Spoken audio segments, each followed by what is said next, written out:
We're back and alive and here. For those of you who just arrived today, good morning, good afternoon, good evening. We're back to the Ace Attorney on Chapter 3. Episode 3. Chapter 3. Same damn thing. We're starting the trial, though. Controller, why no work? Why do you make me go in-game for you to work? Hi, Zoe. Zoe, come on, girl.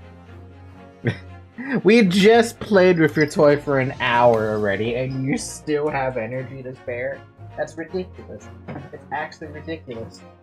How do you have so much energy? You're a cat. You should be asleep at this point. No, seriously.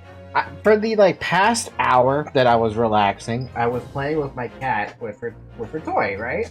Trying to tire her out as much as possible. And now as she comes into my room, there's the stream starts. It's like, I got my toy here, let's play.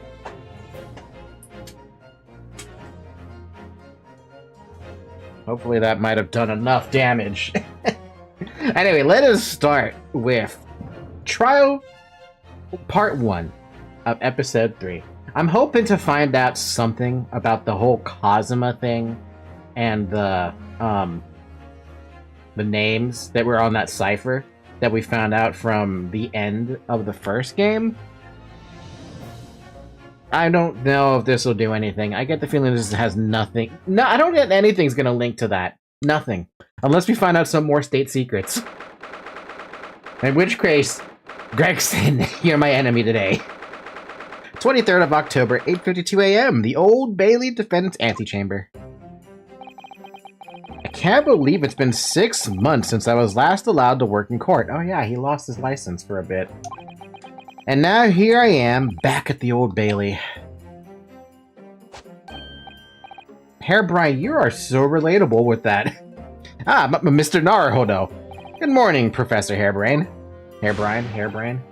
I don't understand, it doesn't make any sense. The atmospheric pressure in here is off the charts. I've never felt anything like it. It's crushing me. I feel it every time I'm here, that gravity. Well, this is Britain's highest court. But are you telling me it's fitted with some kind of device that can actually control air pressure? No? I think it's probably all on your mind. Ah, yes, well, you won't let me down, will you, Mr. Naruhodo? I'm counting on you in today's trial to save my life. To save the secret of my super high voltage instantaneous kinesis machine from being made public, otherwise known as the chronosphere. Yes, I understand. I know what I have to do. I have to establish that the explosion 2 days ago was nothing more than an unfortunate accident. It's interesting how we're not actually we're not aiming for a full innocent, or a full not guilty verdict. We're just aiming for, you didn't kill the guy on purpose, it was an accident. So it'll be a less of a punishment. Well, I'm sure there's nothing to worry about, really. Justice will prevail.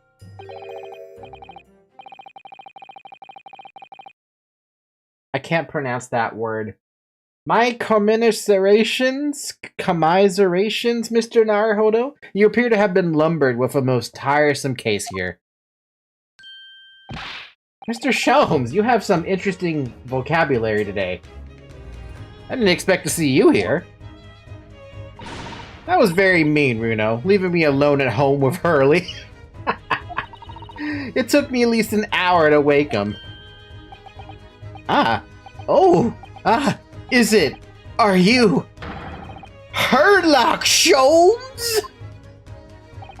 Indeed, sir, I am he. Herlock Sholmes.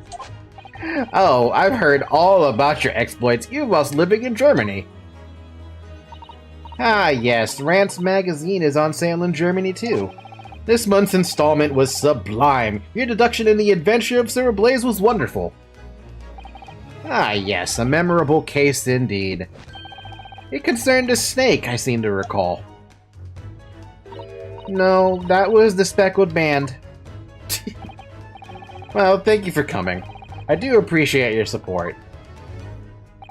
I'm sorry to disappoint you, my dear fellow, but I'm afraid I can't stay. Oh. I have urgent business at Madame Tuspel's. Oh, so you're gonna become a fucking bigger wax thing. You mean your waxwork job?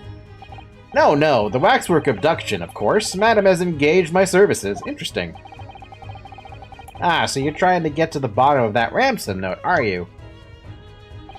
The week's wages depend on it, as does the safe return of the waxwork, naturally. As such, I intend to give it my undivided attention. All for the money. Oh, well, never mind then. I understand. Of course, with my skills of observation and reasoning, resolving the matter will be as easy as a proverbial pie. Proverbial pie. I shall return forthwith. Or until I solve the case, I shall have no money to afford a pie of any description. Rip. Oh, then you must absolutely give it your full attention, Hurley. Quite, Iris, quite. But life is riddled with irony, you know? Whenever I give something my full attention, I have a quite insatiable desire for a pie. One of the universe's intractable mysteries, you might say. I can't share that same sentiment, but for a cookie. Yeah, for a cookie. Oh yes, quite, definitely, absolutely, I totally understand. What? Is someone a little starstruck? I wish you the very best of luck, Professor Hairbrain. Oh, why thank you! Before I depart, Mr. Naruhodo, a word in your ear, if you please. What's this about? As you have remarkably little grounding in science, I feel I ought to inform you. As compelling as this super high voltage instantaneous kinesis hypothesis may be, a practical implementation, such as was attempted by the professor at the Great Exhibition, is quite impossible. But the professor said the demonstration was a success. Yes, it would appear that he fervently believes it was. I've read Professor Bunnybrain's paper about it too, Runa. Bunnybrain?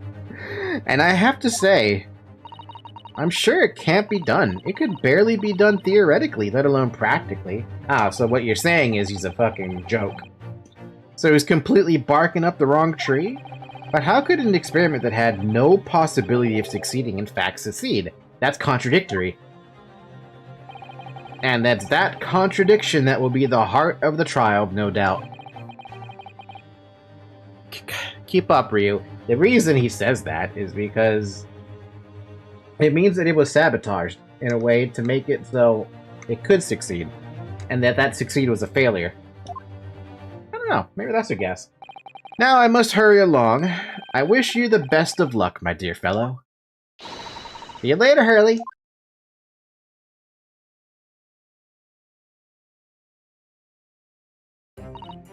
Well, it looks like you're on your own today, Reno. But chin up, you can do it. Oh, what about you, Iris? Ah, no, I'm afraid I can't help. I have something I need to do. I see. Hee hee, it's gonna be a big surprise for you when you find out what it is. That sounds ominous. Counsel for the defense and defendant, court is about to be in session. Make your way to the courtroom at once. We're on our way. This can't possibly go bad, can it? An experiment that the laws of science say can't possibly succeed, and a scientist who's convinced that it did. That's the riddle you have to unlock here, Ryunosuke. That's the key to this case. But where's this case going?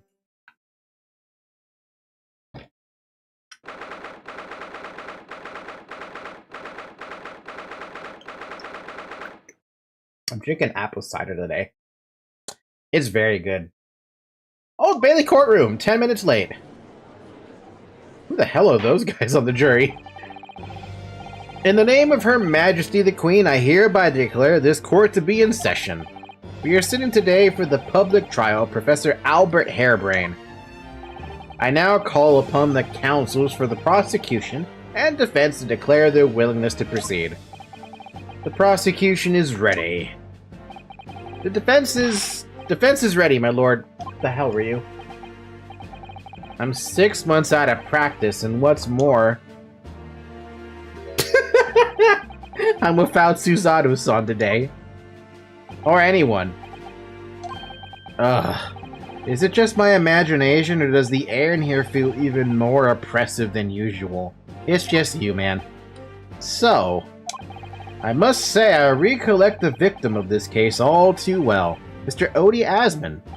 Mr. Asman was well known as a financer? Though that was merely a front for his diverse criminal activities. It was only a month ago that the man appeared in court prosecuted by you, Lord Van Zeeks, but the jury unanimously found him not guilty, because every member of the jury had been bribed by the sound of it. These powerful London criminals are prepared to go to the extreme lengths to keep their freedom. Which is why people try to run away from the police. We all know how those end. 2 days ago, on 21st October, Mr. Asman met his end. The work of the Reaper, was it?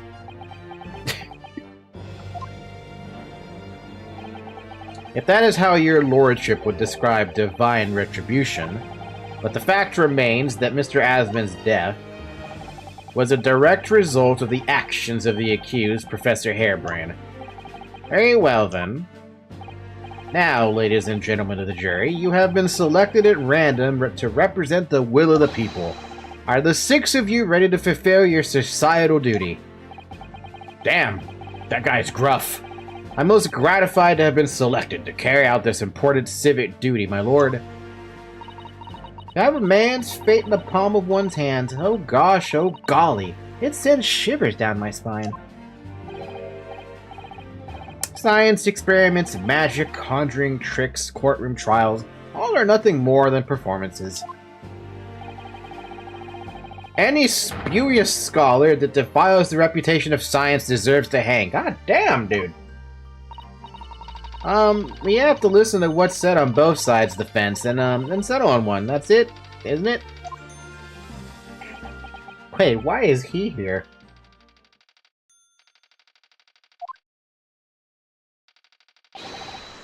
Wasn't like this in my day. Wasn't like this at all. Oh, God. That's the police killer Otter Mole lookalike again. And he's as exhausted as ever, it seems. Oh, man. That's like the worst one. That's the worst jury member to have. Now, as I'm sure you are all aware, the incident we are here to judge today tragically took place at the Great Exhibition shortly after its opening. Though the death toll could have been far worse, with the exception of the victim, no one was killed. Nevertheless, the dream of the science being exhibited, The dream of the science being exhibited rapidly turned into a nightmare for the spectators. A tragic turn of events, and as such, the eyes of all London, no, of the whole world, will be on this trial. It is our duty to reach a swift and just conclusion, I feel. Why do I get the feeling that's not going to happen, though? Because we don't even get a chance to, like, look at the machine. So, your opening statement, please, Lord Van Zeeks. At the heart of this incident is technology never before demonstrated anywhere in the world. One of science's latest developments, I take it. The government is keen to capitalize on the Great Exhibition to improve Britain's technological advantage. You don't think elite longbowmen are enough of a technological advantage, you motherfuckers? The technology being demonstrated by the accused was described as super high voltage instantaneous kinesis. Good lord! It's designed to disassemble human subjects using extremely high voltage electricity. Longbowmen. Yeah, I'm still salty about all the elite longbowmen that I fought in all of Joan of Arc's campaign. If they're using them in Age of Empires and then having them thrown back at me, it fucking sucked, man. It sucked. And beamed them instantly to another location where they are subsequently reassembled. Literally a chronosphere. Is such a thing even within the realms of possibility? Well, I don't believe it, that's for sure. Disassembling people with electricity, my goodness. How shocking! Ha! The whole idea is absurd. The hypothesis would never stand up to scrutiny. Sir, I believe you are a fellow of the Royal Society, are you not? An expert in your field? I am, and my word on the matter can be considered final. Instantaneous kinesis is poppycock. So this expert and Mr. Sholmes are in agreement. It's impossible. What is the prosecution's view on the matter? The prosecution would assert that the accused instantaneous kinesis demonstration was a success. Huh?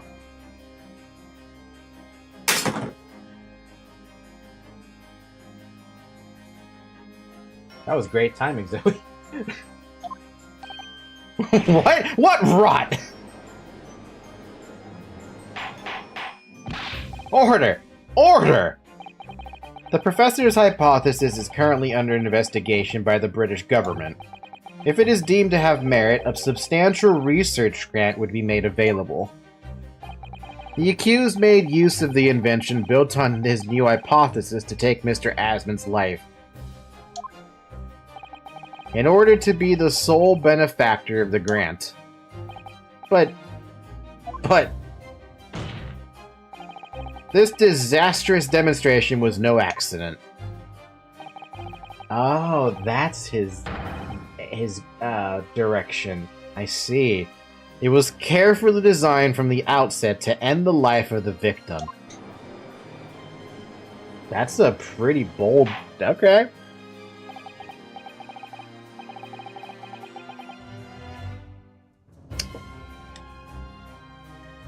Thank you, Lord Van Zeeks. The prosecution's stance is clear. But you will now bring forth witnesses to substantiate your claims. That's an interesting... Oh, but hi, D&D. Gladly, my lord.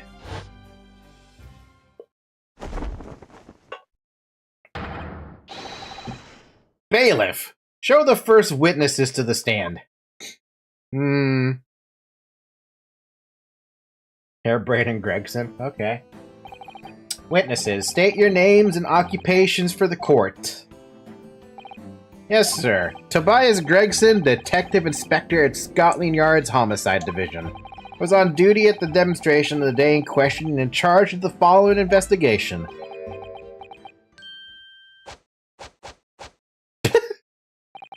Albert Harebrained, scientist.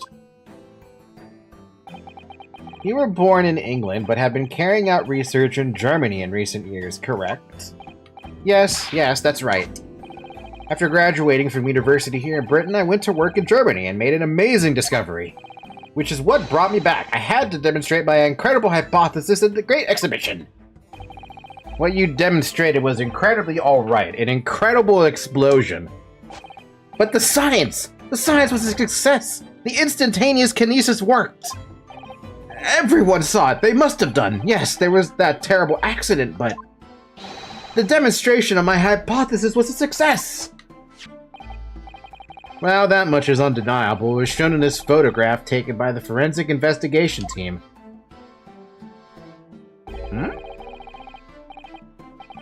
Well, it looks like he was shot, not...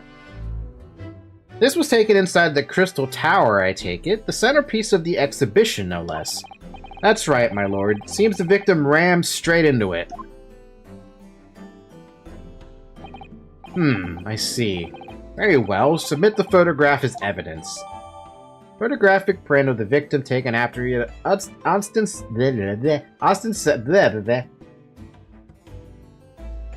been beamed to the Crystal Tower. It shows an apparent stab wound to the chest. Yeah, that's what I was thinking about. What's up with the stab wound?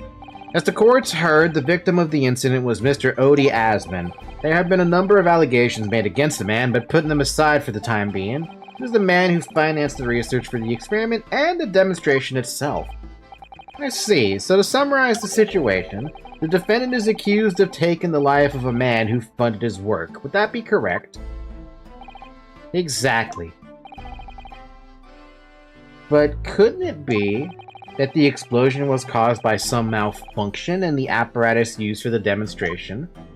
That's right! That must be it! My splendid machine! My poor, splendid machine!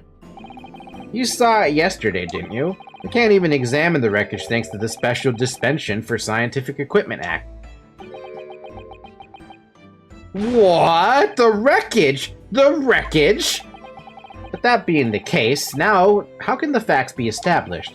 How can it possibly be determined whether this was an accident or a deliberate and malicious act? Extremely simply, my lord. I beg your pardon. Yeah, what? Isn't that right, witness? What? Sorry? Me? No, your neighbor. Yes, sir. It was murder, plain and simple. Anyone could state that with complete certainty. How do you state that with complete certainty? Yeah, exactly. How could you possibly think that? Thank you, Inspector. I think we had better proceed to formal testimony. You will explain to the court on what grounds you claim this experiment to have been a front for murder. Murder. On my chronosphere. A front for murder. The corpse that went crashing through the crystal tower had a broken neck. I made a minor miscalculation in the angle of the beam projection, that's all. That was my mistake. But the post-mortem examination revealed another injury, a fatal wound. There was a lesion in his chest where he'd clearly been stabbed by something sharp right in the heart. The victim was killed before he went anywhere, and this fella's the only one who could have done it.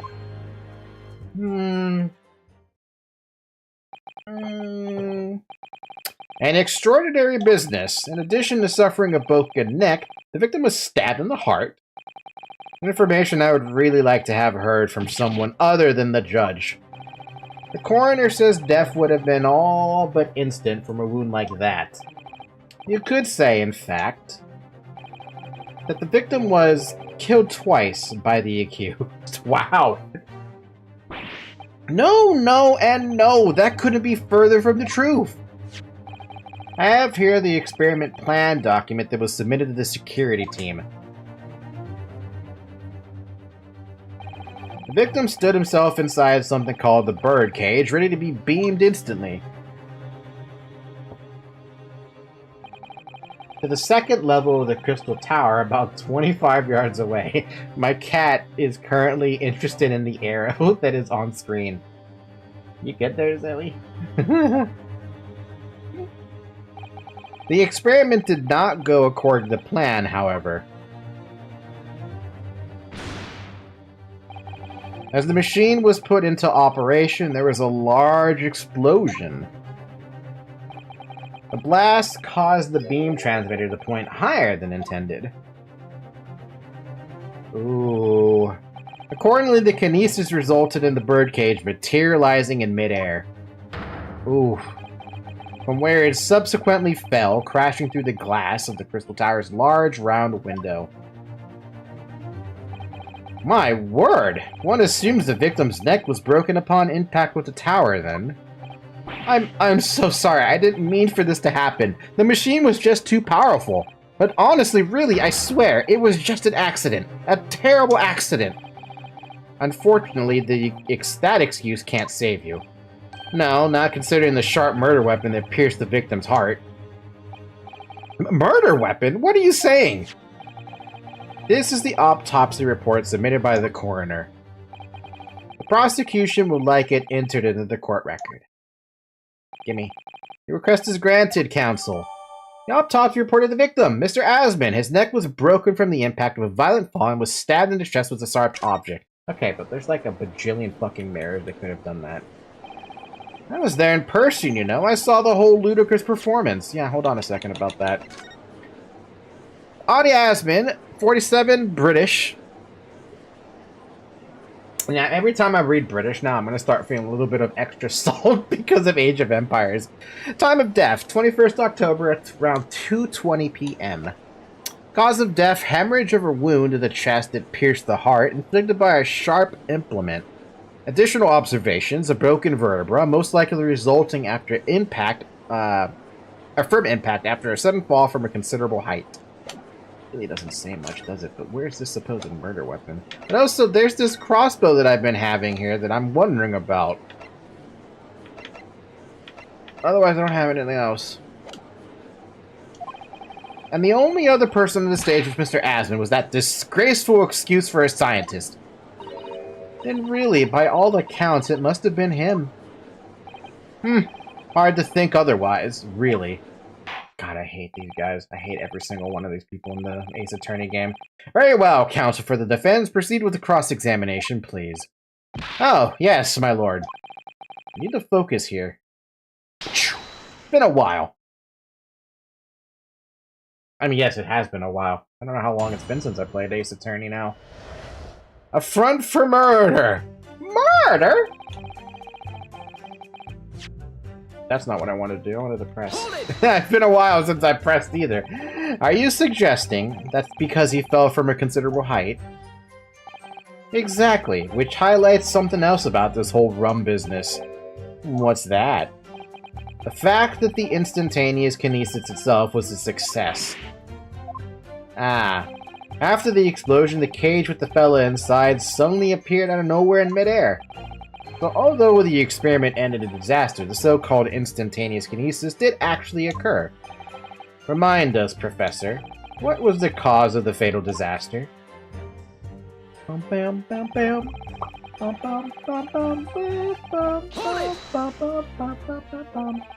the angle of projection is critical, is it? And you calculated yourself, personally? Absolutely, the calculation is far too complicated for anyone but me to carry out. Only, you got it wrong, didn't you? Yes, that's right, that's the point. The calculation is so complicated, even I can make a mistake. Do people fall for that brazen confidence? I should try it. I took into account the subject's height and weight, the wind direction, the ambient temperature. I considered every possible variable, so I just don't understand how this could have happened. Obviously, then, you had to include the weight of the clothes Mr. Asman was wearing at the time, I suppose. Crackling comets, the answer should have been 3! So much for safety first. 3 must be for a safety third.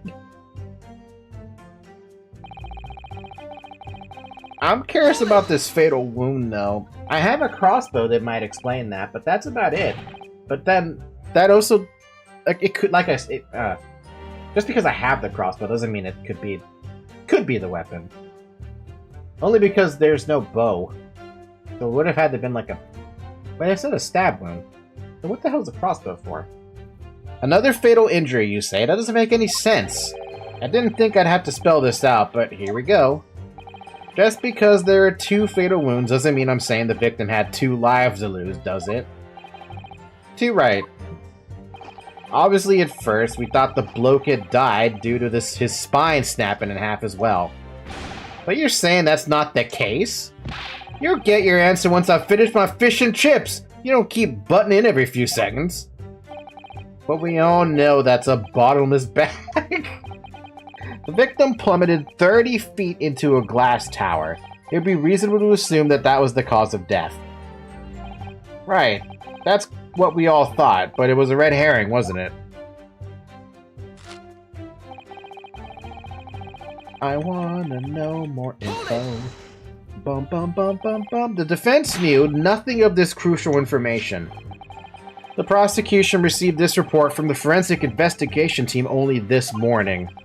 That was the first we knew of it as well. I can only apologize for the impossibility of informing the defense. Sarcastic and insincere? Thanks. So, what was the nature of this sharp object? Among the accused tools that were in use at the demonstration, one is of particular interest. This, the letter A. Ah, yes, that would appear to be some kind of screwdriver. Ha ha ha ha! There he is! My trusty little companion, Andrew! Huh? Andrew? Of course. Ah, do you know each other already? He's one of my dear friends, like all of my tools. I've named them all, you know. We're one big happy family. This guy is literally insane. Andrew is my flathead screwdriver, of course. His brother Michael is a crosshead. Well, it would appear that your beloved Andrew has a red stain on his, on his shank.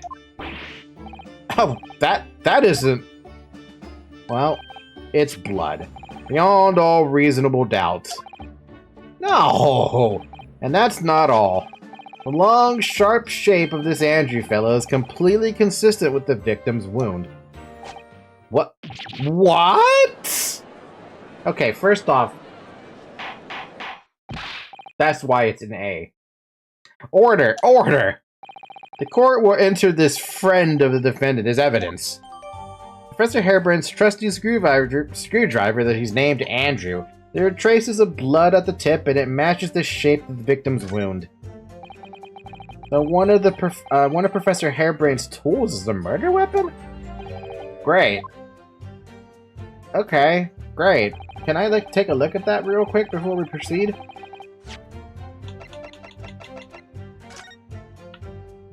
Bruh.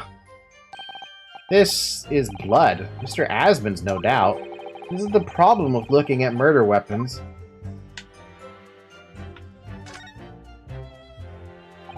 I've seen this unusually shaped handle before. It's the same screwdriver that was lodged in the grill on the floor of the kinesis machine. Which could be important information, so I should definitely make a note of it. The metal screwdriver that was found poking through the grill in the base of what remains of the kinesis machine has a very distinctive handle. I mean, it's a screwdriver with blood.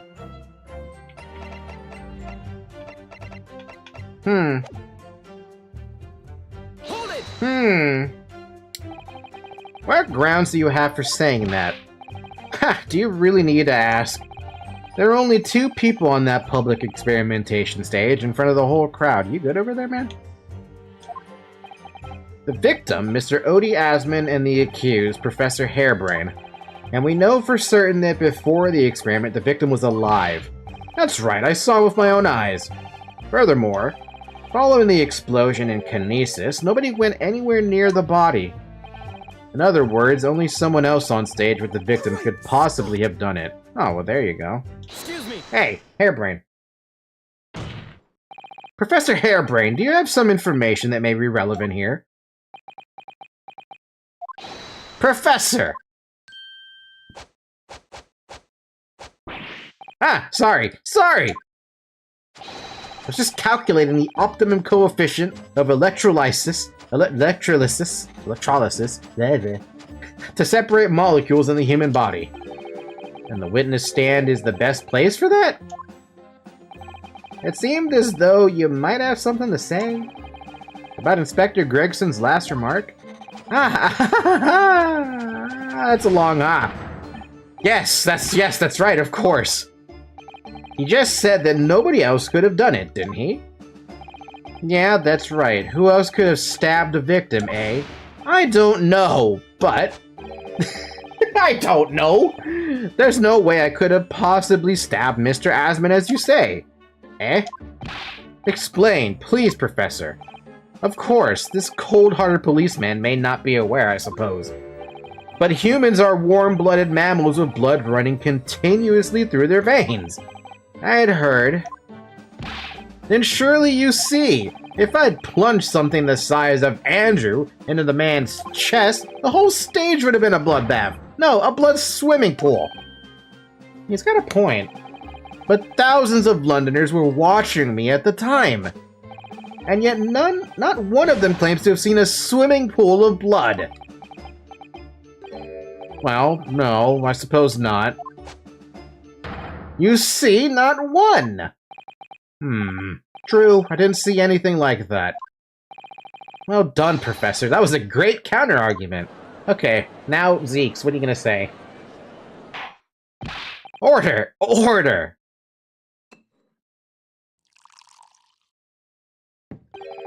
Pray forgive the discourtesy if I savor a drop from my hollowed chalice to accompany my old friend's adducing.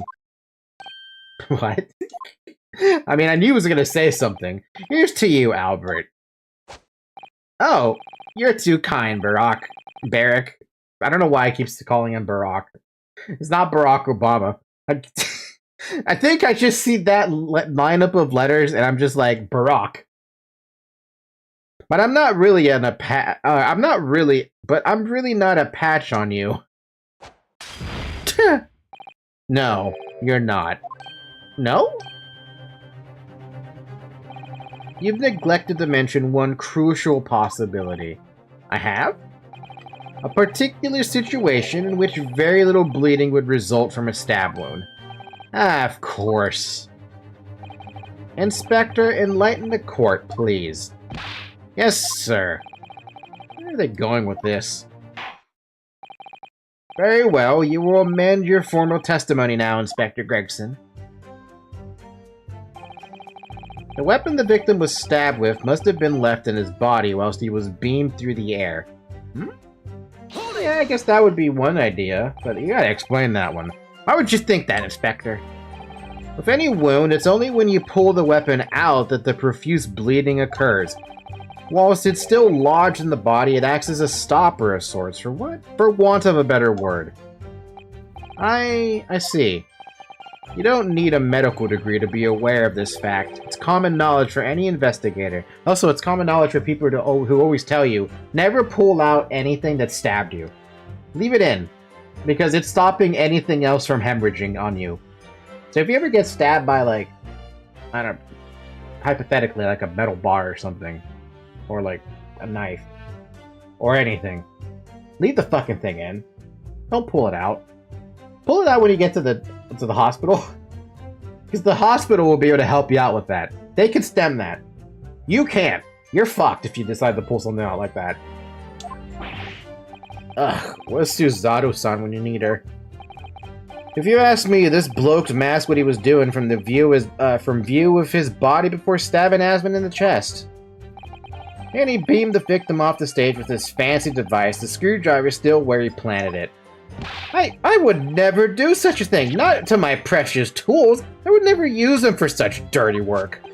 You only use tools for their intended purpose. That's common knowledge for any scientist. The fact remains, the lack of blood at the scene can easily be explained, as the prosecution has demonstrated. Well, that's all the testimony I have to work with. I had no idea the victim had been stabbed. That changes everything. Did Van Zeeks keep that to himself until now on purpose to gain the advantage? Oh well, I suppose all I can do is press these witnesses for as much new info as possible. Bum, bum, bum, bum, bum, bum, bum, bum. Objection! You say that while the weapon remains in the body, there's very little bleeding. Is that unequivocal? Look, there was no blood on the experimentation stage, even though that's where the fellow was stabbed. The only explanation for that is that the screwdriver was still in his body, stopping any heavy bleeding. It's common medical knowledge, my learned friend, even on your side of the world. Yes, but about this screwdriver. The thing is, we actually saw it at the scene ourselves, on the experimentation stage. What? It was on the floor by the wreckage of the machine, poking through a metal grill. I went to pick it up, but the detective here stopped me. Isn't that right, Inspector Gregson? Ah, well, now you come to mention it, yes. Inspector, are we to understand that you permitted the defense counsel to investigate? That you contravened the Special Dispensation for the Scientific Equipment Act? No, not at all. I wouldn't do that. I just let him look, nothing more. I was very clear it wasn't to touch a thing. Yes, that's true. This screwdriver was in plain sight on the stage. But it shouldn't have been. It shouldn't have been, should it?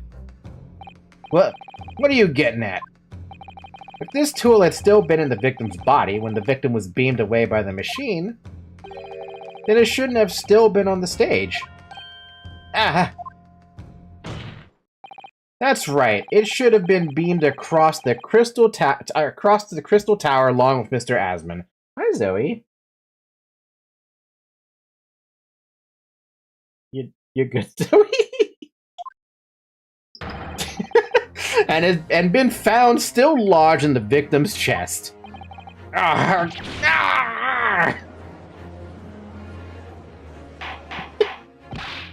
Order! Order! How do you explain this, Inspector?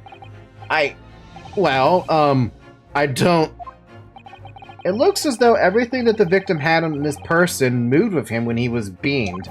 If the screwdriver was still in the chest when the instantaneous kinesis occurred, obviously that should have been beamed to the destination as well. This is a strange situation. Even though people are saying that this instantaneous kinesis is a scientific impossibility, we're still basing arguments on the assumption that it did actually take place. Alright, time to tighten the screws here. My lord, if the prosecution is unable to explain this inconsistency in its argument, we can only conclude that the testimony given in support cannot be relied upon. Oh. Lord Van Zeeks is stumped. Huh?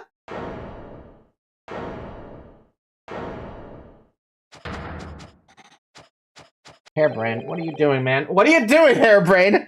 Do you have something to say, witness? Yes, I knew it. It bears out. The equations hold. Mr. Narholdo, don't worry. Oh, no. About what? Without delving into the details, there is no inconsistency. What? Even if Andrew had been lodged in Mr. Asmon's chest, my trusty tool wouldn't have moved. Andrew remaining on the stage is consistent with my calculations. What? What are you doing? What are you doing? What are you doing? It would seem your illusions have been shattered. Clearly, we should hear the accused explanation. Or should I say, this brilliant scientist explanation. Just when I'd found an inconsistency in the prosecution's argument. Scientists.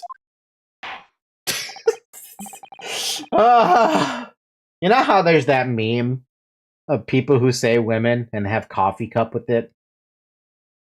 Can we just have a meme that's just scientist coffee cup? Fucking God, are you kidding me, dude? Why would you do that to me? Why? Why?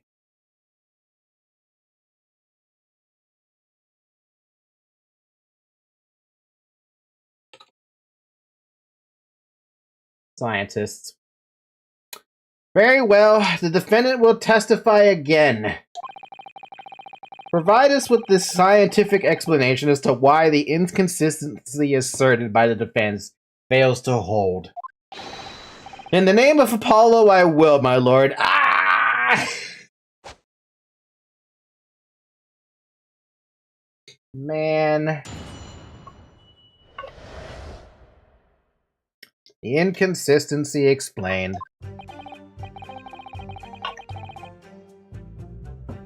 To be clear, I'm still at the stage of gathering data in my research. My hypothesis states that kinesis cannot transport metal though, hence the metal weapon should have stayed put.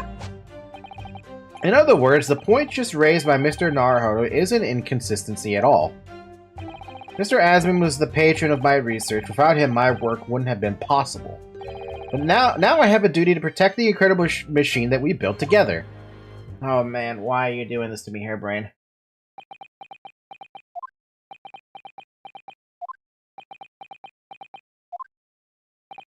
So, the thrust of your testimony, Professor, is that based upon his hypothesis, metal objects cannot be moved by this method of instantaneous kinesis. It's like a complete opposite of the chronosphere, then. It's just a chronosphere that can move people. Not metal. In other words, since the screwdriver is made of metal, even if it remained lodged in the victim's chest, its subsequent discovery on the stage, despite the victim being found elsewhere, is not an inconsistency. And therefore... Professor Albert Hairbrain could still have been the killer. My great hypothesis holds, you see. This is not a time to be happy, but oh god. We had to make the cage used to contain the subject from wood for that very reason. I was not addressing you, witness. Professor Hairbrain? Yes? Whose side are you on here? I don't take sides, Mr. Naruhodo. No, no, no. My only interest lies in upholding my hypothesis. I'm a scientist, after all. Yeah, it's Yunryu, the scientist. Is he working for us or against us? It's very hard to tell. Let's see how you cross-examine this testimony, my Nipponese friend. Yes, fire away, Mr. Nar. What the fuck? Ah, this motherfucker. This motherfucker is gonna get in my nerve. The inconsistency explained. Oh, God, Hairbrain, why do you do this to me, bro? Why do you do this to me? And yet your retort to my argument wasn't lacking in confidence in any way. No scientist can find the truth without first finding self-belief. Those were the words of a certain scientist I hold in the very highest esteem. It's not Albert Einstein. But you realize that disproving my argument puts you in a very precarious position, don't you? No scientist should strive to protect himself more than he strives to protect the truth. More words of the same great scientist, you know? Words that are causing me a lot of trouble. Who is this scientist? I'm afraid I couldn't tell you, Mr. Naruhodo. But as soon as I remember the magnificent genius's name, you'll be the first to know. It might be worth keeping the names of your idols to mind. Hold on a second here. Hold on a second here. I want to see if that's something that actually pops up. No scientist should strive to protect himself more than he strives to protect the truth.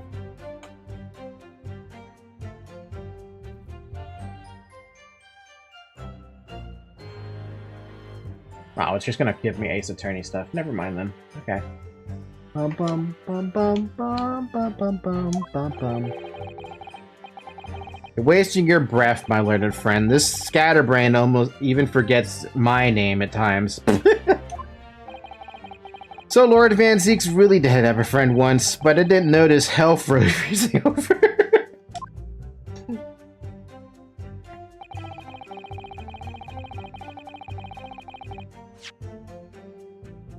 I don't like how the buttons are all backwards right now.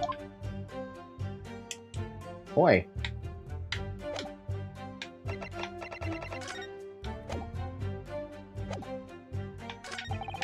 Okay, this is bothering me. Hey, can my controller please, like... There we go. Oh my god. I didn't like how my controller was all like, hey, why don't you switch the fucking keys around? Your hypothesis states it, so this isn't proven then. No, of course not. It's merely a hypothesis, but a good one, based upon thousands of calculations. But it is widely known that metals can't be decomposed by electrolysis. Yes, of course, so I am right. My hypothesis is clearly correct. What is it about incriminating himself that makes this man so happy? It's the whole reason that the birdcage is made of wood, you see. Sorry, the birdcage? Yes, that's what I call the C. obtusa cage in which Mr. Asman was placed for the kinesis. Ah, the jail cell in which the victim was detained. It does indeed seem to be made of a timber of some sort. Thank you not to refer to it as an instrument of incarceration, your lordship. In short, any weapon lodged in the victim when he was beamed away by instantaneous kinesis would have been left behind on the stage if it was made of metal, correct? Yes, that's it. Yes, it all fits perfectly with the mathematical model. But the ultimate conclusion, then, is that the defendant alone had the opportunity to inflict this fatal injury on the victim, is it not? Indeed, sir. Someone beam me out of this nightmare, please. Hairbrain, you're not helping. Hold it! You seem to be pleased by that. Yes, another example of my hypothesis holding true. But I sense some sarcasm, Mr. Naruhodo. Are you not pleased? No. I knew it. At the end of the day, I'm the one responsible for Mr. Asman losing his life. The advancement of science is no excuse, I know that! No, you're quite right. Tell the court, did you have a close relationship with Mr. Asman? Oh, well, no, not really. I mean, I'd only met him 2 or 3 times. And we only ever discussed my hypothesis in the project, and the research grant, of course.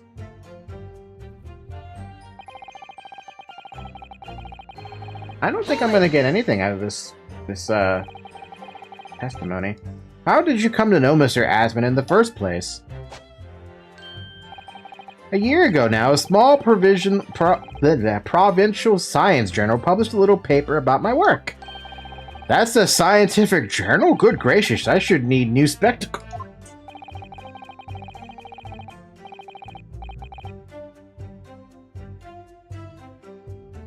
I might have had an extraordinary hypothesis and great promise, but at the time I had no money. I had to eat little meals at a tiny little cafe and drink watered-down water out of a tiny little glass. Watered-down water? But Mr. Asman read the paper and came to visit me in my tiny little laboratory. And offered you money to help fund your work. Exactly. That's exactly what happened. I handled the theoretical side of things, and Mr. Asman provided me with an engineer for the practical. And the 3 of us produced that fantastic machine together. Hey, about that third guy. Machine that you brought to the great exhibition to demonstrate. We had to apply to the government for some sort of inspection to be allowed to exhibit, I think. I didn't understand all that side of things. Mr. Asman took care of all of it. He was a wonderful man, really. I owe him everything.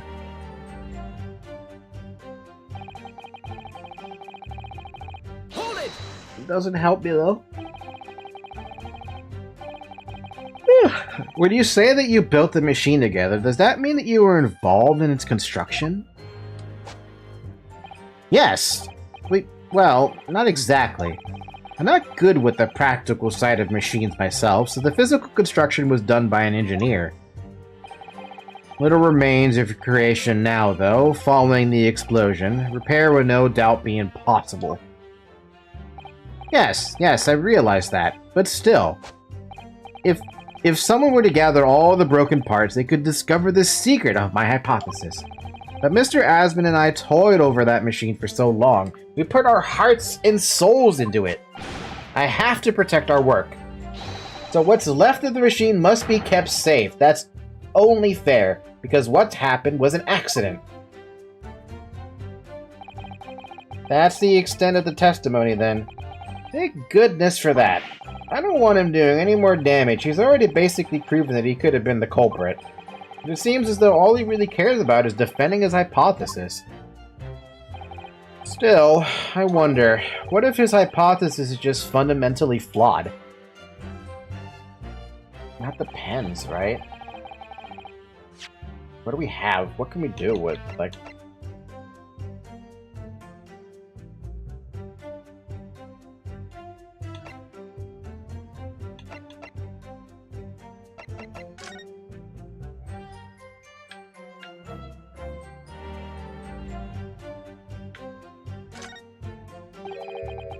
It looks like layers of thick canvas with a thick rubber lining of sorts.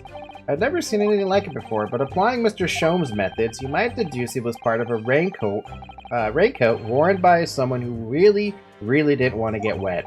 And the charring must have occurred when the person was struck by lightning. Or maybe not. Thanks, Mr. Ryu. Thank you for that.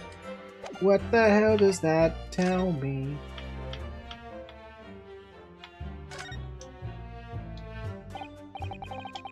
Bum bum bum bum bum bum bum bum bum bum bum bum bum bum bum bum bum bum bum bum.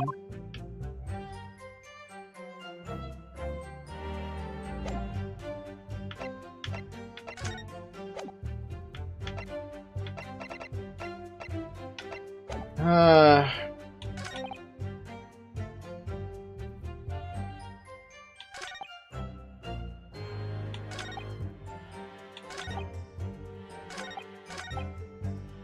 Wow, okay, now I'm very lost on this one.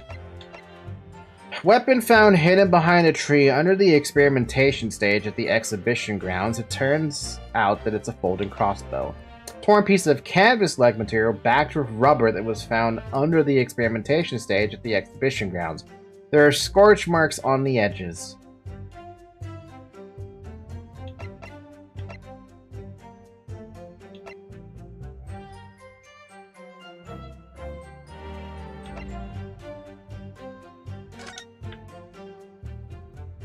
Yeah, the entire thing's made of metal, so there's nothing there.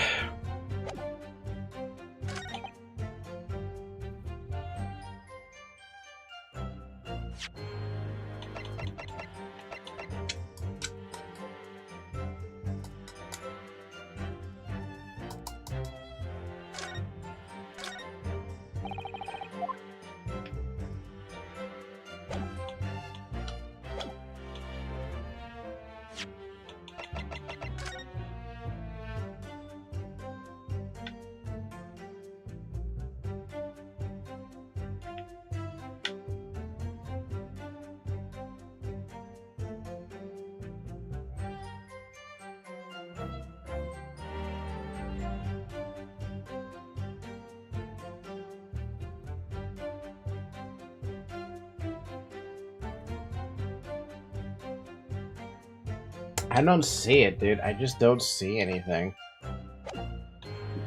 What am I supposed to present in this?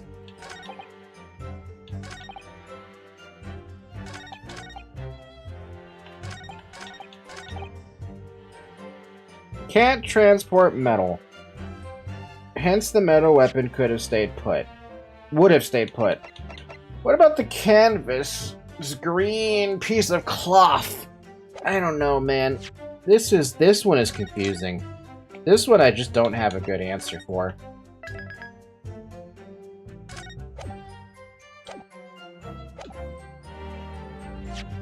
Literally the only thing I can think of is the press with the green cloth. Objection! That's not it.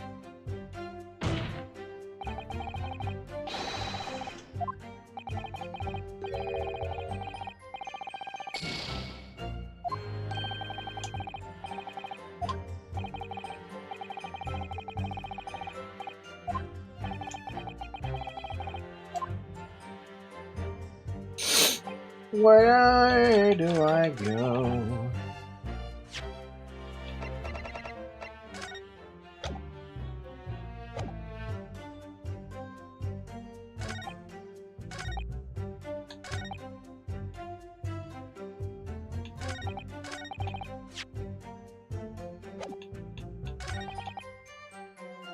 I don't know. I'm staring at this in my head and I'm just like, I don't know.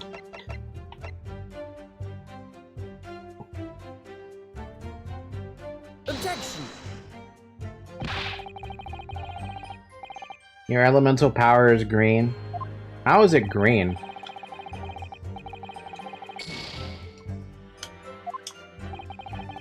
What do you mean, Frankie? Why is it green?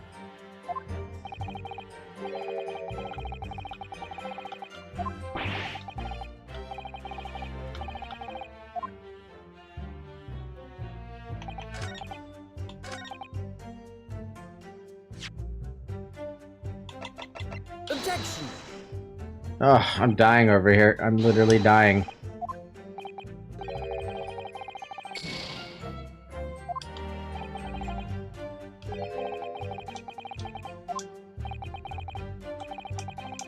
The defense would have to accept the penalty given. Glad to hear it.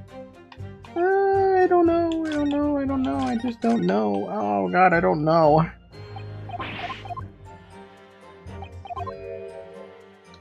Where would it be fundamentally flawed? Objection! Oh god, man, I don't know. Oh, we're dead. I'm just gonna see this through with the guilty verdict because I just don't know.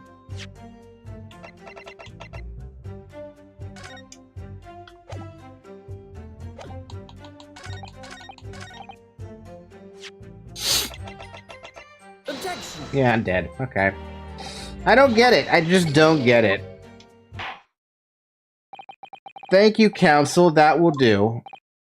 But my lord, wait. The defense is still in the process of establishing its argument. No, we're not. No further analysis is necessary, I feel. As such, I should be requesting the final decisions of the members of the jury. It's been an honor to serve, my lord, and we know exactly what we think now. Guilty. Yep. Guilty. Guilty. Guilty. Guilty! Kill me.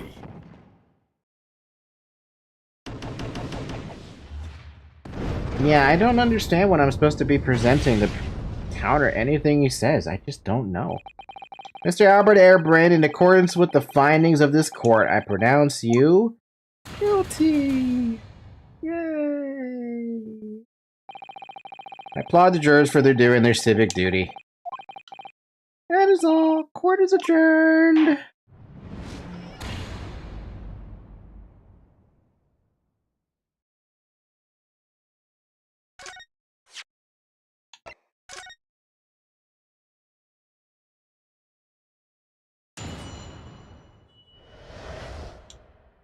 Actually, it's better if I just load the game. Otherwise, I think it just makes me go through a hell of a lot of other stuff. Load my game.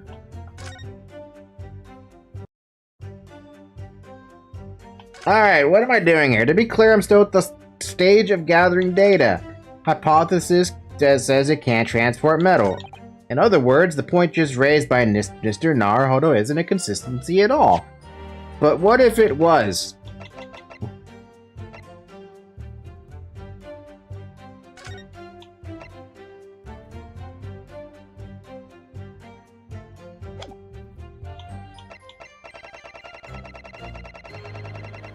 I don't know, dude. I feel like I'm just going in circles right now.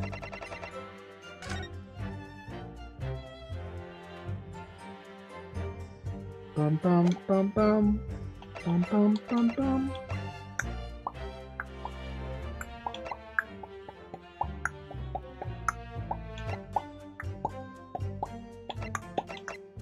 Objection. Again, we run into another problem. I don't know what to do.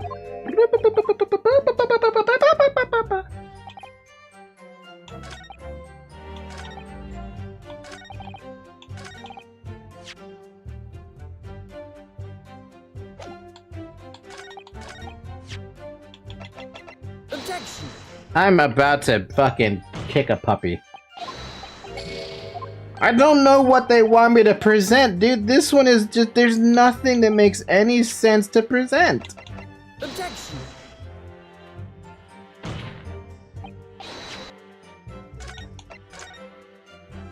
I've gone through 8 of my, sorry, 7? No, 8 of my shit, and I'm like, I don't know what I'm supposed to do. Objection.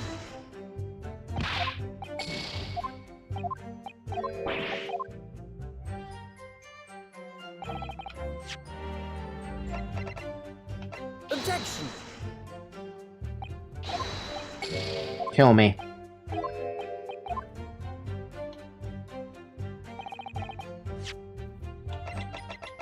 Objection. Kill me.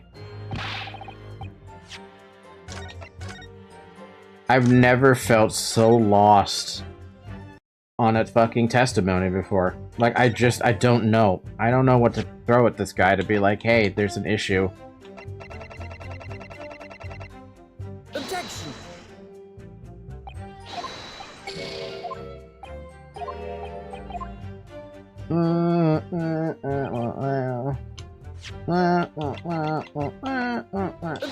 Oh god.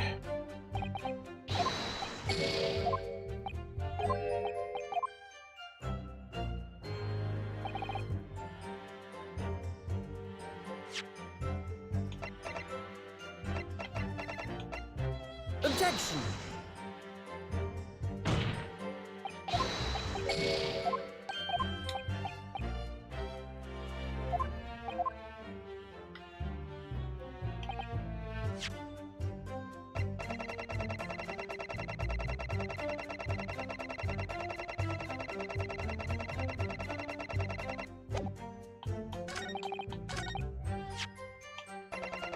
Objection!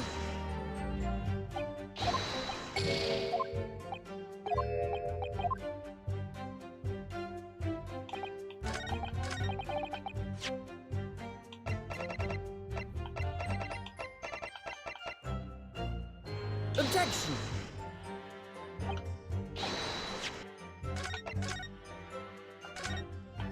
I don't get it. I just don't understand.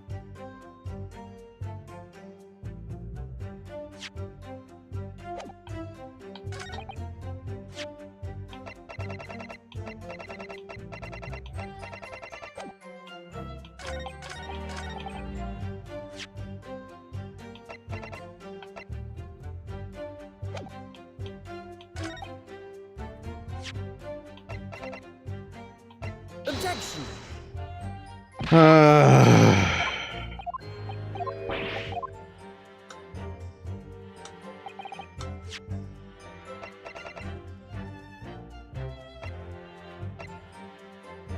Objection! I'm about to look up the fucking answer.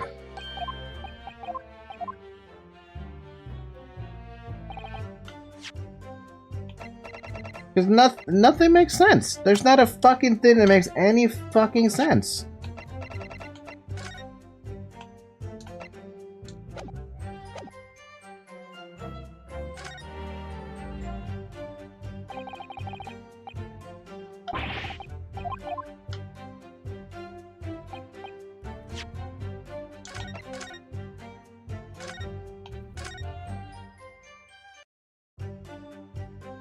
Figure it out for me, because I don't know what it is, dude. Objection! How is that the thing? Professor Hairbrain, you say that according to your hypothesis, nothing made of metal can be beaten by instantaneous kinesis using the machine you made. Is that right? How? What am I looking at here that's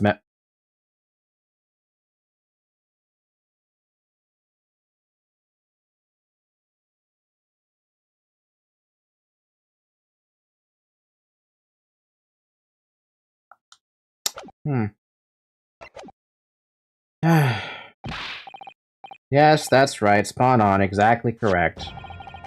In that case, I'd ask you to have a look at this photograph that was taken at the scene. In particular, I'd like you to pay attention to the victim's face. You can clearly see that Mr. Asman is wearing a pair of spectacles with a metal rim. What? Metal? No! Metal can't... That's not... metal. No! We've already established that the proposed murder weapon, the screwdriver, was found on the stage. However, if your hypothesis correctly predicted that outcome, it should have also predicted that the metal-rimmed spectacles would be found in the same place. Yep. My hypothesis, my hypothesis. Sorry, my morale has dropped completely. I kind of don't care now about this case after dealing with that specific part that I was stuck on. Professor Hairbrain, this isn't easy for me to say, but your hypothesis is clearly flawed.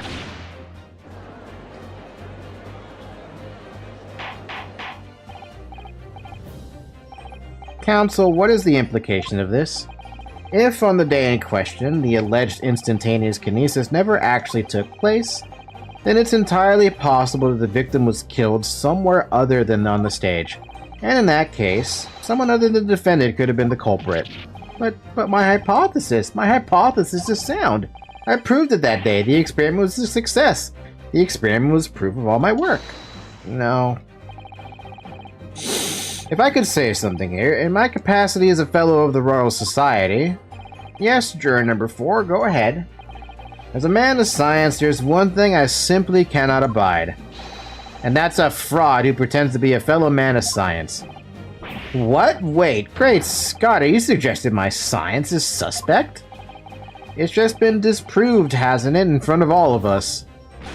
In other words, the whole demonstration was a complete nonsense from start to finish. Believe me, my fellow jurors, when I tell you that this man is a heel, a bounder, and a fraud. I say the wreckage of that machine should be stripped down and thoroughly examined. No, never! That machine is the essence of my entire hypothesis. It's protected by the Special Dispensation for Scientific Equipment Act. What the devil is that blasted act all about, eh? Who made up such a daft rule? I don't like the way this seems to be going. What's the best way for me to help the professor?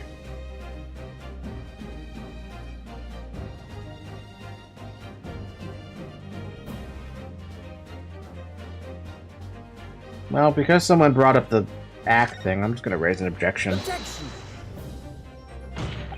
Professor Harebrain has yet to perfect his invention. That would seem to be the case, yes. But even so, what? Going to such trouble and expense to create a fake machine to display in public? He would have absolutely no reason to do such a thing. He had an obvious reason to do exactly that. For the research grant money. The government was foolish enough to have deemed the man's ridiculous notion plausible. He and his conspirators would have received a handsome sum indeed.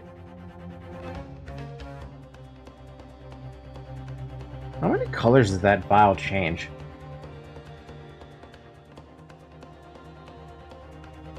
Blue.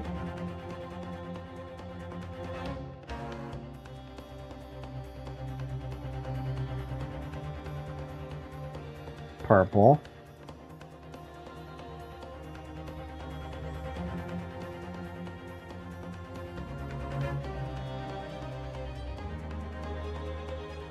Yellow.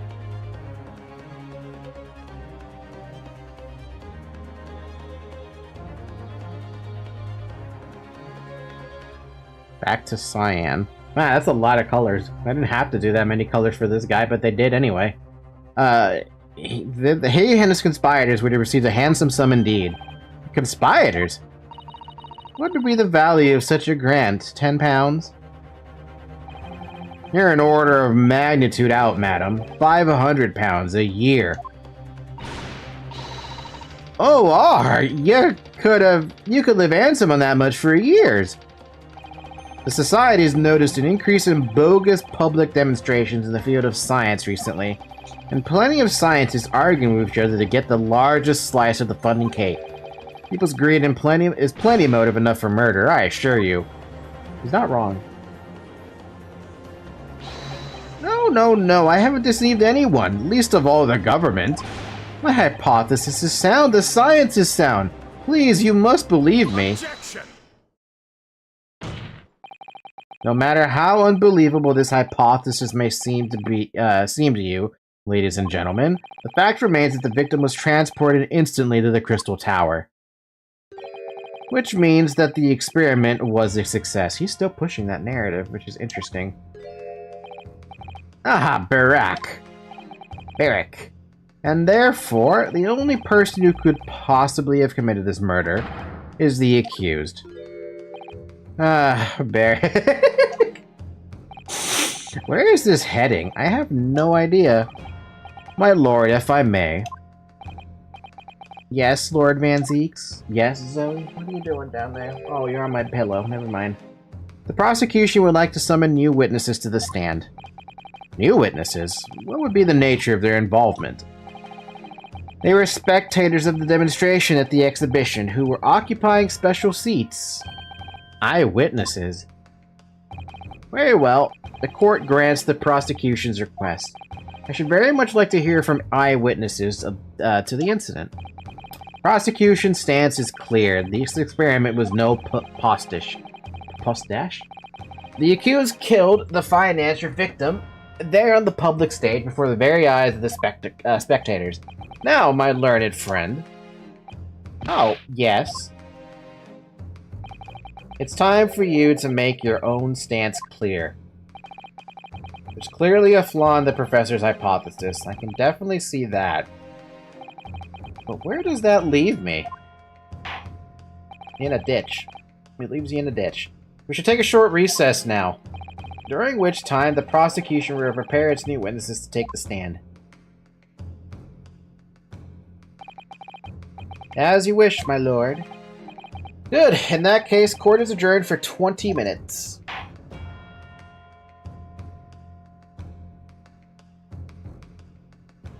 I don't like where this case trial is going. This is if it's gonna have me be that,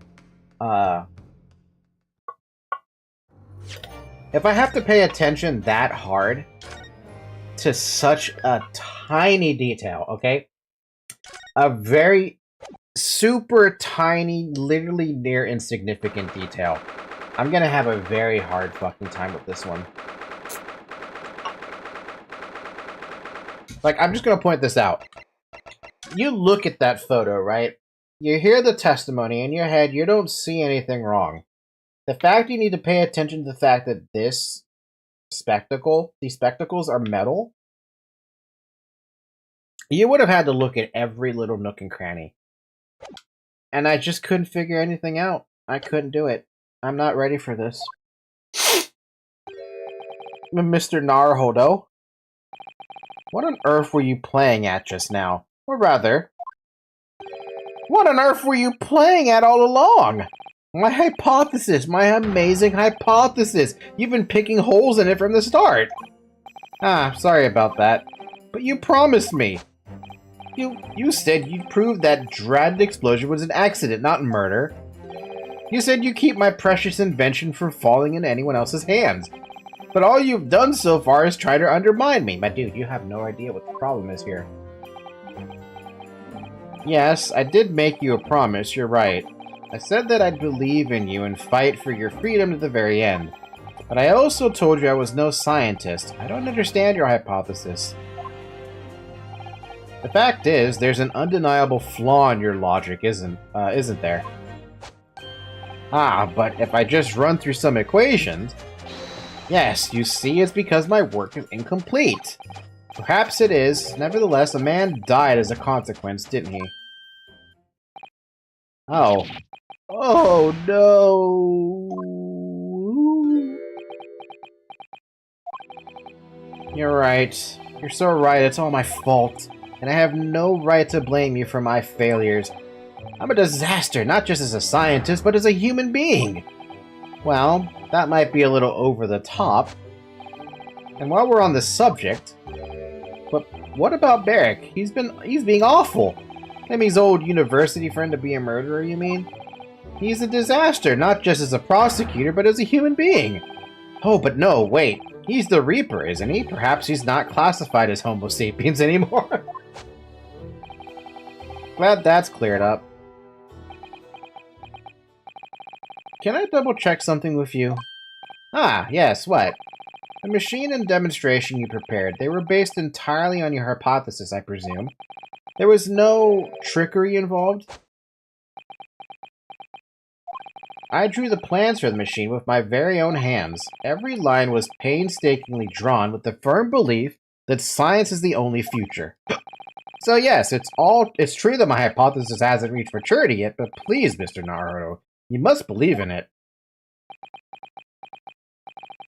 Alright, Professor, I understand. I think I'm starting to get a nosebleed. What the heck? No, just my nose is leaking.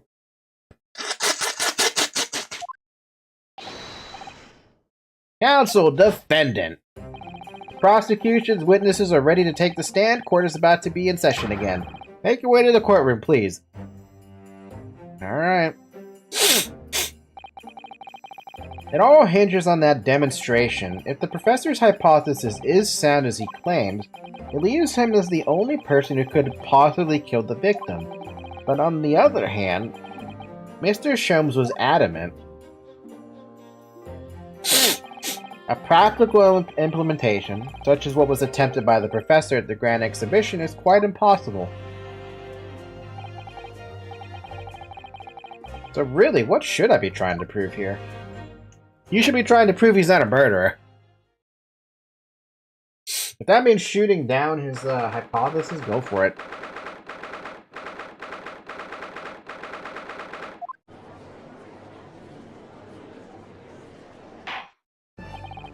In the name of Her Majesty the Queen, I hereby reconvene the proceedings of this court. Counselors for the defense and prosecution, are you ready for the new witnesses to testify? The prosecution is ready, my lord. As is the defense, my lord. So, Lord Van Zieks, I believe these next witnesses saw the demonstration on the day in question with their own eyes. Indeed, they did. And as luck would have it, one of them is a police detective. So the testimony we are about to hear can be considered highly reliable. Huh? Perfect. A detective of all people. Yeah, about that. The prosecution's stance remains unchanged. Though it ended in tragedy, the demonstration on the day in question was scientifically sound. And consequently, the sole person with the opportunity to have committed this act of murder is the only other individual who had been present at the stage at the time. The accused.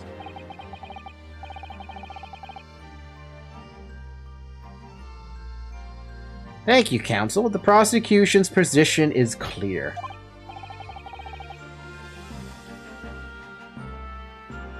So, bring forth your witnesses now. Bailiff, show the witnesses in. Witnesses whose proximity to the incident on the day in question will clarify the truth unequivocally. Huh? Oh my god, it's so many. Hi, Gina.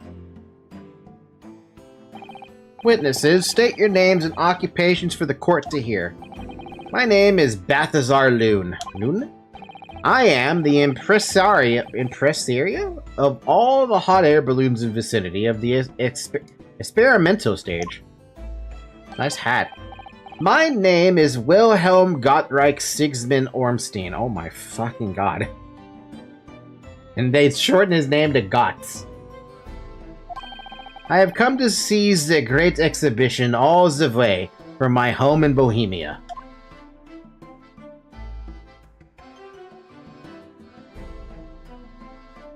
What a trade-off. I'm very rich. Oh my god. Okay, you know what? That deserves a screenshot just by itself.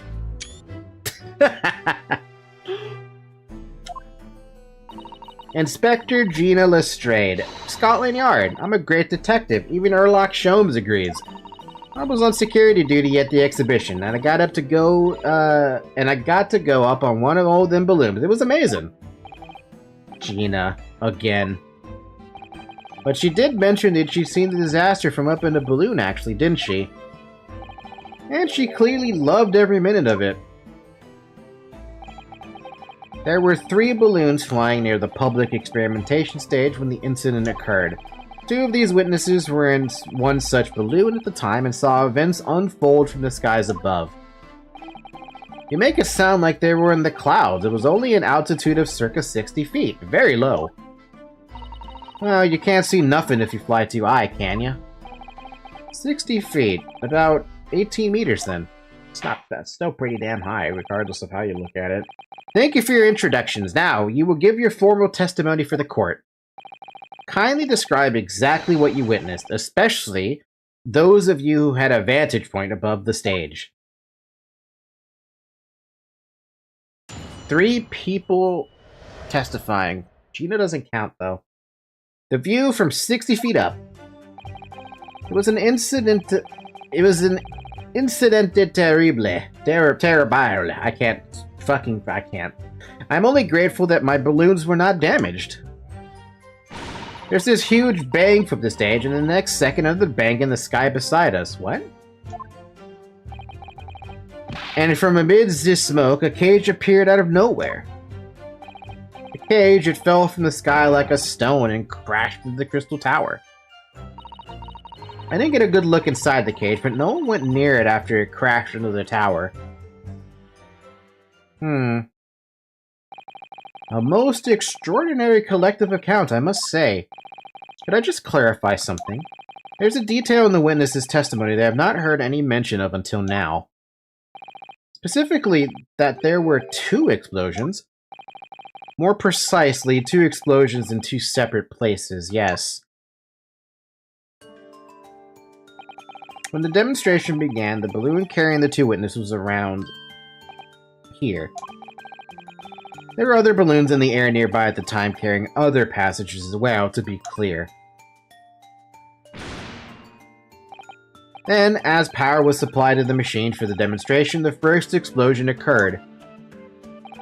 and so the so-called bird cage that contained the victim disappeared from the stage, and a moment later, a second explosion occurred directly adjacent to the balloon carrying the witness. Birdcage appeared at the site of the explosion, subsequently to plummet down into the crystal tower. So why does that kid have a bandage around his head? I was very surprised. Suddenly a cage appeared before my eyes with a person inside. The blast was so hot, but I didn't want to miss a thing, so I kept my eyes wide. He lost his balloon and had to pay for a new one. I still have lots of money. I'm gonna take another. This guy is okay. This dude would make perfect reaction memes. Let's face it. Precisely, who is this curious infant? I'm told he is a young noble of Bohemian royalty. Apparently, he disguised himself in order to steal unnoticed into the Great Exhibition. Yeah, I am here in London on a sightseeing trip viz my elementary school. We will have the benefit of a child's point of view in the testimony. We really need that. When I remove my mask, this is what I look like. Ah, yes, I see. A delightful face, I'm sure. Yeah, everybody says so. Great disguise, then. The point is, the testimony of these witnesses further substantiates the facts for the court. Namely, that despite ending in an explosion, instantaneous kinesis was successfully demonstrated. And furthermore, that until the arrival of the police, no one approached the crystal tower where the victim fell. Therefore, only the accused who was with Mr. Asman on the stage could possibly have committed the murder. Yes, thank you, counsel. The prosecution's views on the matter are quite clear. So, the defense's cross-examination now, please. Oh, boy. Yes, my lord. Yes, my lord. And I just had a great idea for an item I want to have on VTube Studio. I'll have to go and make it, though. Alright, let's start cross-examining them. Let's see what we can get with this. There were 3 balloons flying above the experimentation stage at the time, I understand. See, all 3 of them, my Bella's me bambini. Oh my god, please. They are very popular, Signor. Some people will pay £10 for one ride. £10?! That's more than my annual stipend. £20 a month, that is my pocket. This motherfucker. Royals have all the luck. I got up there for free, I did. Played the old I work for Her Majesty's police card, you know? Detectives have all the luck. If they're so popular, why would you only be operating such a small number of balloons, though? Because, if I have too many in the sky, they could crash into each other. The operators for the balloons were decided by lots, with each operator manning a particular area. See, and the zone above public experimentation stage is the most profitable. The other impresarios, they hate me. Thank you, witness. I think the court has a clear picture of the arrangements for the balloon rides at the exhibition. Perhaps we could hear more about what you actually witnessed of the incident. Right, I can fill you in there, my lord. Big bang! Do. So you actually saw the accident happen from up in the air? Yep, ain't it amazing what a detective gets to do, eh? I'm telling you, Odo, being a lawyer is a mug's game. You should join the force and we can go flying together. You know me so well. Can you imagine having to be like, I quit being a lawyer, let's become a detective instead? What the hell would happen? Would it just be another Ace Attorney Investigations game in that case? Yes, well, anyway, could you tell us exactly what you saw, do you think? Everything. We saw everything, because we were up above it all. That dodgy clove climbing into the cage, and that dodgy professor pulling all them levers. And that's when it happened. That's when there was that massive bang and the cage disappeared just like that. You are describing the moment the subject's body was decomposed by the electricity, I believe. I didn't know what to make of it, but then there was another bang right in my ear. She's so smug. I looked around and there was a huge great fireball right next to us in the sky. And there was nothing there before. What's the matter? Excuse me. Gots, Mr. Wilhelm? Master Gots, does your memory... Master Gots? Oh, God. Does your memory of the day differ? My teacher at elementary school says that when you meet someone for the first time, you should always use their full name.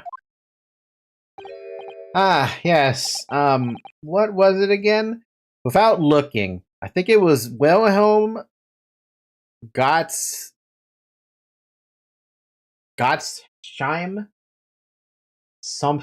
God.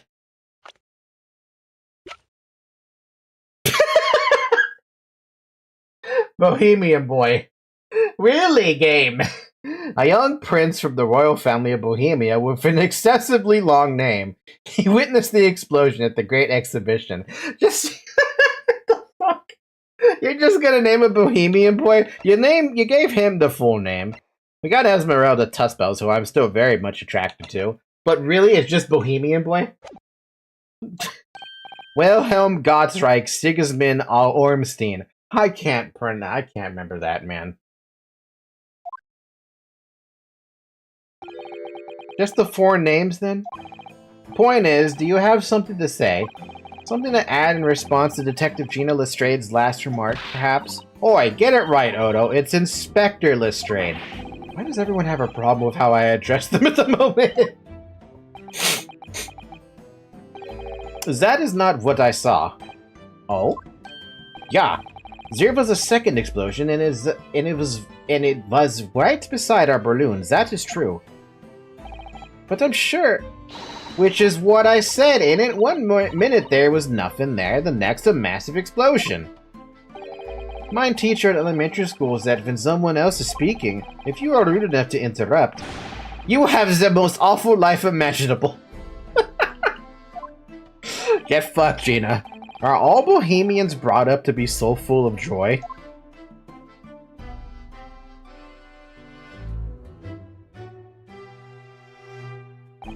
Just before this second explosion happened, next to our balloon, I clearly witnessed a green balloon flying in the sky.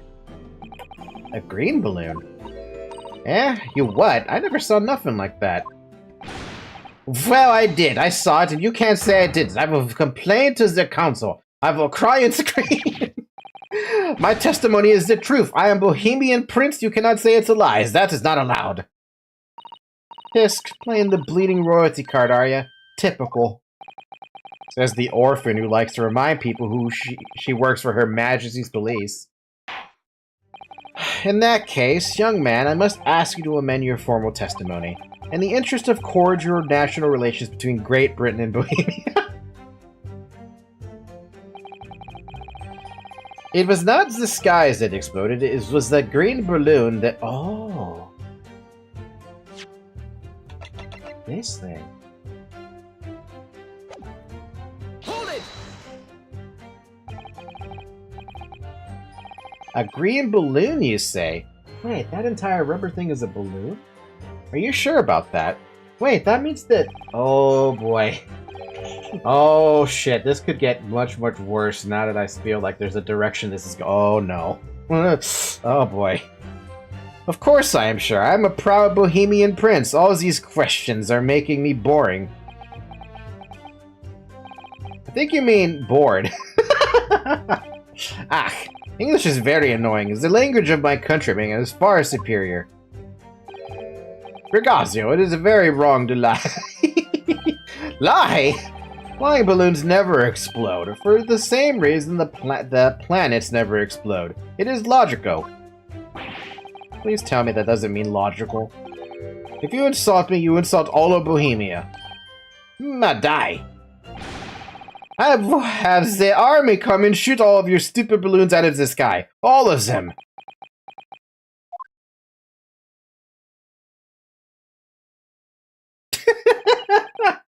Here you are, Your Highness. If only all international incidents were so easily resolved. Wow. Now that peaceful relations Now that peaceful relations have been restored here in the courtroom, perhaps we could return to the testimony. Did you also see the moment that the cage materialized, Mr. Loon? No, I did not see the explosion myself. However, cage, it fell from the sky like a stone and crashed into the crystal tower. Did you see that actually happen? No. In reality, I did not. I saw after it hit the tower. There was a grand confusion around the stage. I ran to see what happened. I was terrorized by the idea that one of my balloons had crashed. I suppose they are his livelihood. But when I looked up at the sky, all my precious balloons were still there. Then that doesn't make any sense. I saw it, though. I saw it slam at the tower. After all, I am a detective now. Then tell us what you saw, Inspector Lestrade. That's what I like to hear. That's what I like to hear. I didn't get a look inside, but... Okay, but that balloon thing is very questionable. What's going on with that situation? Was it you who gave the order to keep people away? Now I know why Frankie was talking about green. Use your head, Odo. How could it have been me? I was up in the balloon, weren't I? Right. So, cause I weren't available, it was the boss who had to leg it over there. He was getting shoved and kicked all over by the panicking spectators as he tried to seal off the scene. It's a real sight to behold, I can tell you. Amazing. Poor Inspector Gregson. So anyway, I couldn't see the cage that well because of all the smoke. And I didn't really want to see, to be honest. I was scared out of me wits. Keep it together, Inspector. The prosecution really is asserting that the demonstration was genuine, but what if it was actually some kind of switch-around trick instead? That would mean that the victim was never actually on this stage in the first place. The two explosions would have thrown everyone watching into a panic for sure. I think I need to find out more about what exactly people saw at the time. Here's the thing I'm curious about, though. It's this little bit right here. The green balloon. Would it have to do anything with this? No? Really? Okay. I'm really certain that would have been it.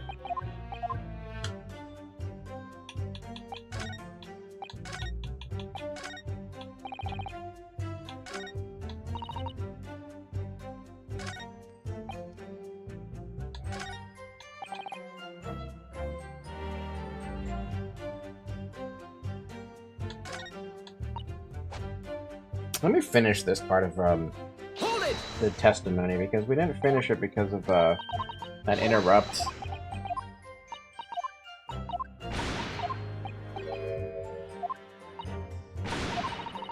I looked around and there was a huge great fireball right next to us in the sky, and there was nothing there before.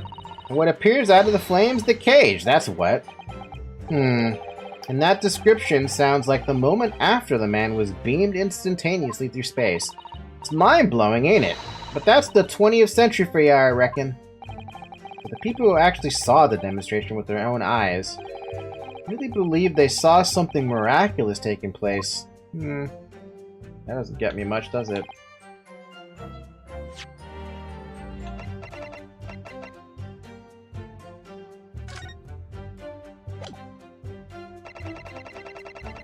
Here we are again in a lost situation of like, what, we don't even know what we're doing.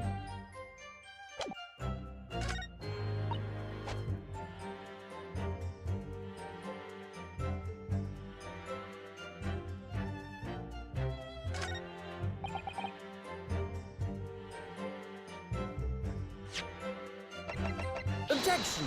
Yeah, okay, that's what I figured. Mr. Loon, in your testimony, you said that all three of the balloons you had operating at the time were undamaged. See, that is correct. If they had been caught in the explosions, it would have been terrible. I wonder if you might know what this is. Ah, I think it may be... See, part of a balloon. A burnt piece of the fabric of the envelope. Sorry, the envelope? Pardon, that is the large round part of the balloon which becomes filled with hot air. It is made from very thick fabric lined with rubber. You do not want it to rip when you are in the sky. Just as I thought. This piece of cloth was found near the experimentation stage. In other words, as Master Gotts testified, a green balloon did indeed explode that day. Eh? If all the balloons in the sky above the experimentation stage belong to you, Mr. Loon, then your statement that they were all undamaged clearly contradicts the evidence. Ooh. If a balloon exploded that day, why didn't the man say so?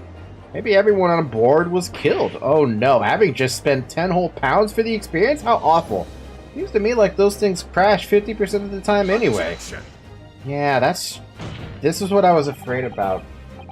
The instantaneous kinesis did occur, but after the explosion on the stage, the point of materialization shifted to a location occupied by a balloon. Causing the balloon to explode, yes, eminently plausible. An unfortunate traffic accident, as it were, and it changes nothing about the pertinent fact. What about the people who were killed? This I cannot accept! Why not, Mr. Loon?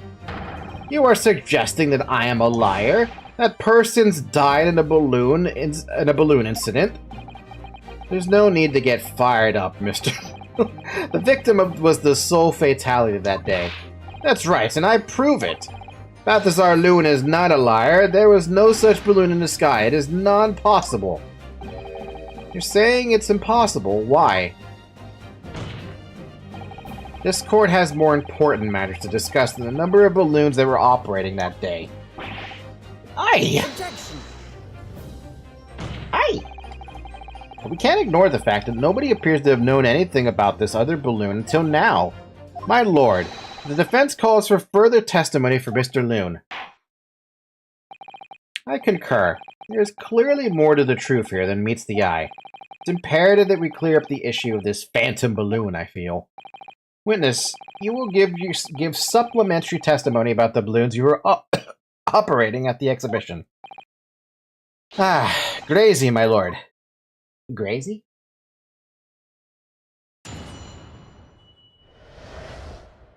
Mr. Loon's balloons. As I said, Balthazar Loon is no liar. Every balloon I had in the sky landed safely. All 3 of my balloons were carrying passengers. If they fell to the ground in an explosion, what a catastrophe. But you can't get away from the fact that a burnt-up bit of cloth was found at the scene, can ya? The coppers at the yard reckon it was probably some debris thrown from the explosion on the stage. This stupid old ragazzo is mistaken. My balloons have the red and blue zigzag stripes anyway. Oh, well, that's interesting. So your assertion is that the balloon this child saw was not one belonging to you? Si, exactamente. If we even saw a balloon in the first place. I do not like the sound of it. It is very bad for business. I have a good mind to sue the land of Bohemia. If you attack us, we will fight back. It will be war, all-out war.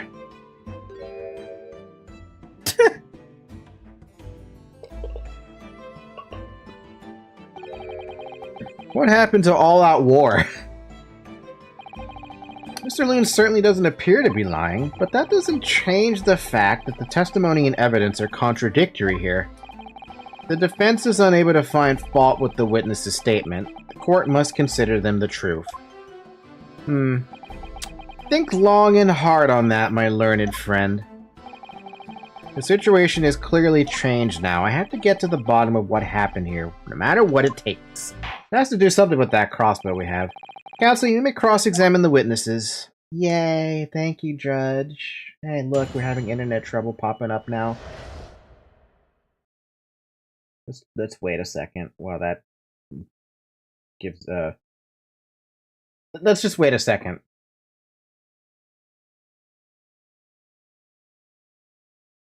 Bum bum bum bum bum bum bum bum bum bum bum bum.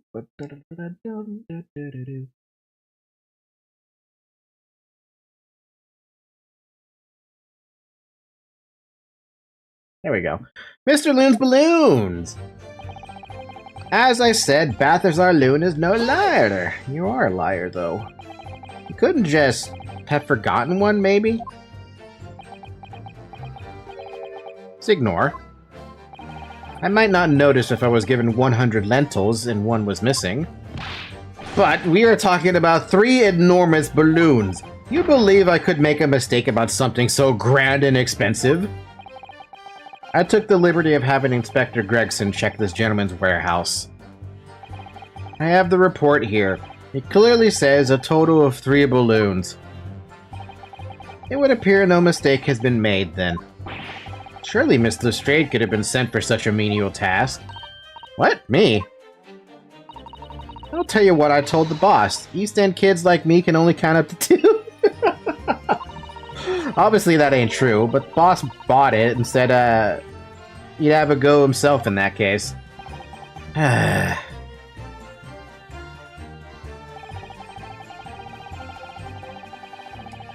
We are right about that when we didn't have any casualties as far as I'm aware, so that's fine there.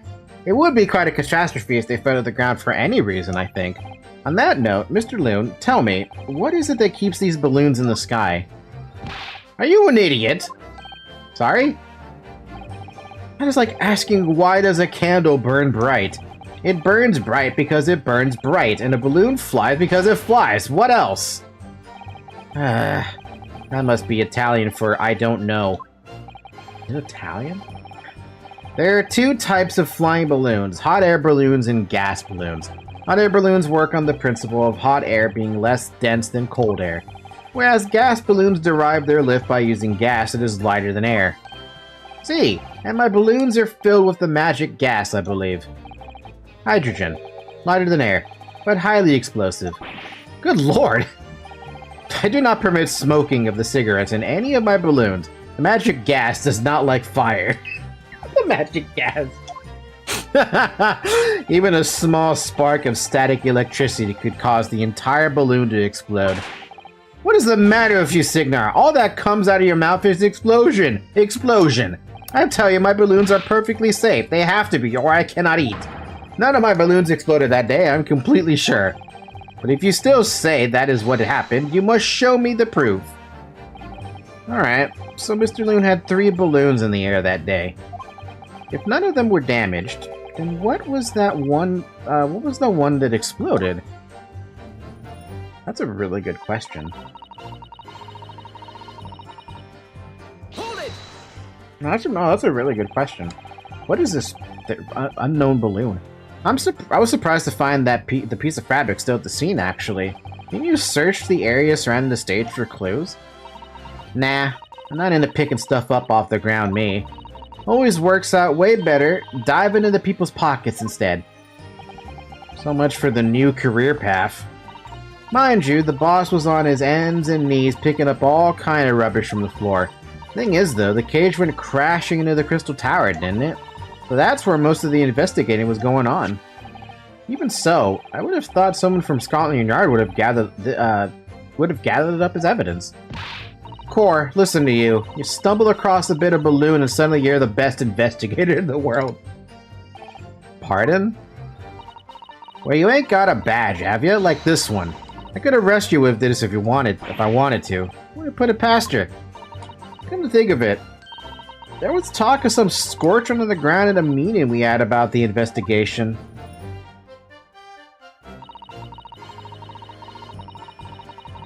Hold it! Give me more information. Because right now I don't feel like I have anything. There's a considerable damage to the stage and surrounding area, wasn't there? Yeah, some of the coves, what were watching the experiment were caught in the blast and injured.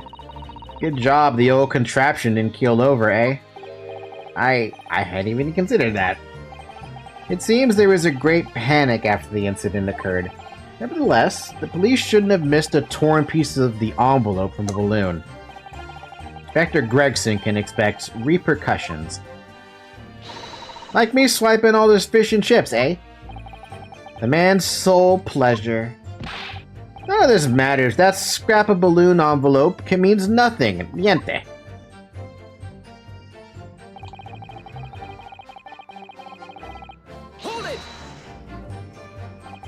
You mean the color is wrong?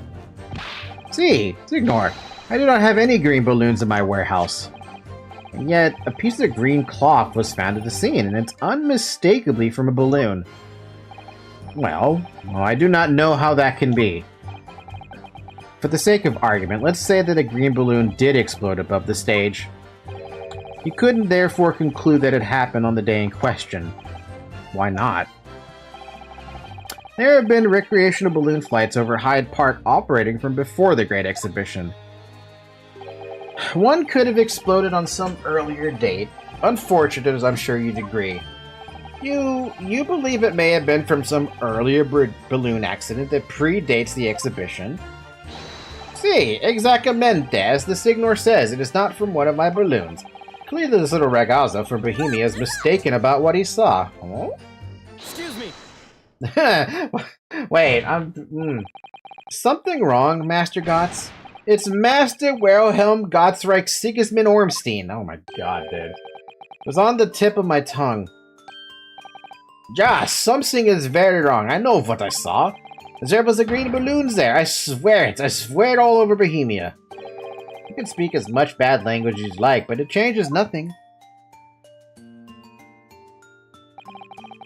If you do not have evidence, Ragazzo, then I must tell your parents to punish you, eh? Perhaps we'll let the judge decide when it comes to punishments. Evidence? What is this evidence? To give a simple example, young man. A photograph, for instance. Some tangible proof of what you claim.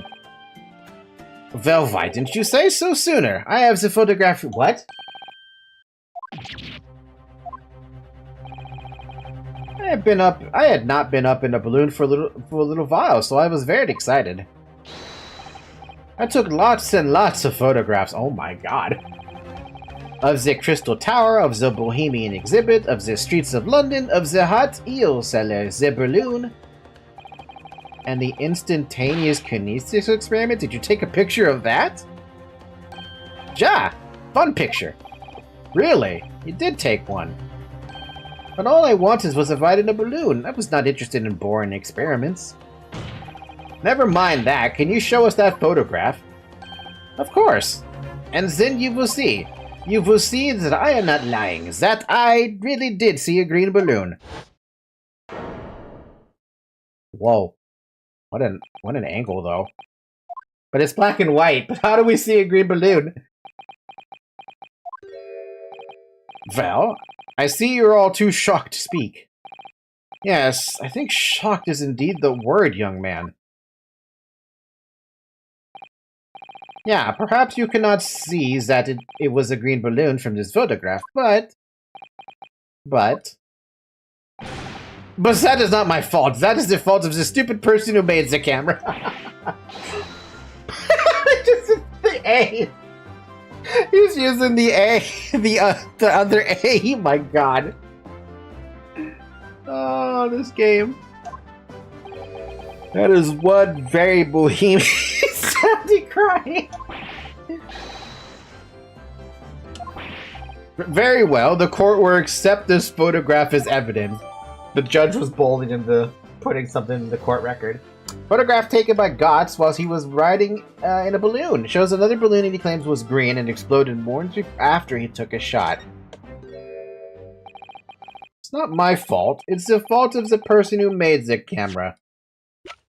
It's a really good freaking image, though. You can even see Professor Hairbrain right there. You also see the man himself. Here's the thing that's interesting, though. What is this? You see that? This light thing is what's been bothering me. When I saw that photo, like, is that an artifact? It's like, no, that can't be an artifact. Is that what I think it might have been from? Oh, so this balloon is empty completely. So what's going on back there? Over here? Over there? Over yonder? Now, why did this explode, though? That's a question we can't have an answer to. Unless it was set up by someone else, the engineer. Well, never mind. I'm sure you have plenty of wonderful sepia memories to take home with you. In any case, when exactly did you take that photograph? Well, it was on the day of the big explosion. You don't say. Hi, Zoe. When I pressed the shutter release, there was a very loud bang, and a hot wind rushed over my face. That means this photograph was taken a split second before the explosion occurred. Well, if you ask me, this black and white photograph changes nothing. I could not give the flying fig. Lovely language you picked up. As I thought, Mr. Loon's testimony just doesn't quite add up. The young Bohemian boy claims to have seen another, fourth balloon. Mr. Loon vehemently denies the possibility, and it's hard to imagine the man in charge could be mistaken about the number that were in the air. Still, this inconsistency must tell us something, I'm sure.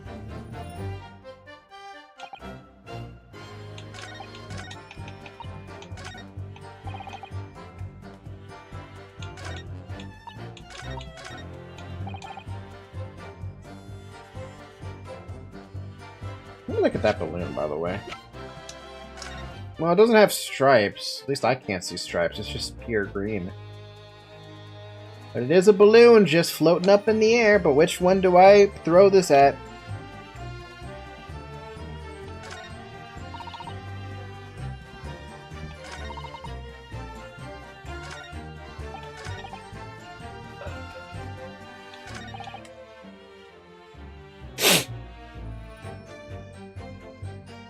I'm gonna hit the game with the save because these have been some complicated freaking these have been complicated in terms of what I'm supposed to present. Objection! Because I don't feel confident anymore presenting anything. Unfortunately, the photograph Mr. Gotts took can't tell us the color of the balloon, but it can tell us something else, something crucially important. What? It shows that the pictured balloon wasn't carrying any passengers. Ah, my goodness, you're right. But surely all the balloons would have been carrying passengers. There would be no sense to it in it otherwise. To see, they are for pleasure, for seeing the view. My balloons only fly with passengers. Which tells us that the pictured balloon isn't one of them, so when the incident occurred that day, there was a fourth balloon in the skies above the experimentation stage. The mysterious green balloon. I know nothing, niente. I can only tell you one thing. If this balloon was not carrying passengers, then it was not one of mine.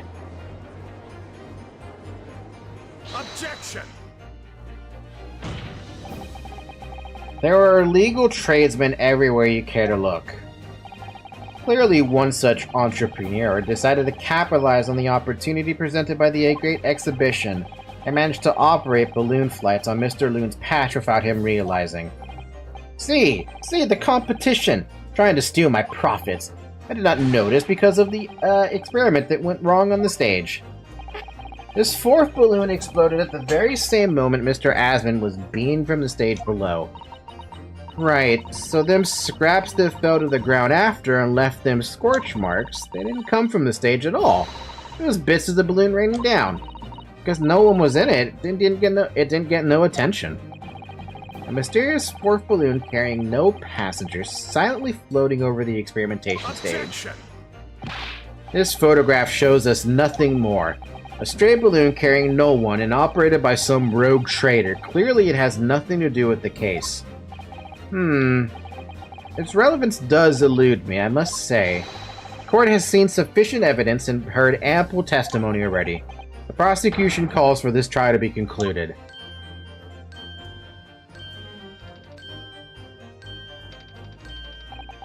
Really? Have we really got to the truth yet?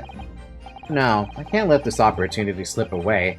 The jurors' minds are made up, and not in our favor. What else can this photograph tell us? Is there nothing more we can learn from it? Oh, there is more. There's definitely more. It's that thing there. Ladies and gentlemen of the jury, wait. Please don't give your decisions yet. The photograph from Master Gotts may be hiding one more vital clue. What's that? A vital clue? Objection!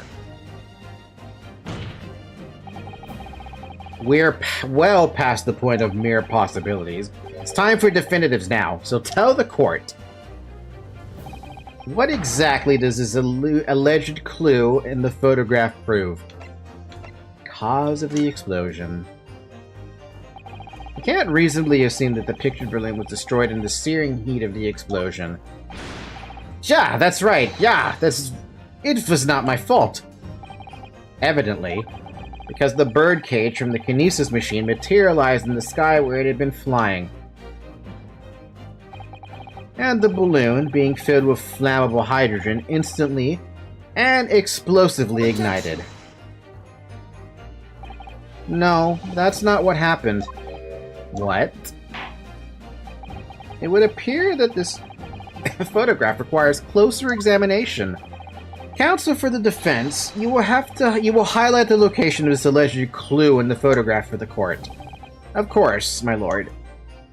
If you look closely, it's plain enough to see. What's shown is linked to another piece of evidence we have. In a way, that leads to an unbelievable conclusion. The clue that heavily suggests that the real reason the balloon exploded is... whatever the hell this fucking thing is. Take that! The timing of this photograph can only be described as miraculous. If you look, you'll notice there's a bright white line that appears to point directly at the balloon. Most likely a ray of light caught incidentally on the film. That's what I thought for a second, and I'm like, wait a minute. Light doesn't do that. I'm afraid I can see nothing of the sort. If you look with the magnifying glass, my lord, it becomes clear what the nature of this bright line really is. Goodness, what is that? Undeniably some flash of light, yes. Oh golly, do you think it might be lightning? But it couldn't have been a finer day. I believe we may be looking at fire. A bolt of fire heading straight for the balloon, like an arrow! Indeed, even to my aging eyes, it would appear to be a flame of some sort. My word, are you suggesting this flame struck the hydrogen gas that filled the balloon? Objection! That's absurd. The balloon would have been 60 feet above the ground at the time. No flame could possibly have reached such a height. Objection! Actually, it's in my opinion that a particular piece of evidence found at the scene reveals how that is exactly what did happen. What evidence? If such evidence exists, counsel, then for goodness sakes present it, man! What evidence explains this mysterious streak of flame that appears to be headed directly for the balloon? This little crossbow! This was found hidden at the foot of a small ornamental tree near the scene. Good lord, is that a crossbow?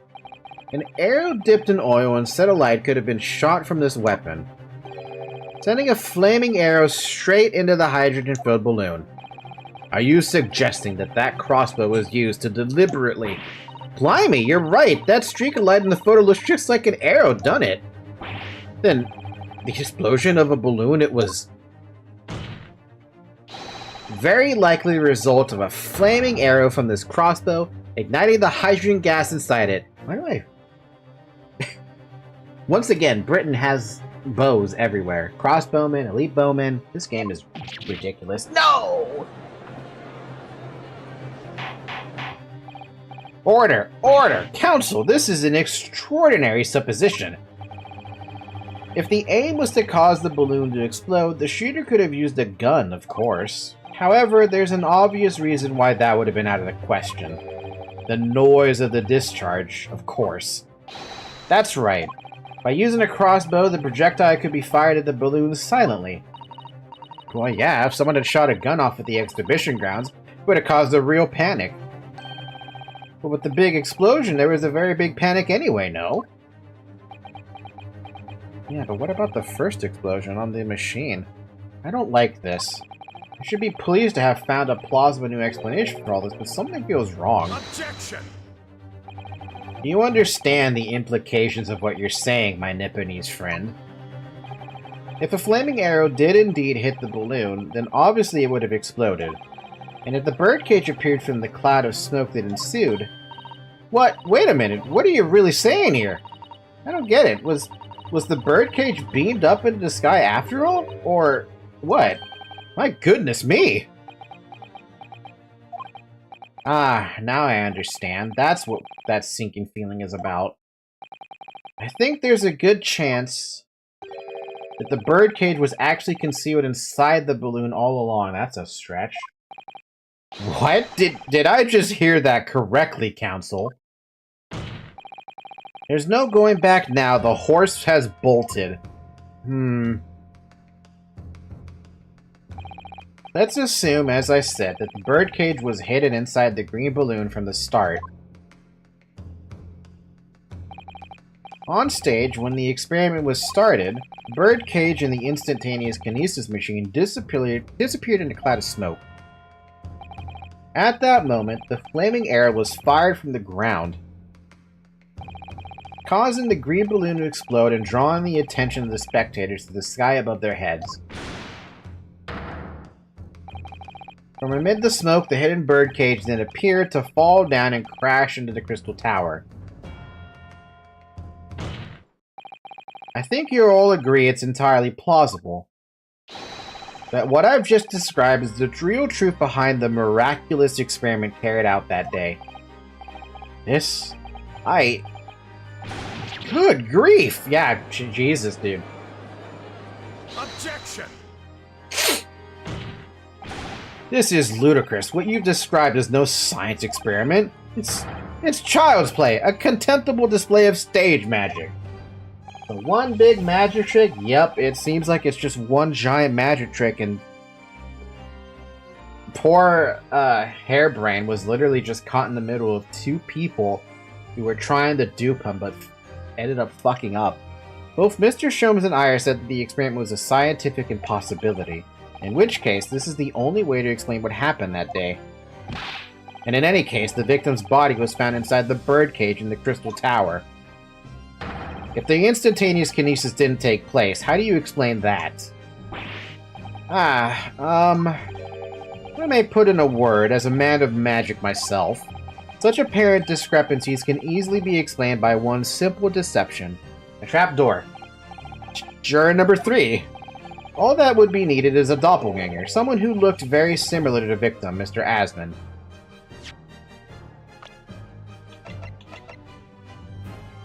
That's not that hard, when you think about it. And having this other man appear on stage to front the show as a body double. Ah, yes, of course. So in fact, Mr. Asmund must have been inside the birdcage that was concealed inside the balloon right from the start. Objection! That balloon would have been filled with hydrogen. Anything hidden inside would have been scattered to the four winds when it exploded. Yeah, that's also another problem, isn't there? No one would have ever embarked on such a risky venture. Not necessarily. The explosive force of the balloon gas would very much depend upon the mixture ratio. Juror number 4. Flying balloons are rarely filled with pure hydrogen, but a mixture of other gases, such as helium as well. Helium on its own doesn't explode, but by controlling the gas mixture ratio, the explosive force can be altered. The mixture ratio? Damn, we're getting scienced on right now. Obviously, the victim's body would have suffered some burns. That would be unavoidable. But not to such an extent as to render this whole obscene charade impossible. We got scienced. A very calculated magic trick. God damn! So everything that happened can be explained, logically and scientifically. The explosion that engulfed the stage at the start of the experiment was no accident. It was all part of an elaborate deception to make it appear that instantaneous kinesis had occurred. Well, goodness me. And if we accept that this is what happened, it means that the victim, Mr. Asmund, was never present on the public experimentation stage to begin with. In short, he couldn't have been killed by the defendant, who was on stage in full view the entire time. Ah! Hi, Stones, by the way. How you doing, man? This will be very hard for the prosecution to counter. Lord Van Seeks can't credibly maintain that Professor Hairbrain is a suspect now. Okay, but here's also a bigger problem. It's because Professor Hairbrain doesn't know when to shut the fuck up. You need to shut the fuck up, man. Mr. Naruhodo, I appreciate your efforts. Thank you. Professor? But you can stop now. Just keep your mouth shut, please. Sorry? What's all this about, Mr. Hairbrain?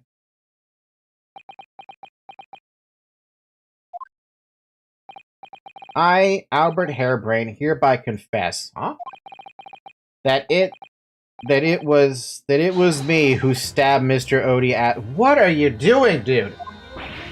Yes, it was me with my faithful friend and partner, Andrew the Screwdriver. What are you doing? Yeah, exactly what Ryu said. Why? Order! Order! Order! Defend it! Explain this sudden confession. Professor Hairbrain, what are you talking about? It's what I've said all along. I must protect my hypothesis and my precious machine. You stand there and claim it was all a trick, all an elaborate prank, but where's your proof? No, you'd have to examine the machine if you wanted to prove it, but then it would be all over. My beautiful hypothesis would be laid bare. I mean, the indignity of it. Doing fine, relaxing tonight before heading to bed. You have work tomorrow, sir. Just out of curiosity.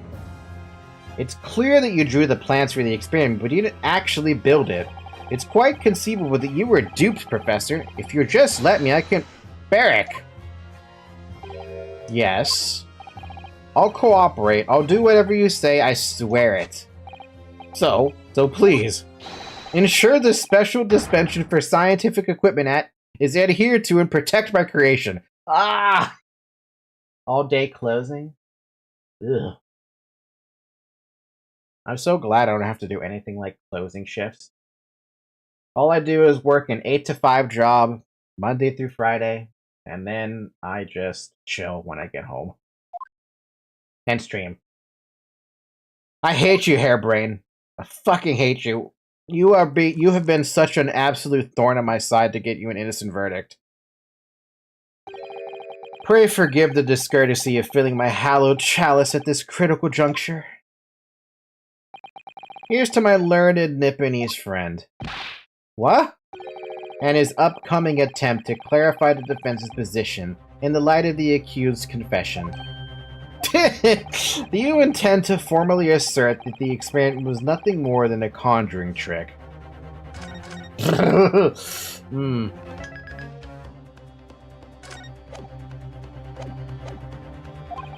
Because the moment you do, the Special Dispensation for Scientific Equipment Act that protects the professor's invention will cease to apply.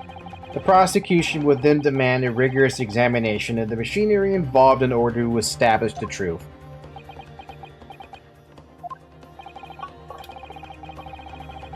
However, if you acknowledge that the machine is genuine and instrumental to in the victim's murder,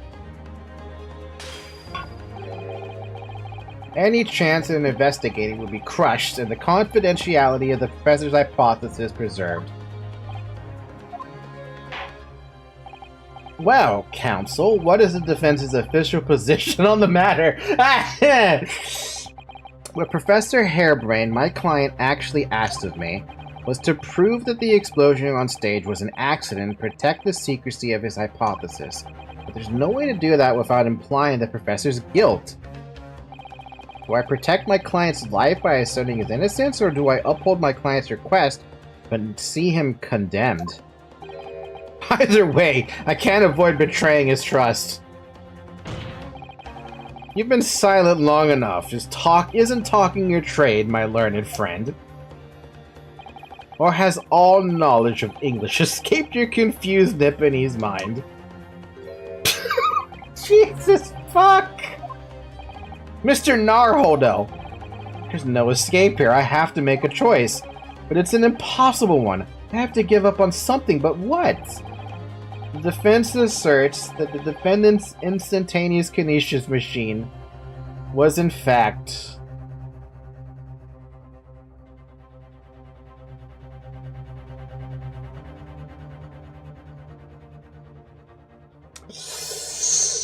Oh.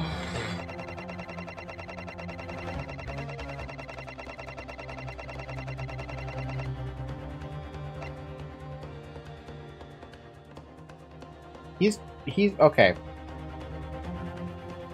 Let me look at something here. A man who perished in the explosion on the experiment station stage. He was Professor Harebrine's financial backer and the boss of a large criminal organization. Supposed masked man. Scientist who invented the machine to demonstrate super high voltage instantaneous kinesis. He's the defendant of this case and a friend of Lord Van Zeek's, apparently. And then that's all I have. Fuck.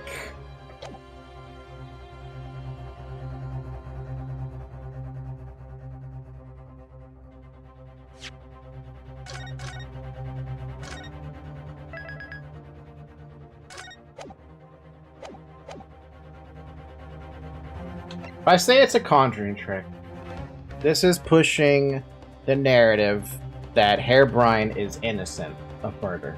Okay?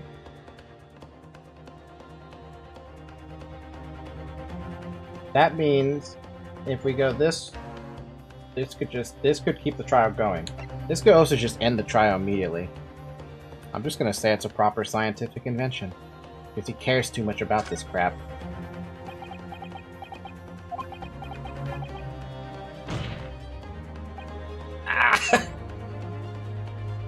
What's the matter? No, I can't say it. My client placed his faith in me. I can't just let him down. What must I give up on is not the question you have to ask yourself here. It's what can I protect? Hello again, Mr. Naruhodo. It's been far too long. Huh? Susato-san? Wait, am I seeing a vision here? But what are you— Hiya! Ah, my first Susato takedown in 6 months, so it's real. There'll be time to talk later, Mr. Naruhodo. For now, we must concentrate on the task at hand. Which is working out not what I have to give up on, but what can I protect? Definitely not a vision. Definitely not a vision. Professor Harebrine. Ah, yes? Yesterday you told me that science is the pursuit of truth. Well, my job is to pursue the truth too. Yes, of course. And personally, I believe that you didn't stab Mr. Asman. I think you've come to realize something yourself too, haven't you? That your experiment and the machine you built with the victim are questionable. The truth behind that is what we must both pursue now. Ah!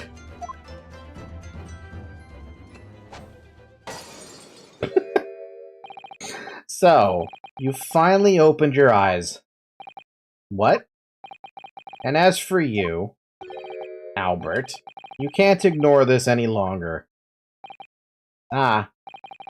Having heard my learned friend's assertion, don't you have something to say? Barrick. Lord Van Zeeks.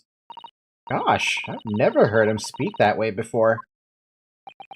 In truth, there is one thing, something I've remembered that's of relevance. What?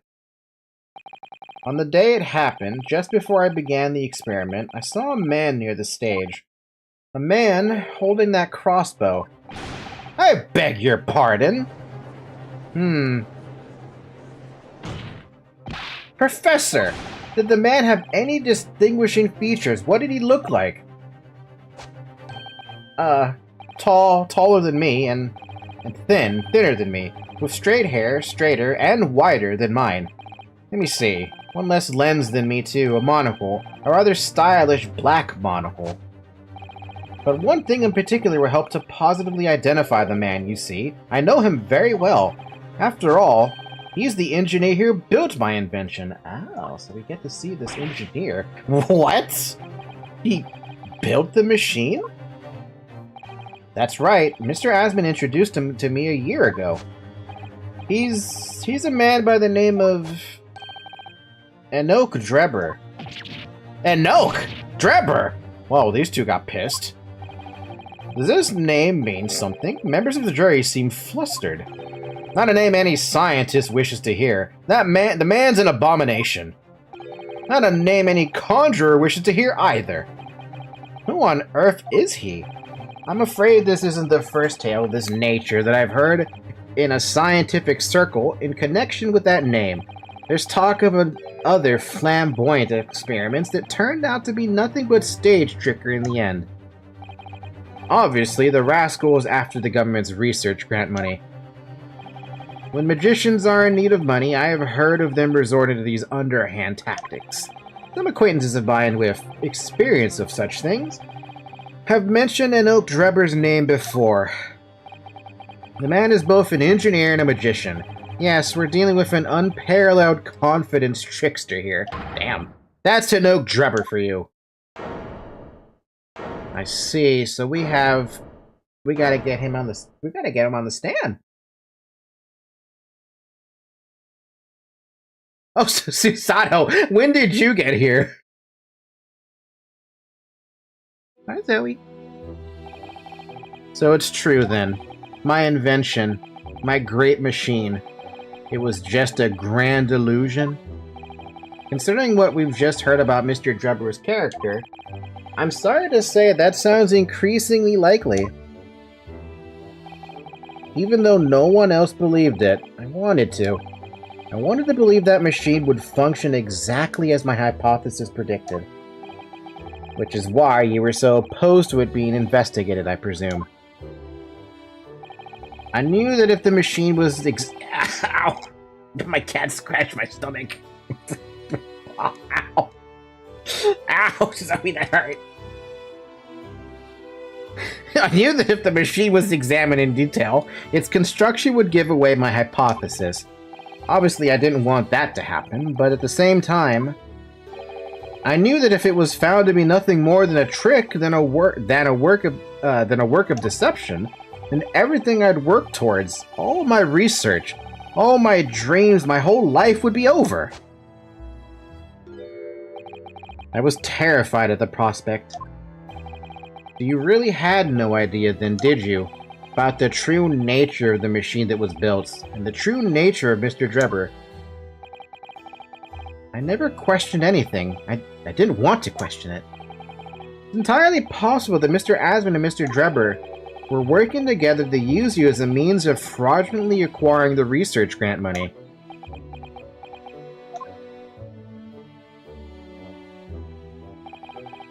When I announced my invention to the crowd that day, it was the finest moment of my career. I pulled all the levers and turned all the dials in exactly the way Drebber had described. Then, when the smoke suddenly started billowing out, I panicked. I didn't know what was happening.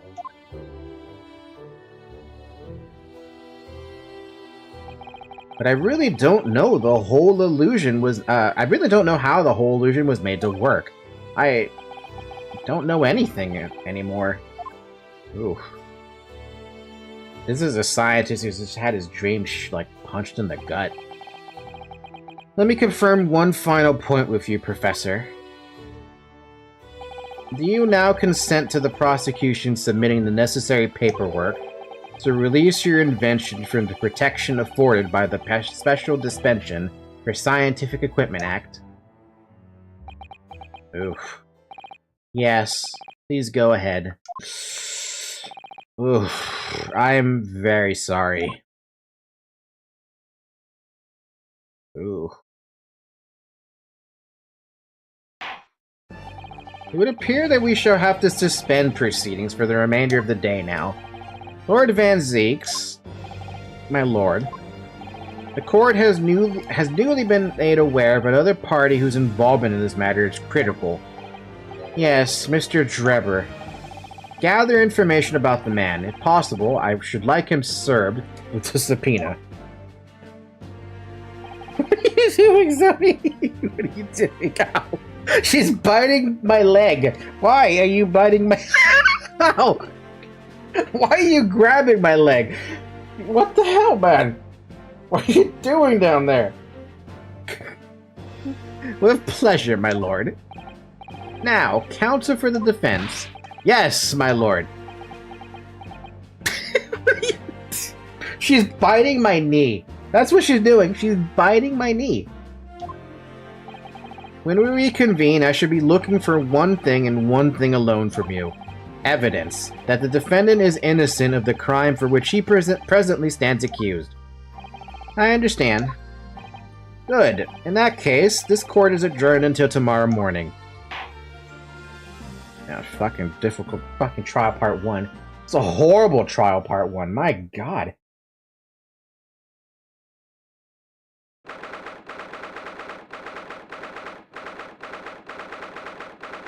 Now we have to deal with a depressed professor.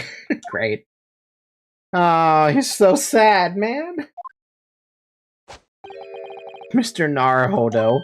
Ah, yes? I'm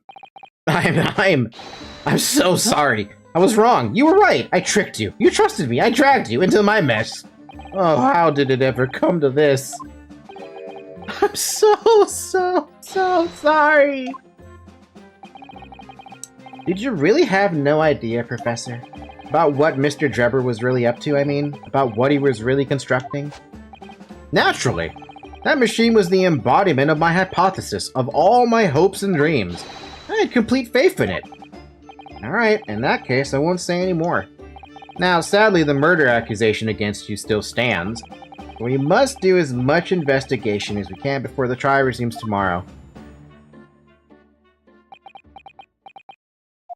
Well, thank you for doing so much for me. Also, this. Suzato-san, what the fuck? I'm so sorry for arriving late this morning, Mr. Naruhodo. I wouldn't even know where you were arriving! Didn't you receive my postcard? I wanted to let you know when I'd arrive. Postcard? What postcard? I hid it from you, Bruno, so it would be a surprise. You bitch. You may be 10 years old, but you bitch.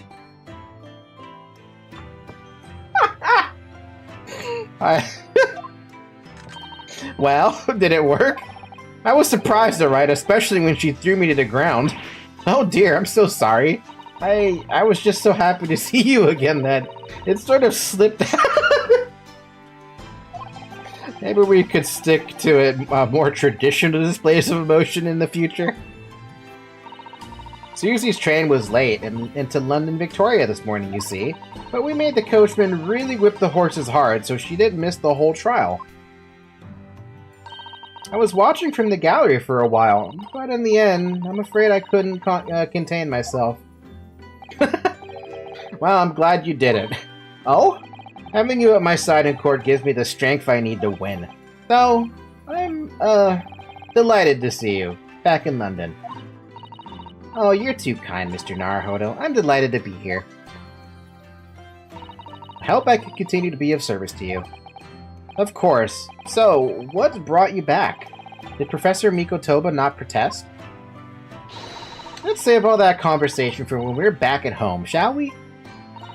You know, I've made one of my most special blends ever for this special occasion. Oh, Iris, how wonderful. I can't wait. Yuzato-san was back in London. Hard to... God, Zoe, why do you keep doing this to me? She's now tickling my butt.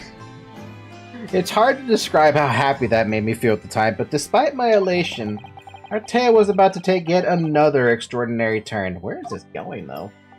Hi. Hi, Zoe? You want to jump up here? Come here. Come here. I'm going to hold you. To be continued. Cool.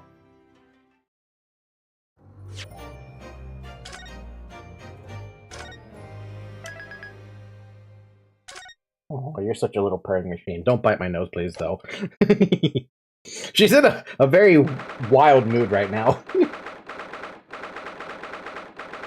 Naruhodo's legal consultancy, where nothing has changed. Oh, this room. It's been too long. It hasn't changed in the slightest, though. It's been some 6 months, hasn't it? That's a long time for things to stay so familiar. I didn't know when you might return, and I wanted everything to be as you'd left it. But it has been some 6 months, it's true. So was your father alright, Susie? What happened? My father? Yes, Professor Mikotoba, I mean, and it was half a year ago, but that's why you went back to Japan. Because of the telegram you received saying he'd fallen ill with a very high fever for some unknown reason. That was all a lie. That's right, so I was surprised to learn you'd be coming back so soon. Surprised, but happy. I think I wrote about it in my letter to you, that it was all a trick. My father is in fine health, and I'm obviously very relieved about that. Well, we're all delighted to have you back. It's quite by accident that I'd been able to return to Europe, actually. It's because of a very grand conference called the International Forensic Science Symposium. There's a lot of science happening in Part 2 of Ace Attorney. International Forensic, that's the same symposium Lord Strongheart mentioned. Anyway, I've arrived safe and sound, and all that matters is that I'm here now. After all, I haven't yet fulfilled my promise to you, Iris. Oh! You must tell us everything that happened when you were back in Japan. Yes, of course, I shall. And there's one other thing. Something you wrote in your letter that particularly grabbed my attention.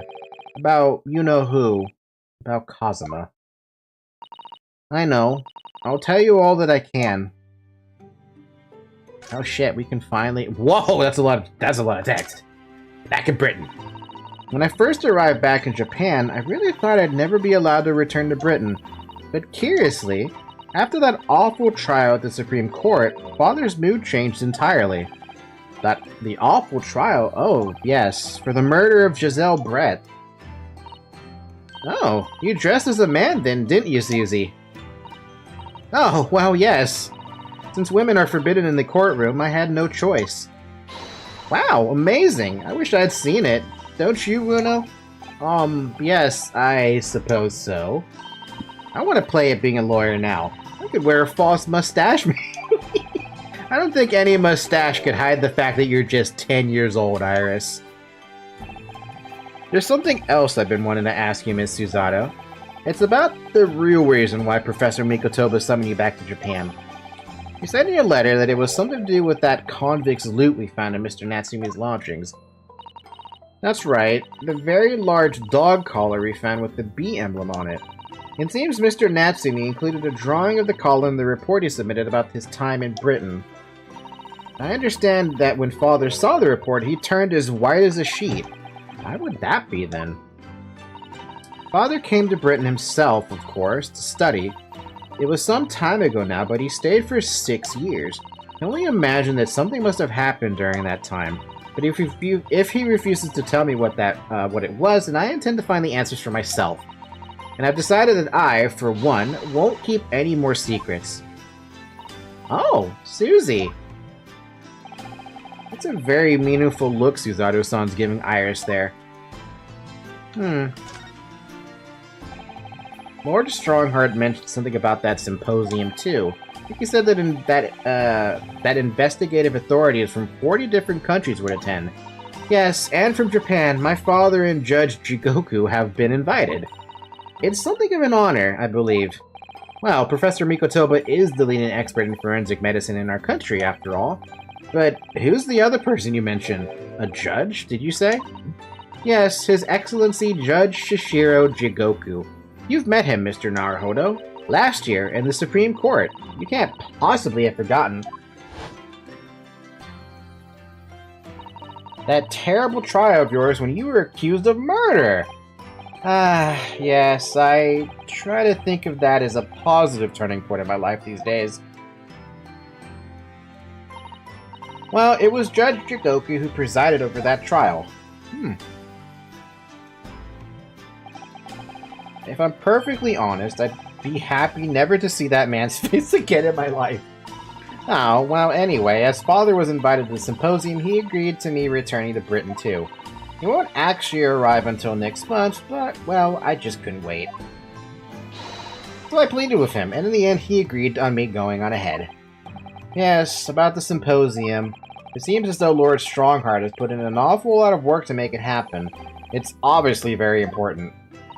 I believe it is, yes. As I understand it, Lord Strongheart organized the entire event himself. Damn. I think he's hoping that by achieving exceptional results, he'll get the job of Attorney General, the most senior position in the British justice system. He's hoping to use his power to create the world's finest policing institution. That's what Father said anyway. Apparently it's Lord Strongheart's lifelong ambition. Does Professor Mikotoba know Lord Strongheart personally then, I wonder? Actually, Lord Strongheart gave me a long speech all about this very subject only yesterday, but I sort of lost the will to live early on and didn't really listen to much of it. I'm trying for you. You didn't even get a chance to listen to any part of it because you just fell asleep. Giselle Brett, the woman whose unforgivable actions ended in me being wrongly accused of a crime I didn't commit. The murder of Dr. John H. Wilson. Yes, Giselle Brett. That's a name I won't forget for as long as I live. The extraordinary thing is, though, it seems it's a name we should all forget. Sorry? Since the incident, our government's intelligence services have been investigating Miss Brett. But it turns out that an Englishwoman by the name of Giselle Brett didn't actually exist. Huh? It didn't exist, but how can that be? It was a pseudonym. Her real name was Shin, and she wasn't a visiting student either. That was a front. Huh? A front? Who on earth was she then? Miss A. Shin. Her name is literally all our intelligence services have been able to ascertain about her. What the fuck? Nobody knows why or even how she came to be in Japan. It's a complete mystery. But that makes no sense. It's no easy task to be accepted as a foreign student anywhere. What could the woman have been up to?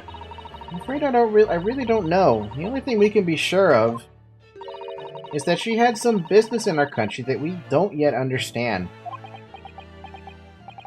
And now she's been killed, while all the questions surrounding her existence remain unanswered. I'm afraid so. Hey Shin, who on earth was she? And why do I feel as though I've heard that name before somewhere? This is why I wish I could check back on the ciphers. What about Kazuma? After my friend Ray's trial, the reporter who actually killed Miss Brett said something very strange. I know the truth. I know you had a hand in what went on. In that visiting student's fate. Nobody here in Japan knows anything about it. They don't know that the guy never made it to England, that he died on that steamship, and that he'll never... How does he know that, by the way? Obviously, I couldn't ask him to elaborate at the time. But later, I visited the man in his prison cell and asked him what he was going to say about Kazuma-sama. And what did you learn? Nothing. After he died on the voyage to Great Britain, his body should have been unladen at the port of Hong Kong and passed into the care of the consulate staff there. Should have been? Well, it turns out that his body never arrived. Huh? It just disappeared. What? Kazuma's body vanished? Our government tried to cover the fact up, it seems. They erected a grave on the cliffs by our hometown. Except, Kazuma-sama isn't there. Did Professor Mikotoba know about this? Yes, it would seem that he did. But he didn't tell me.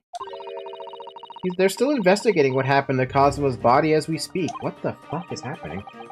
I just don't believe it. What is this acute feeling of apprehension I have all of a sudden? What the fuck, dude? What is going on? Thinking back now, some of the things that happened on the SS Burya were definitely strange. I mean, after he died, we never saw his body again, did we? I mean, no, we never did. They never brought it up either.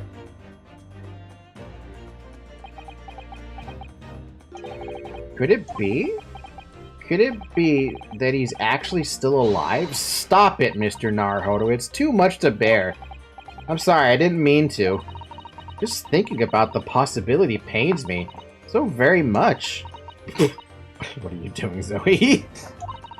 Cast your mind back for a moment, Mr. Naruhodo.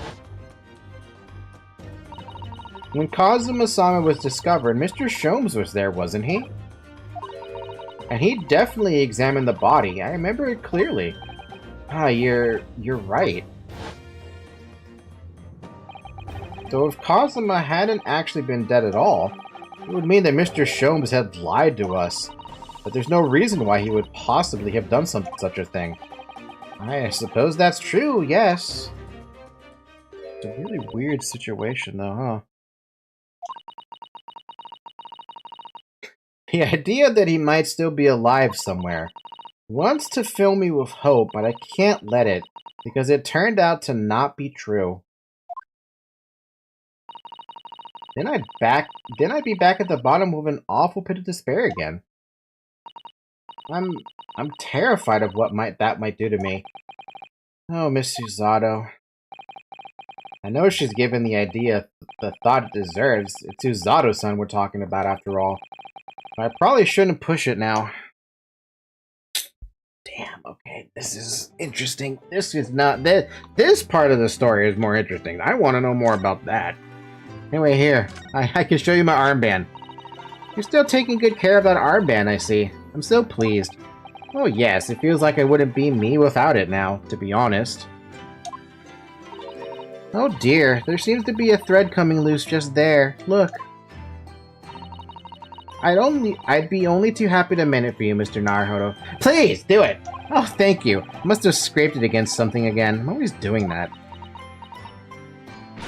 Then take better care of it, please. It was all going so well until I ruined it.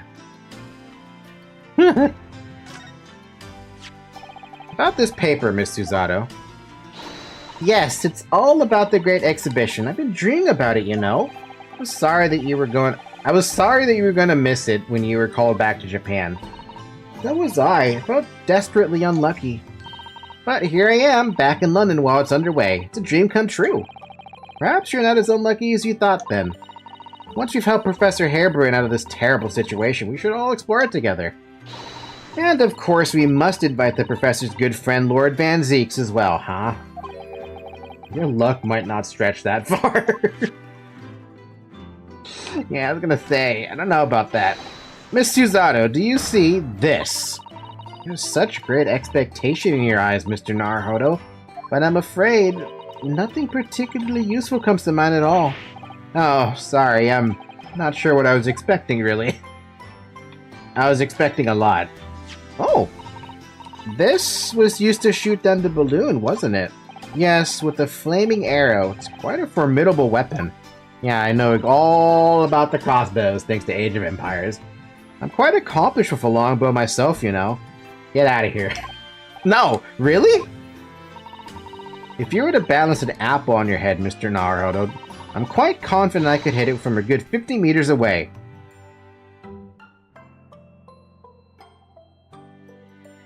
That's gotta be a reference to, like, Tokugawa or something. Is it Tokugawa? I don't remember who the bowmaster was in Japan. The Japanese Warring Kingdom, or not Warring Kingdoms. No, that was the Warring Kingdoms period, wasn't it? Or was it a different period? I don't remember, man. I don't know my Japanese history. Quite confident, you say? Does the apple necessarily have to be on my head?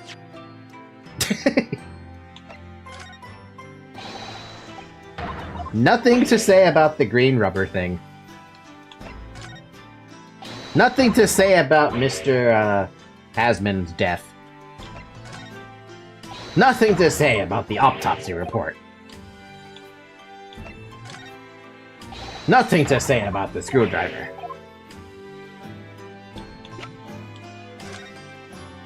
Nothing to say about the other photograph of that kid.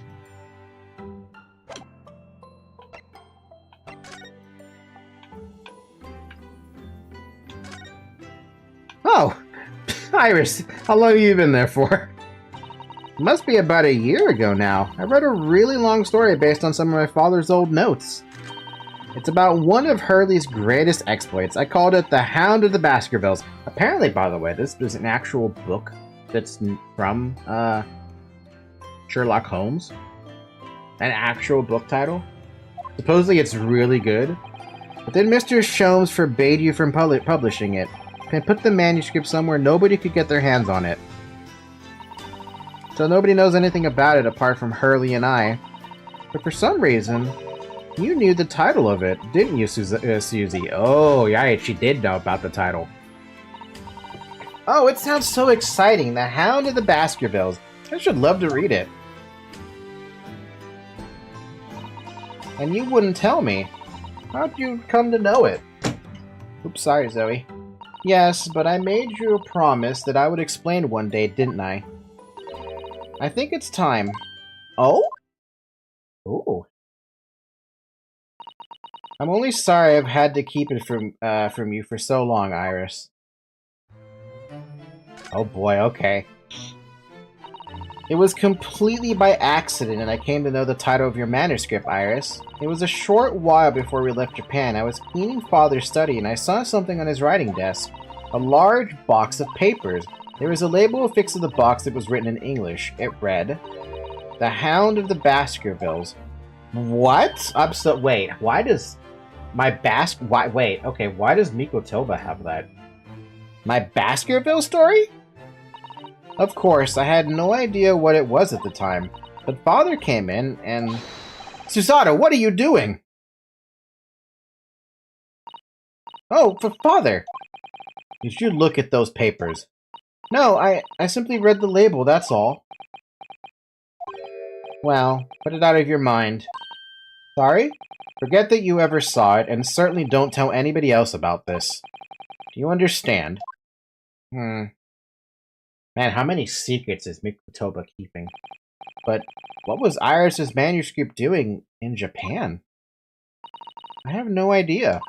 But when I heard Iris mention the word Baskerville that day, the title just slipped out.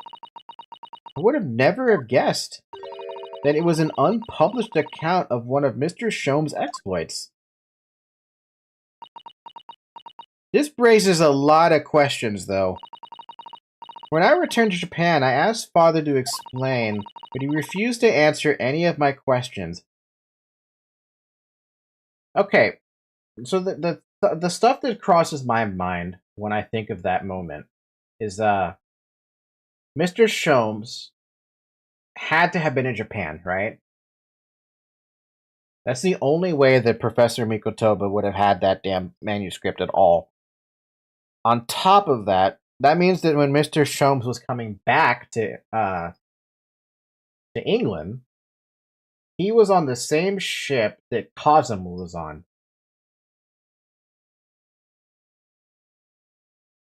What if he was ordered by Mikotoba to go on that ship? That's a question I have. What was Sholmes doing on the ship at all, for that matter? But he refused to answer any of my questions, and there was no sign of the big box in his office.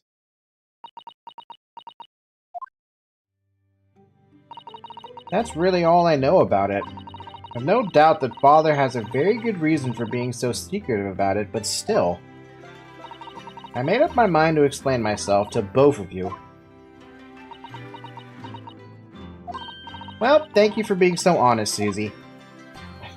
That still brings up so many questions as to why that's there. So, Mr. Naruhodo, I'm ready to start investigating if you are. I've committed every detail about the case to memory. And Iris has told me about the disturbing happenings at the Waxwork Museum as well. So, you're fully abreast of the situation already, Mr. Zato. I expected nothing less, to be honest. I would think our first port of call should be to investigate this Mr. Drebber, the engineer responsible for building the elaborate machine that was used to effect this extraordinary trick. Just a 1 second here. I just noticed what time it is, and if I intend to keep going, there is something that I have to do, in Aeon, of all fucking games, that I have to look at that happens in 7 minutes, just to let you guys know. The engineer responsible for this elaborate machine that was used in effect. Yes, a conjurer of sorts by the sound of it, well known in the fields of science and magic. Then we need to go and arrest him. Wow. Well, yes, he must know the truth behind this case, so I agree we really do need to find the man. It sounds like it's a case of tracking someone down. Which is a job for the police or a great detective. Are we supposed to guess who she might be thinking of? Gregson? We don't have much time. Did the client fail to open? So I was trying to open it? Come on. Stop failing to open.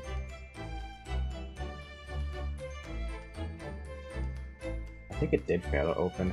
I swear to God, I have so many issues trying to open Aeon lately. It's such an annoying, infuriating thing to deal with. I just want it to open.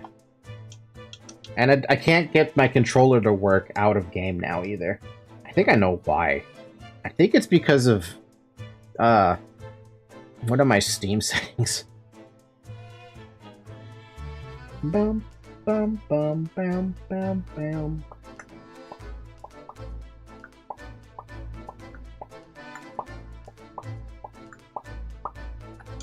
Bum, bum, bum, bum, bum, bum, bum, bum. Oh no. Oh no, god damn it. No! My Steam!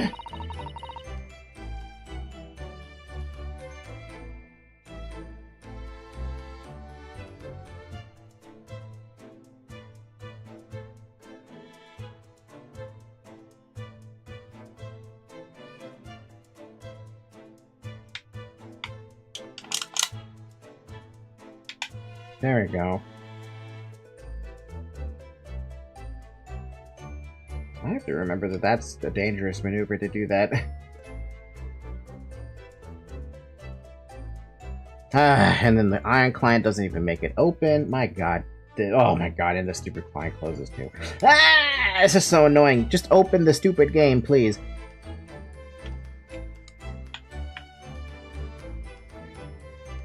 What stuff did I miss there? We don't have much time, so we should get started straight away, I think. Well, good idea. Well, best of luck then. Oh, you're not coming today? Why are you not coming with us? I'm going to Brixton Road shortly for the herb market. So let me know later how you got on, won't you? Thanks, Iris. That was a little abrupt. The pull of the herb market must be strong. I guess we can move then. A new location has been added. I don't know where. Oh, really? I don't believe we have any business that would require a visit here just at the moment. Man. Okay, hold on. I'm opening up the client for Aeon, so you're gonna hear, like, some annoying... You're gonna hear this noise. Give it a second where I open up my settings on this so that I can mute the game so that you guys don't hear it. Because I don't need you to hear Aeon. By the way, there is a particular reason why I'm logging into Aeon again.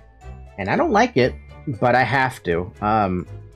Right now, they currently have a...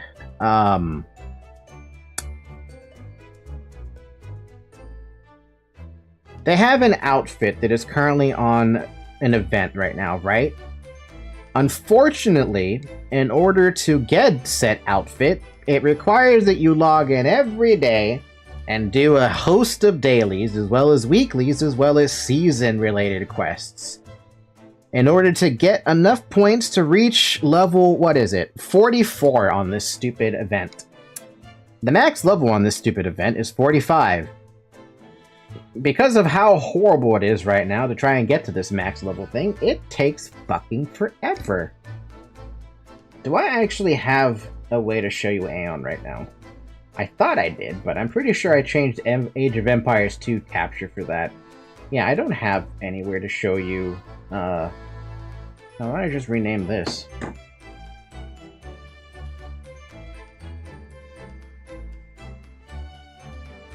Move this above for a second. So I can at least show you what I'm trying to explain. So that you don't understand it. Alright, so like there's this thing here called the Deva Pass, right? That's what I've been doing. It starts from level 1, it goes all the way up to level 45, right? The thing I'm trying to get is this stupid appearance coin. Okay, cool. How do I get the points? You get them from doing dailies, right? They each give you a certain amount of points. Maximum 65 points per day for dailies. Which is, for the record, you need 100 points to get a level. And you get a whole bunch of weeklies, which I've already done. For one account, mind you. And you get a whole bunch of season quests where you have the entire duration of however long the season lasts to get those done. A variety of different quests, kill 50 enemies of the enemy faction, legion marks, just stuff that you can do in the game that you can eventually accomplish, right? That's why I'm logging in right now at 9 p.m. in game time to see what's going to pop up over here. Because I need whatever pops up here on specifically Tuesdays, Fridays, and Saturdays. Because I missed the time frame in the morning for Saturday, I'm checking the nighttime thing to see, hey, what's going to happen. So if like you don't mind waiting just a little bit to see what's going to happen, I'd like to know if it's going to be like a... Okay, I have to do this on 2 accounts, mind you. I don't like doing this. I don't want to do this. It's a waste of my time.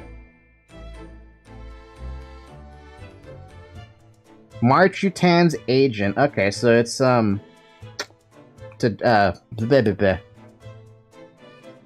it's Skelp Defense today, which means I can either log in Elios or I can log in an Asthma later. It takes a half an hour for that shit to finish, so we got time to just ignore it. So I'm just gonna put that back down there. You don't have to see that anymore. And there, we're back into here. Alright, where can we go then? Let's take a look-see. We can go to Shome Suite, Lord Chief Justice Office, the prison, the experimentation stage, Madam Two Spells, and that's it. So let's just go down one floor. Check it out. Shome Suite! There's probably nothing here, and I don't even think Shomes is in the his office right now. He is probably at Madam Two Spells still. Yeah. We could go check with this guy, but I'm pretty sure he's not here. Oh shit, who is that?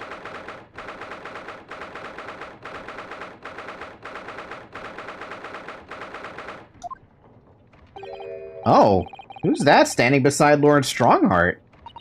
I wonder. I've never seen her before. She looks very angry. Ah, the young champion of the court. You had some success this morning, I understand. And you've thrown the entire government into disarray as a result. Oh, you mean because of Professor Harebrain's experiment? Sham science being demonstrated at London's Great Exhibition. The country's been made to look foolish, and now politicians are scrambling to respond. Ah, God. Lord Van Zeeks is in Whitehall as we speak, giving an emergency briefing. Oh dear, I didn't mean to cause any trouble. None of this is your responsibility. The government is entirely to blame for having been taken in. The special suspension that prevents investigation of the scene will be annulled later today. Once that happens, my forensic investigation team will move in and deal with the scrap metal in no time. It's scrap metal now, is it? Until later then, Lord Strongheart. Yes, thank you. Who are you, though? Who was that?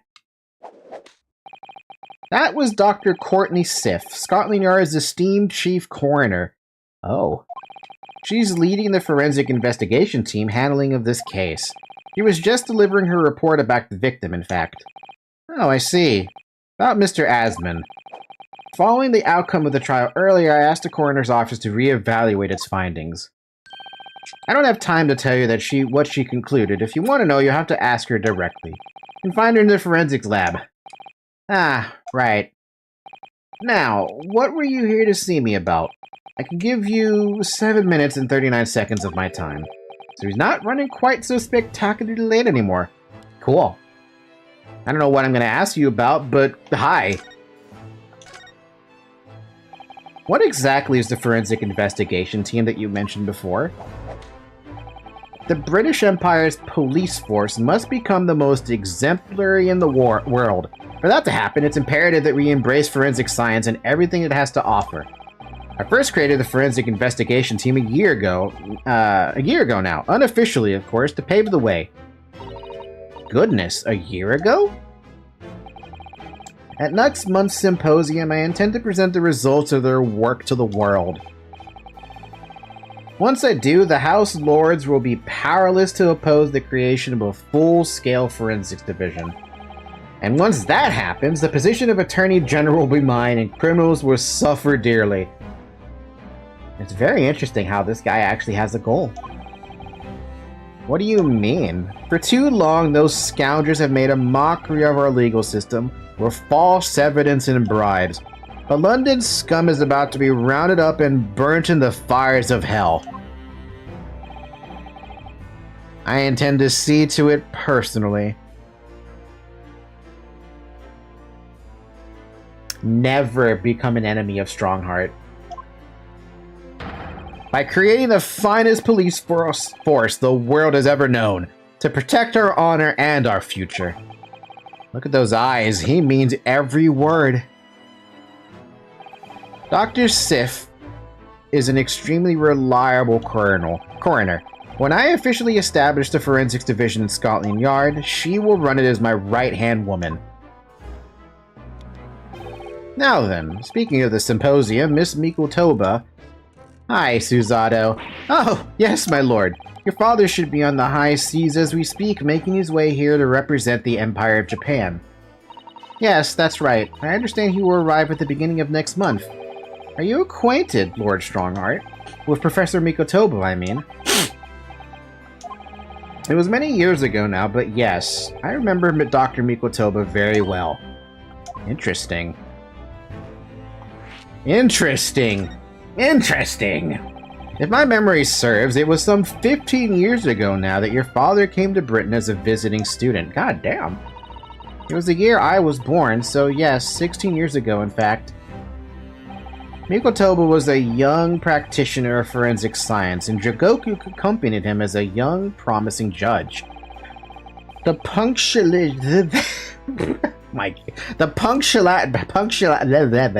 he was punctual, and politeness of the Japanese at the time impressed us greatly. Not that I wish to imply impoliteness or carelessness on your part in any way. I didn't think that you were. Dr. Mikotoba studied forensics in one of London's large hospitals. St. Steiner's, if I'm not mistaken. Dr. Sif was also there then, as it happens. Then, Dr. Sif knows my father, does she? She was a young medical assistant at the time, so I doubt their paths crossed regularly, but I've no doubt they knew each other, superficially. After all, Dr. Mikotoba was here studying his subject for some 6 years in total. 6 years? That's a long time to be studying abroad, isn't it? I lived with my grandmother in those years. So he left his newly born daughter behind and went overseas for 6 whole years? It was a rather turbulent time at home. Oh. Perhaps father wanted a reason to get away. What do you mean? Why? Well, clearly something was going on at the time. Well, now man, Mikotoba's got a lot of connections. Wanted to ask you about Lord Van Zeeks, actually. I heard that his older brother was killed some years ago by a mass murderer known as the Professor, who targeted nobles and royalty. Is that right? You Japanese are a throw-a-lot. You've done your research well. Yes. And you could say it was that very incident that gave rise to the Reaper. What? Why? When his brother, Clint Van Zeeks, was murdered, it was just after young Barrack had graduated from the University of London and became a prosecutor. When obvious criminals who managed to evade conviction in court started disappearing, rumors quickly spread throughout the capital. Legend started to say that whoever Barrick von Zeeks went, the ghost of his dead brother wasn't far behind. Ooh. Oh my word. So Lord Van Zeeks isn't the Reaper, it's the ghost of his brother? Ever since that time, he became a very aloof figure in London's legal circles. Yeah, I can understand that one.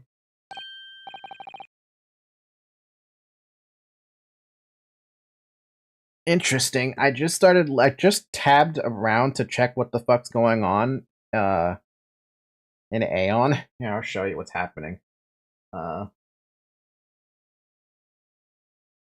Here. The dude that you're supposed to defend for the faction I'm currently on, that dude is getting killed. So I'm being forced to open up the second client of my game. It's super fucking annoying, and I'm gonna go check it out myself and see what the fuck is happening, but this is actually just... Do I help? Do I care? I do care. I want to get this shit done. Especially because, like, I have to help. But can I even help, is the question. You guys want volume in this? Do you need volume in this? I'm just checking, really. Holy crap, there are so many. Oh my god, there's a lot going on over here. Holy fuck. It's not that many, though, to be fair. Do I really want to help with this? I don't like fighting. Ow, I don't like fighting transforms, man.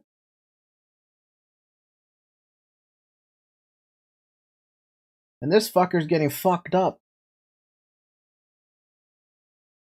Ah, fuck it, I'll help a little bit. Just to help, you know? Ow. You know, ow! Remember how I said I don't like fighting transforms? That's why. Ow! Everything hurts. No, don't you dare pull me. I am not interested in your garbage. Yeah, now there. This is just as bad as I imagined. Oh, baby, bound.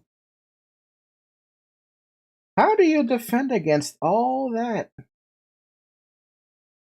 I mean, it's possible to defend against all that, but still.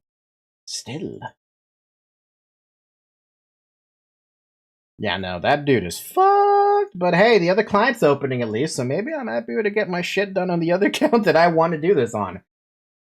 But also, how many people are watching today? Nobody. So nobody cares if I'm doing this. It's fine. We can unmute this then.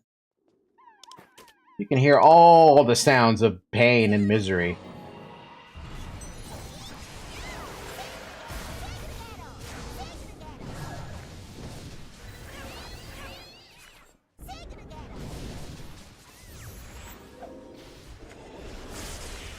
Yeah, no, that's not gonna go well for me. Everything about this is just gonna go horrible for me.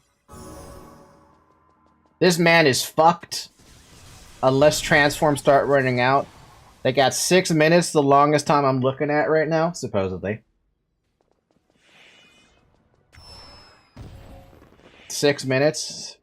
6 minutes, yeah, we're looking at 6 minutes of the 7 minutes of that maybe, and this dude is gonna die in like 4 minutes tops. I don't know, maybe it'll work. Who knows? Ow! Ow! Ow!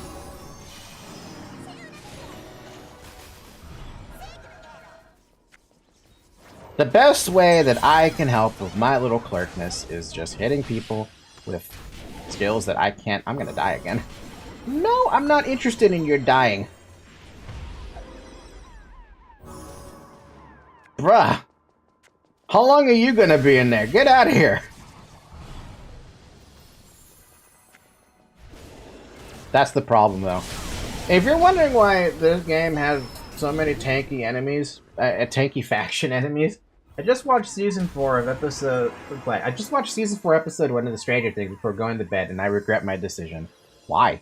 Don't regret your decision. It's a good show. I think it's a good show, at least. Uh-oh. SpaghettiOs. Yep, I died. I know exactly why I died. 20,000 damage from an enemy thing. Was there something you needed?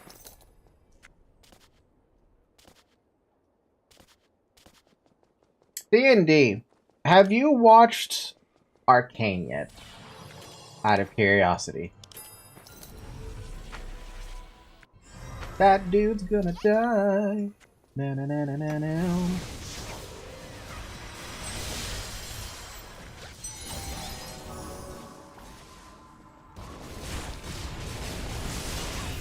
Bum ba da ba da bum bum. Playing Aeon on fucking stream. Nobody wants that because it's a crappy game. But I'm doing this because I need to finish stuff. Don't worry, the Aeon is only gonna be available for only so often. It's not a permanent feature of the thing. It's just there to... It's just there because I need it to be there. Ow! Ow! Ow! Ow! Why? The transforms hurt, man! They hurt! What do you want? Yeah, but it's really fucking intense and scary. Nah! If you want scary, go watch, like, The Grudge or The Ring. Those are scary. Those are scary in their own good right.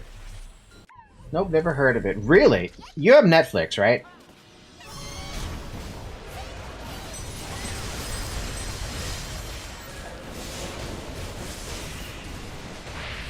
Dick. Dick, that's not fair that doesn't work on that heal.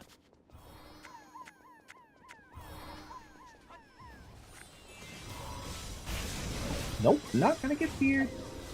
I refuse. There's a governor who's got 8 minutes on his transform. Joy. Joy to the world. That's not fucking fair.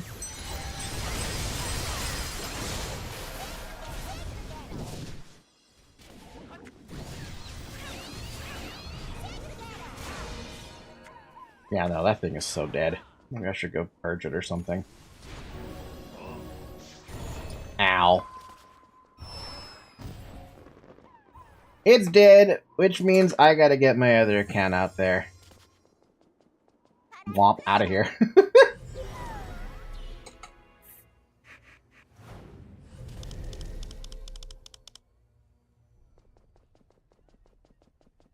Well, I mean, I tried to help him out, but I couldn't, so...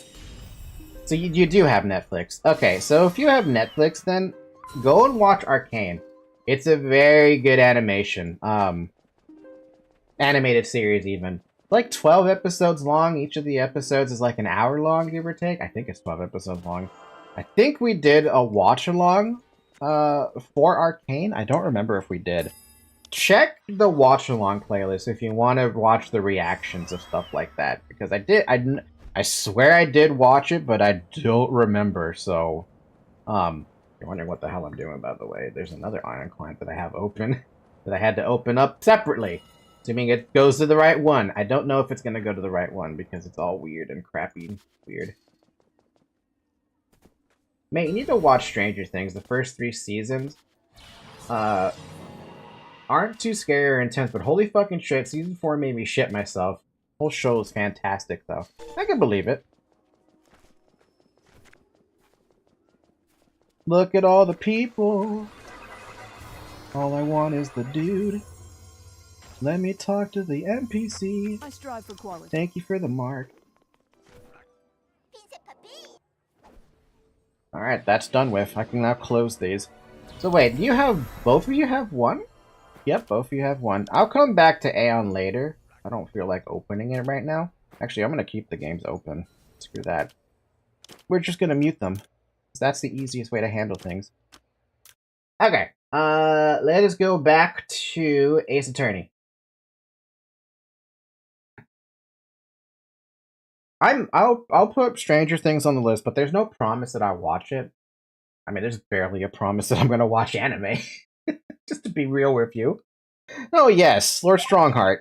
Go ahead. It's about Professor Harebrain's experimental machine. We'd like your permission to examine the remains, if possible. Are you well-versed in science, then? Not in the slightest. In fact, you could say I was barely aware of the subject at all until recently. Thank you, Rio, for being honest. Well, the special suspension legally preventing the investigation of the machine is currently being annulled. Within a few hours, Dr. Sif's team of forensic experts will begin their own investigation. But I suppose until then, there's no harm in you looking at the wreckage, as long as you touch nothing. Thank you! Being able to look at it is better than nothing. And I'll be able to see it too! Your time is up. You'll have to excuse me now, I'm afraid. My next engagement calls. We are extremely sorry to have troubled you when you were so busy, my lord. I have important matters to attend to in preparation for the symposium, you understand. I also just realized something. I gotta disable auto-buffing because that's happening on my screen.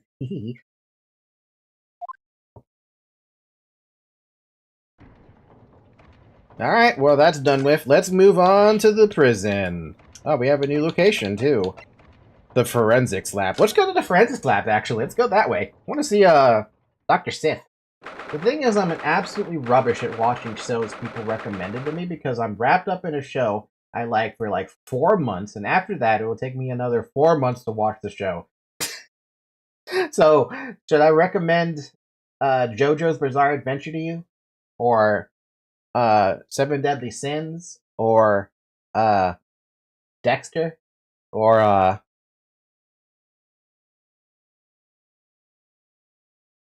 Glory? I've seen that. I love anime.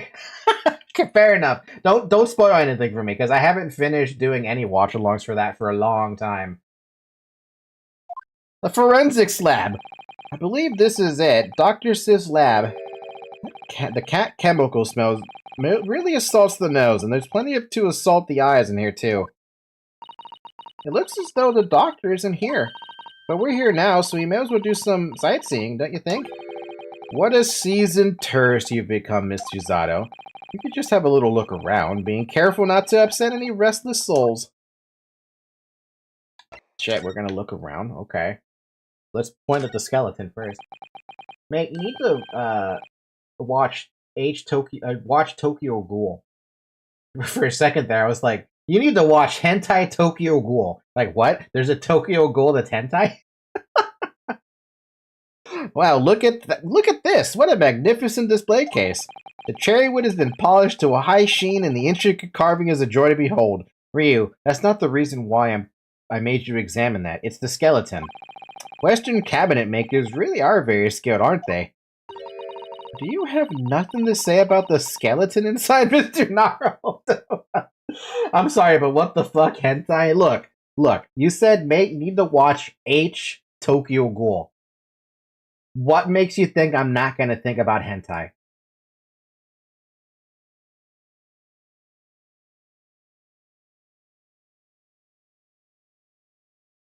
Are you even in the Discord server? I have a Not Safe for Work channel for a reason. I have a Fansly account, for God's sakes. Poor Ryu. Miss Yuzato, can't you tell that I'm trying very hard to avoid talking about the terrifying contents of the game? It's how I cope! I'll be sure to remember that from now on. Oh shit, we haven't taken her to the Wax Museum yet, damn. Have you seen Demon Slayer or One Piece? No, I have not seen either. Can you believe that? I haven't dove deep enough into the rabbit hole of anime, which is shocking, right? Considering I'm watching JoJo and the... But yeah, One Piece I might never watch unless I get like an abridged version, because I am not watching 900 episodes, or however many fucking episodes that thing has. Demon Slayer, I just haven't watched it. I don't have a reason or excuse for that one. I suppose this is Dr. Sip's desk. Ugh, I would not like to work in a place like this. It's very tidy though, isn't it, Mr. Naruhodo? Imagine how efficiently she must work. The lighting is poor, which is bad for the eyes, and the chemical smell can't be good for you. Not to mention the skeleton watching over you as you work, which is definitely bad for the nerves. Well, yes, those are valid concerns, I suppose. I can just about cope with a one-eyed Dorama doll watching over me, but that's all. This guy is so afraid of everything. Never have anyone start with Berserk, though. I want to watch Berserk, but that's only because I am, like, morbidly curious. This is the last anime I'd recommend as a first. Fair enough. That's like saying you recommend Naruto first, though. With the amount of episodes that thing has. Look at all the bottles on the shelves in these cabinets. What an assortment of chemicals. These ones here are labeled highly toxic. Ugh, that's worrying, because there are also things that look like salt and pepper shakers in there. Oh yes, and they actually say salt and pepper on them. The doctor probably spends a lot of time in this room, I suppose. Perhaps she has meals here sometimes. Life goes on, even when you're surrounded by death. A table and a set of sharp tools. When you consider each in isolation, it all looks quite innocent. So why is it that when you put them side by side, they seem so horribly disturbing? It might be best not to ponder it too deeply. It took me over a year to finish Naruto. I don't even know how long it took me to finish Naruto, because I don't think it was all fully out when I started watching it, to be honest with you. Seeing the large tome that's open on the desk does make me wonder, though. How can anybody concentrate on bookwork with this acrid odor of chemicals in the air? You either have to have a cast iron constitution, or a really terrible sense of smell. Well, we don't know what Dr. Sif is like. Not yet, at least. That looks like an owl and a crow up there. I know, and they haven't even twitched since we came in here. Well, no, they wouldn't have. They're taxidermy mounts, Mr. Naruhodo. Ugh, I was afraid you were going to say that. I've been trying very hard to tell myself they're just sleeping with their eyes open. Yes, I think perhaps you were wise to put something like your Dorama doll on display in the office instead. Oh, Ryu, you're so afraid of everything. Now, what is that up there? These large jars seem to have pale things floating around inside them. I suppose they're fruit liquors or something, or like the pickled umeboshi plums we make back home. Ah, Father had jars like that in his laboratory as well. I expect they're human organs in a preserving solution, probably as examples of some rare medical condition. Miss Susato, there are some things in the world that it's perfectly fine never to know about. Ever. Oh, so as I said, I'm sure they're fruit liquors or umeboshi, aren't they? Or, of course. You can't do it. Oh, man. Never let Ryu next to a dead body. He can't handle it. He can't handle any of it. Oh, God. Oh, man. Berserk is such a bloody, fucking fantastic anime. And that's why I want to watch it, because I've heard it's super bloody. So you can't, there's no reason not to go and, like, watch it.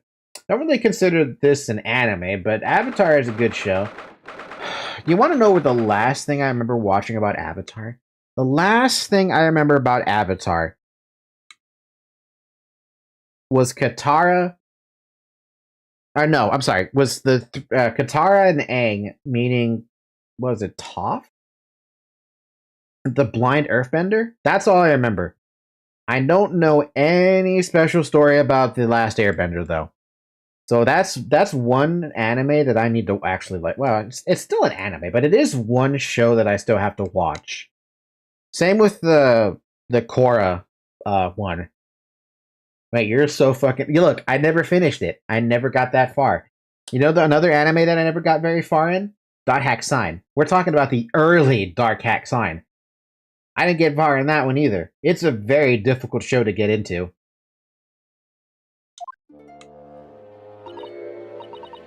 Oh my, no wonder it's called the House of Horrors. I'd like to turn on my heels and go straight home, via the confectionery. Being scared makes you crave sweets? I can understand that.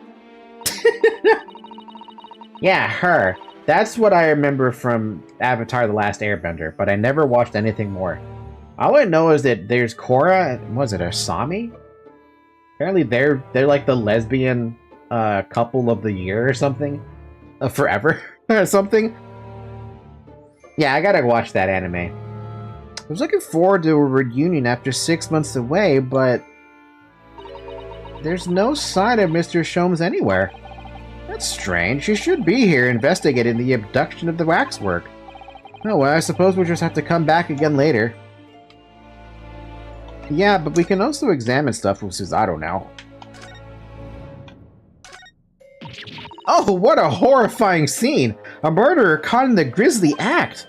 I know, and in case you were wondering, it's the one with the big knife that's supposed to be the killer. I don't think anybody would be in any doubt about that, surely. And did you know that according to the description, the bathtub at the back has no particular significance? What? Really? I would have thought it was meant to show that the killer also worked in a bathhouse, peddling criminal wares. Aha! We have a new theory. Anyway, it's really late, or early depending on how you see it, so I'ma get some Z's. Hey, have a good sleep, D&D. You sleep well, sir. Oh, by the way, what's the other game you're playing? The game your character came from? Yes, actually. Would you like to see what that is about, actually? Do I have the right client open, though, for Aeon? That's AoE. That's not the right client. I need to switch the clients.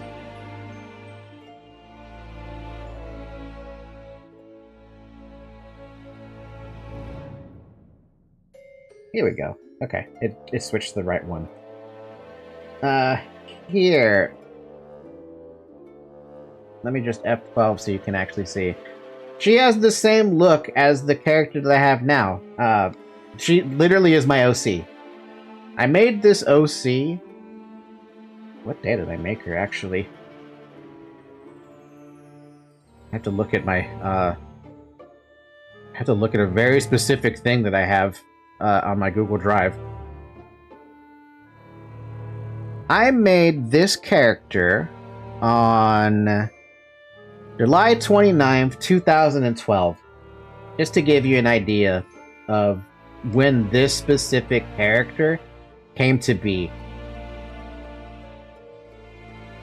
And there you go, there's that history. Louise, that character right above me, she's gone through like several reincarnations. We're talking like early Guild Wars days. Guild Wars 1 days is when she was like first created. But I never settled on a look until Aeon. Is it really an OC? I mean, it's not really an original character. Everyone calls them OCs. I'm just going to call it what it is that everyone else does, an OC. Or is it I've never seen the game? Yeah, you probably never heard of Aeon. Most people never heard of it. I'm not surprised that most people never heard of it. It's not one of those games that was like extremely popular like Final Fantasy XIV was or World of Warcraft was, you know? It's just one of those that was like, it competed, but it didn't compete enough to make like waves, right? Yeah, that's how it goes. She was born from Aeon, and I was born because I like cows at the end of the day. Fuck Final Fantasy, they made too many games. Yeah, but Final Fantasy XIV still remains one of the most popular pay-to-play games on the planet so far. I don't think anything can unseat that.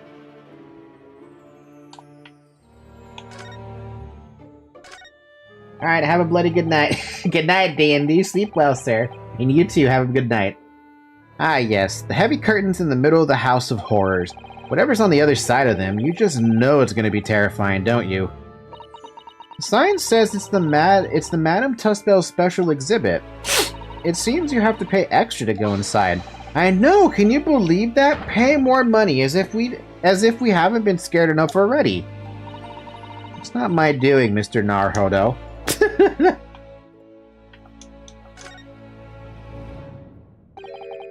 That old policeman isn't here now, obviously. Still can't believe he just happened to be on the jury, though. I'd understood that London has a population of 6 million people, and yet... You do seem to run into the same people disproportionately often, don't you? No kidding, dude.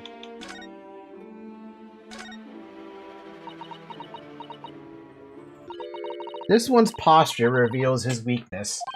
Sorry? The killer's stance leaves him wide open to attack. I'm quite sure I could see him off. With a Susato takedown, then a Susato squash, and finally a Susato smash.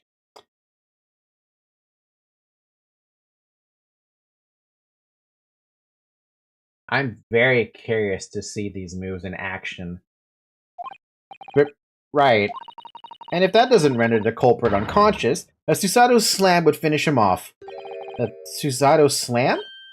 Oh, I'm sorry, it's rather hard to explain. Leave yourself open slightly and I'll demonstrate. Absolutely not. Oh, come on, Ryu. This is like the one thing I really wanted to... No. No. A stepladder. Ah, there's a stepladder there, look. Oh, yes, a stepladder. I think perhaps we should let the proprietress know that someone's left it out. A stepladder, I mean. Is something wrong? Why do I feel as though I just managed to sidestep an argument?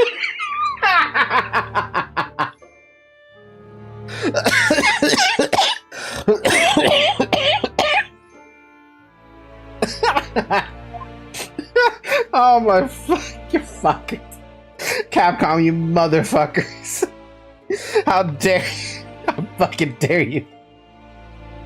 I'm curious to see if there was a... How many of these did I miss, I wonder? Or is that just gonna be the only one? Ryu, you could have had a great argument, man. You could have had a fucking fantastic argument. Bro, you can't do that. You can't just do that.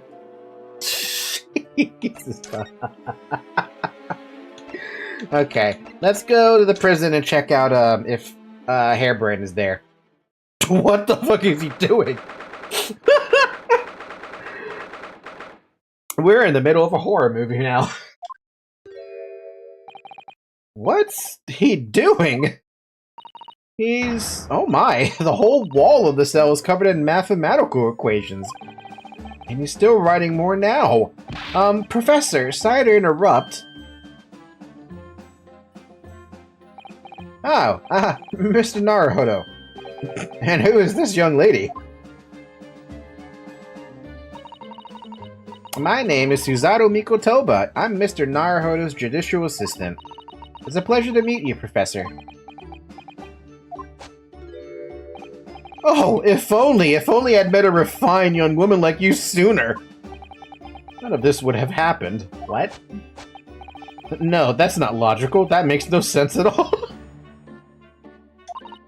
Oh dear, I'm sorry if my presence here upsets you. I owe you an apology too, Professor. I didn't manage to deliver what I promised you that I would in court this morning. Oh no. The whole thing, the whole miserable affair, it all happened because I've been such a complete and utter clot.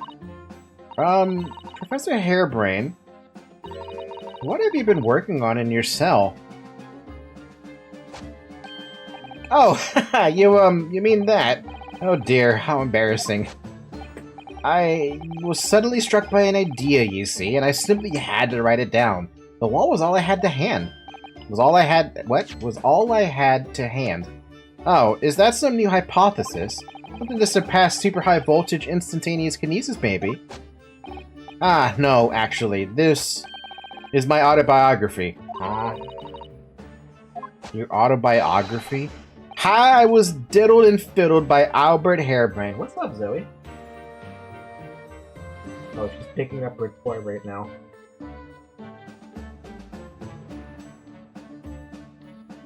She's trying to maneuver. She's trying to maneuver it over to me.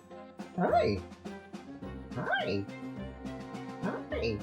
Zoe. Hi. Oh, she's so cute. I found I can represent my odd fortunes with only odd numbers in an ambitious set of simultaneous equations. In English, please. Really? I'm going to have to pay back all the loans I took for the Canisius machine, you see. So it's going to be a new serial publication for next month. Part 1, An Odd Birth, An Odd...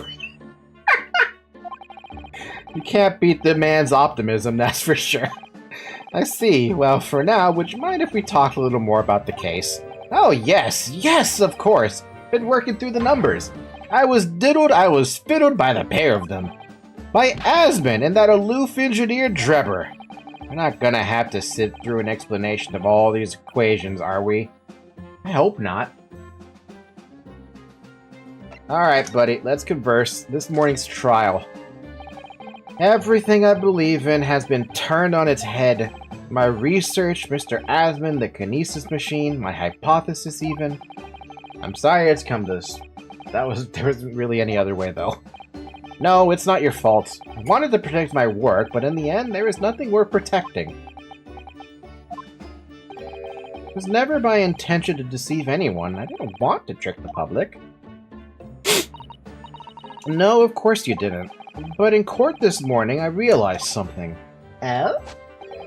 If you've done something wrong without knowing it, you've still done something wrong. Logically, it makes no difference if you're aware of it or not.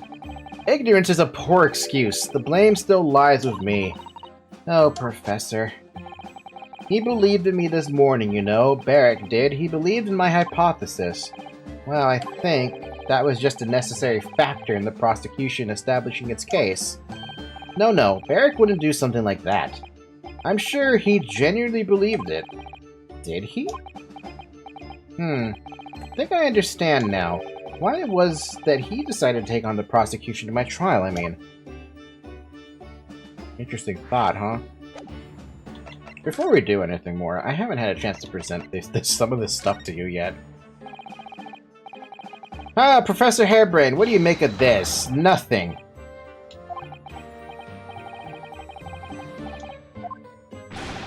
Then take it away. I don't want to be bothered with anything that doesn't assist my science. Alright, keep your abundant hair on. I haven't actually made any comment about his hair, but he's got a nice head of hair. This he doesn't care about either. Oh, he does care about this. How could this... I know, I've showed him this already.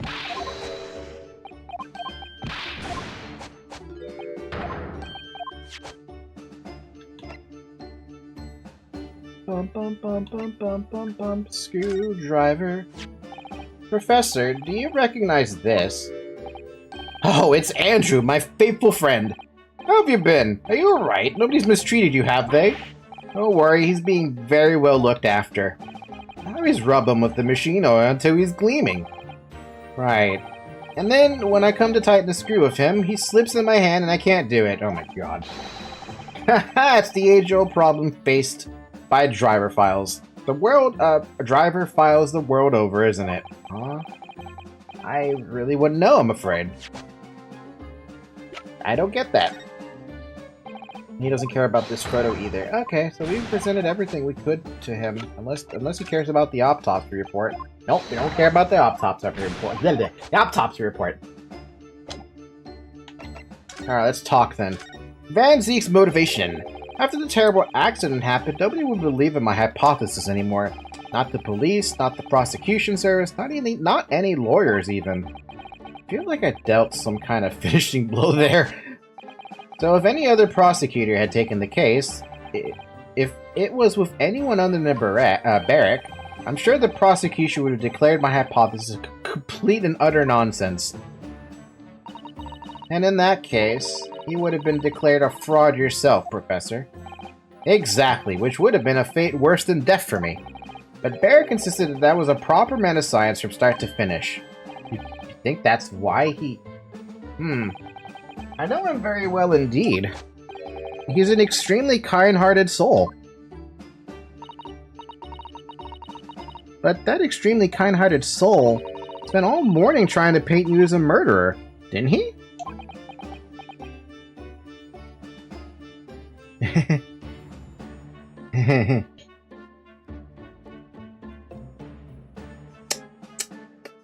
When you have friends as great as Barrick, who needs enemies? Well, admittedly, that part of the analysis appears to have some flaws in it. And what about the whole Reaper side of things? I don't think he cares about that. How does that fit in with the kind-hearted soul idea?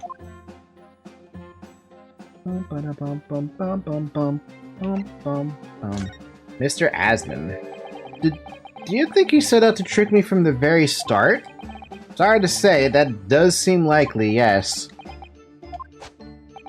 When I first met him, he introduced himself as a wealthy financier.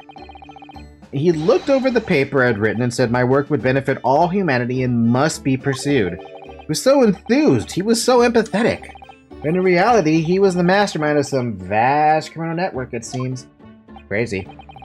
I still can't believe it. As the machine was essentially a set decoration for some stage magic, it probably didn't require a large amount of investment, actually. But the scale of it, it wasn't just some small trick. It's a very elaborate feat of deception. All young scientists are full of hope about their burgeoning ideas, full of zeal, but none of us have any money. We want to do research, but we can't afford it.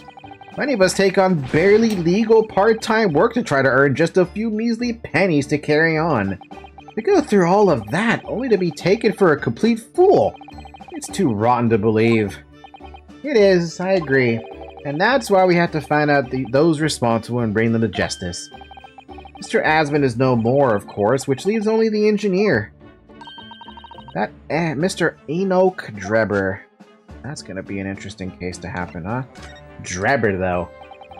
Is he an engineer or a magician or a swindler? It was about a year ago when Mr. Asman first brought Drebber to meet me at the lab. Since then, I've met him many times to discuss details about the kinesis machine, but at no point did you have any inkling that he was just an illusionist? None? Oh, he definitely wasn't just an illusionist. What do you mean? He was a wealth of deep scientific knowledge. There's no question that the man's a genuine scientist. It's instantly apparent in conversation. I see. But the wretched man deceived you, Professor. It's unforgivable. We must do everything we can to find him and bring him to justice.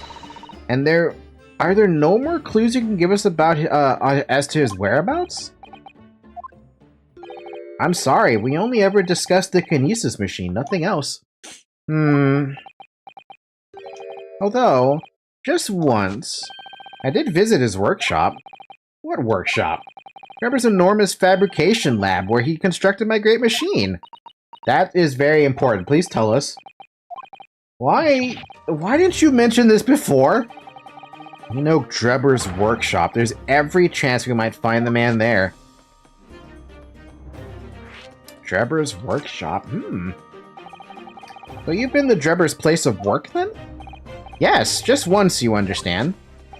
It was an enormous place. Plenty of room to construct a kinesis machine, you see. Where can we find it? We have to go there at once. There's a good chance that we'll find Drebber there. Oh, yes, definitely. I'm sure. As in, I'm sure you're not gonna want to hear this. Oh, no. But I have absolutely no idea where the workshop is at all. Man, I'm so sorry. I was more than half expecting that. You see, I was blindfolded in the carriage the entire way there. He blindfolded you? He wasn't taking any chances then. Wow. The place was incredible, the pinnacle of modern engineering. Even the oil he used was the very best, a special French machine oil that's impossible to obtain in Britain. Ah, the indescribable scent of that imported oil. Perfumers across the world should forget their secret formulae and use that instead. What do you think, Miss Susato? Here do machine for your next birthday. I've never used any kind of perfume, Mr. Naruhodo, and I'm not sure I'd like to start with that. I don't suppose you know even part of the workshop's address, Professor? You don't have a business card for Mr. Drebber, for example. The man was clearly very cautious, Miss Susato. I'm sure he would— Aha! Yes, I do. He gave me his business card once. He's right here. What the fuck? Why does he have a drip business card? What? Let me see that. Throw etiquette to the wind, why don't you? Enoch Drebber, engineer. I'm afraid that's all it says. There's no address. Wow, okay, so he really did just keep a... That's so lame. No? Oh wow, can't say I'm surprised. No, this could be useful. Mr. Enoch Drebber's business card. Though it shows only the man's name, there is no address. Well, I mean, thanks. I guess. Let me see that real quick.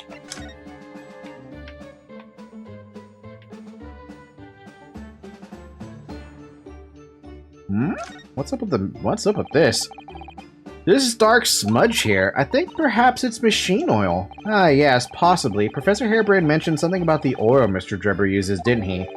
He said it was specially imported, very high quality oil that's impossible to obtain in Britain. Yes, that's right, but more importantly, that it's more fragrant than the finest perfume, so excuse me a moment.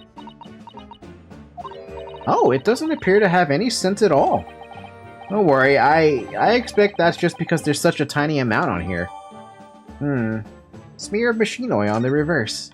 You know who I feel like I could give this to? But also, let me present this to you real quick. Did you see that? Nope, he doesn't care. Okay, you know who I could present that to? I feel like I can present that to one of two people. Either Mr. Sholmes or Dr. Sif, if she actually wants to talk to me.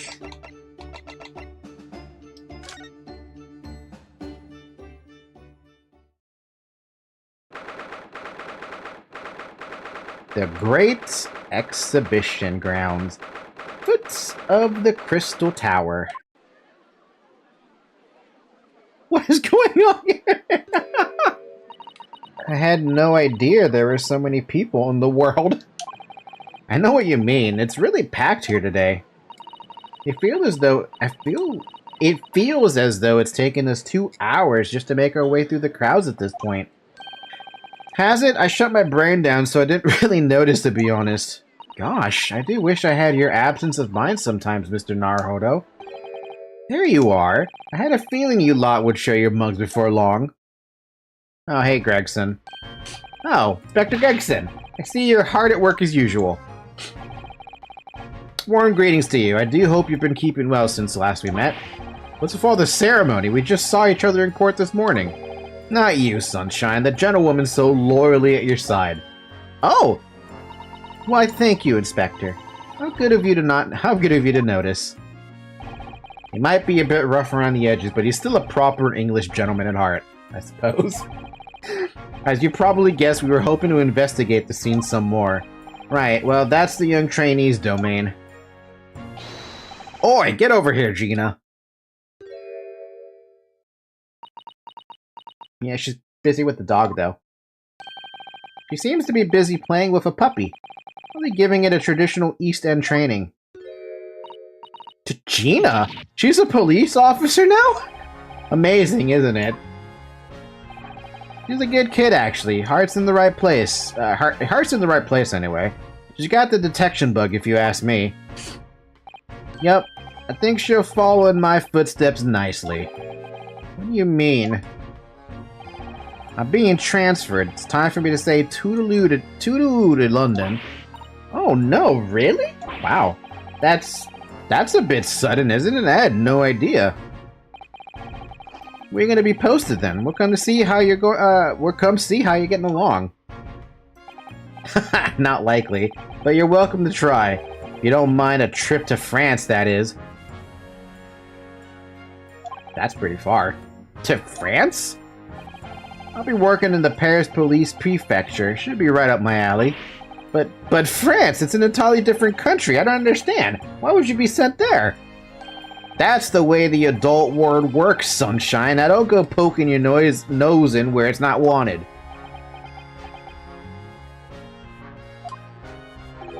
I'm intending to take the kid with me when I go.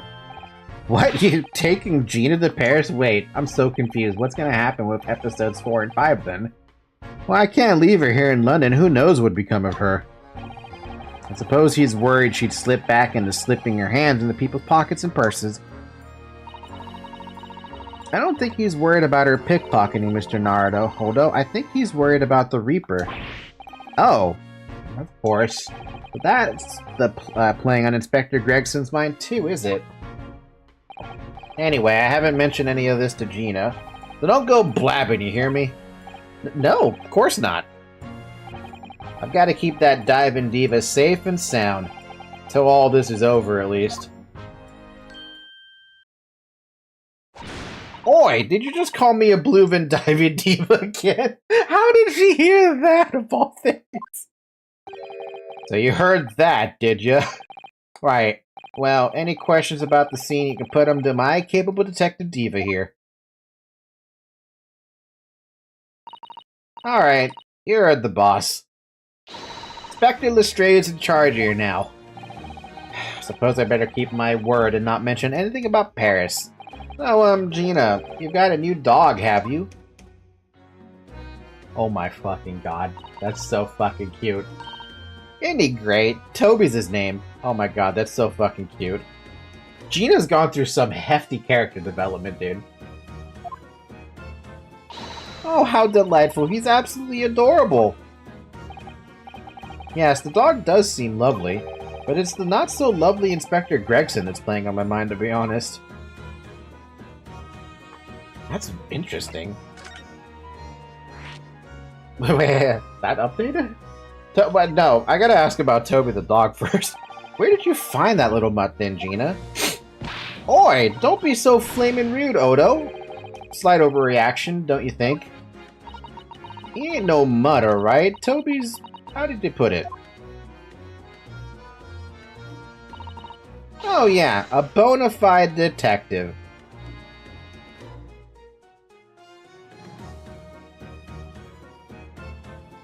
Is there a way to, like, hide the UI or something?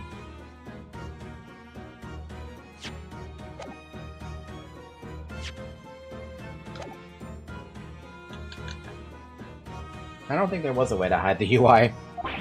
I'm sorry? I've given it a proper title and everything. It's Chief Inspector Toby to you. More senior than Inspector Gregson, is he? Oh. So he's a police dog, is he? Police recruit dogs now? I've heard that they're already being used officially in Germany as part of their city policing. They're used for chasing criminals and such like. They have a wonderful sense of smell, after all. A third option just opened up for that card. I have a fairly good sense of smell myself, as it happens. I can tell undergarments that have been freshly laundered from undergarments that haven't.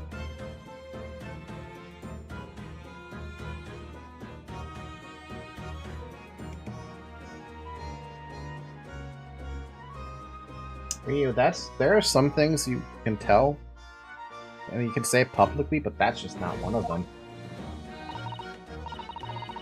Ha! That's nothing compared to this little fella, Odo. Look at that tail wag, though. Oh, really? According to what the boss said, once Toby Ears got a good whiff of your drawers, he could chase that scent to the other side of the world. God.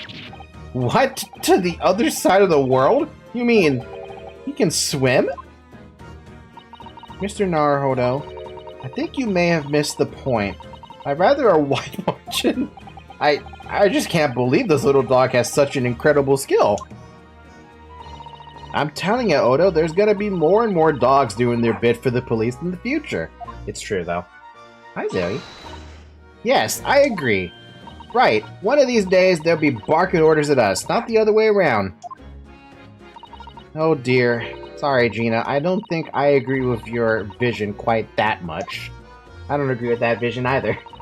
Actually, you know what? No, that's absolutely false.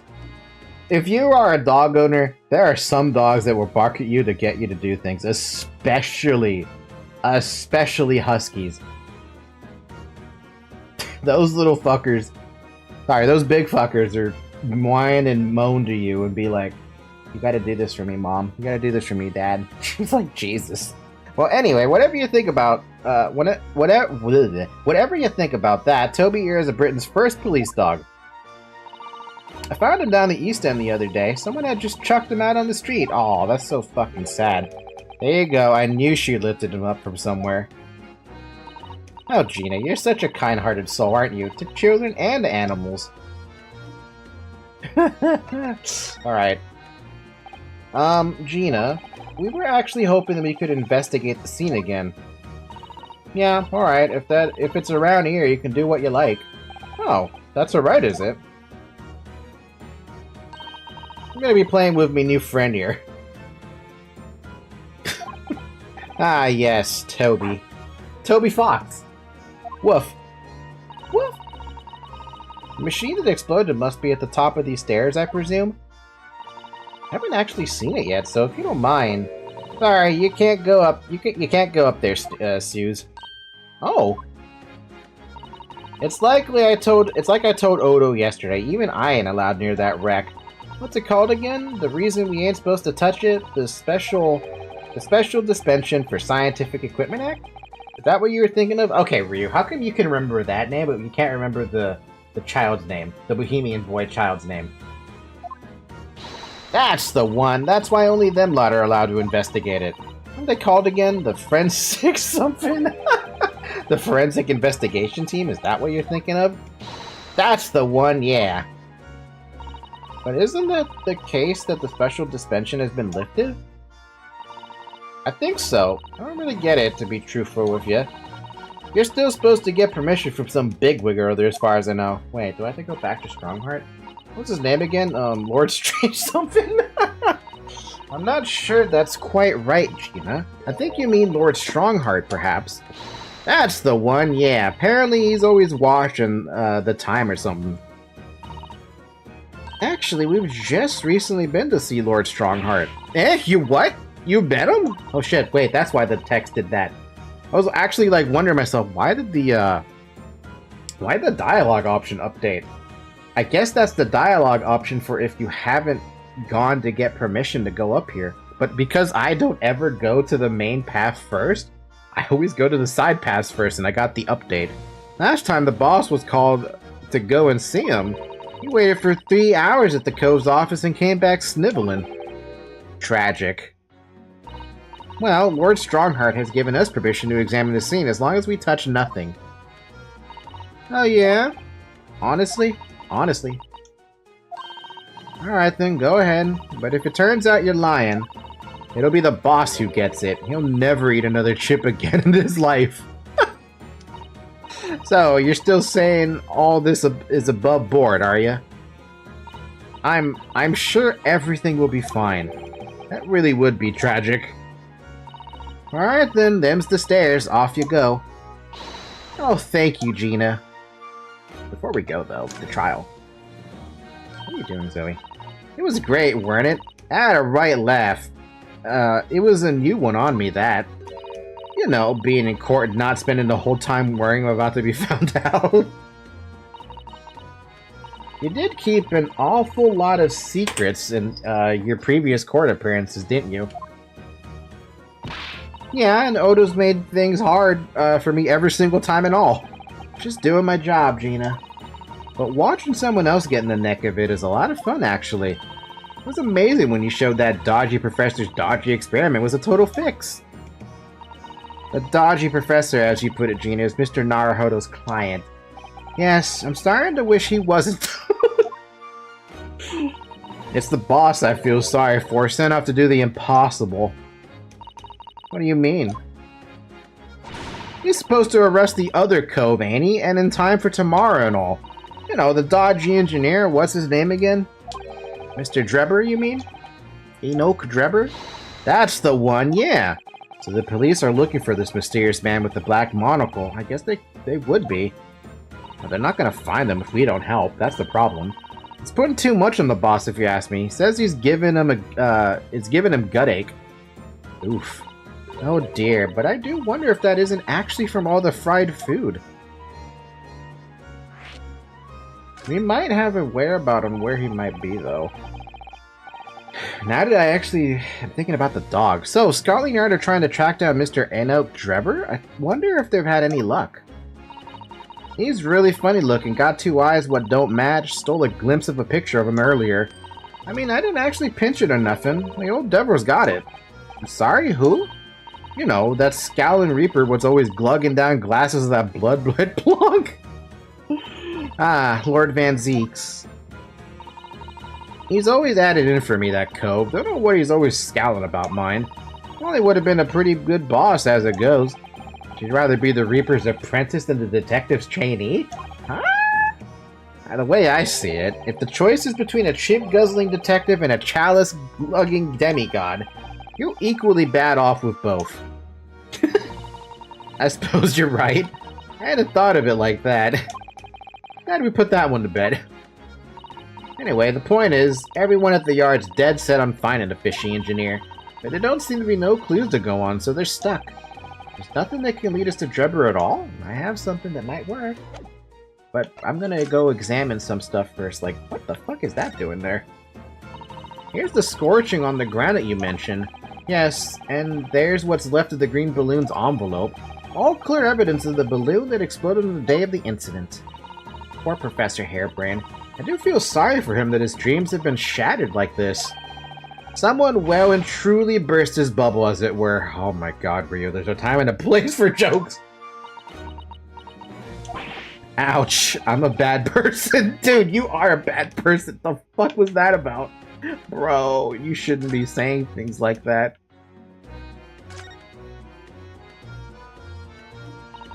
What a shame that the symbolic landmark of the Great Exhibition has been damaged like that.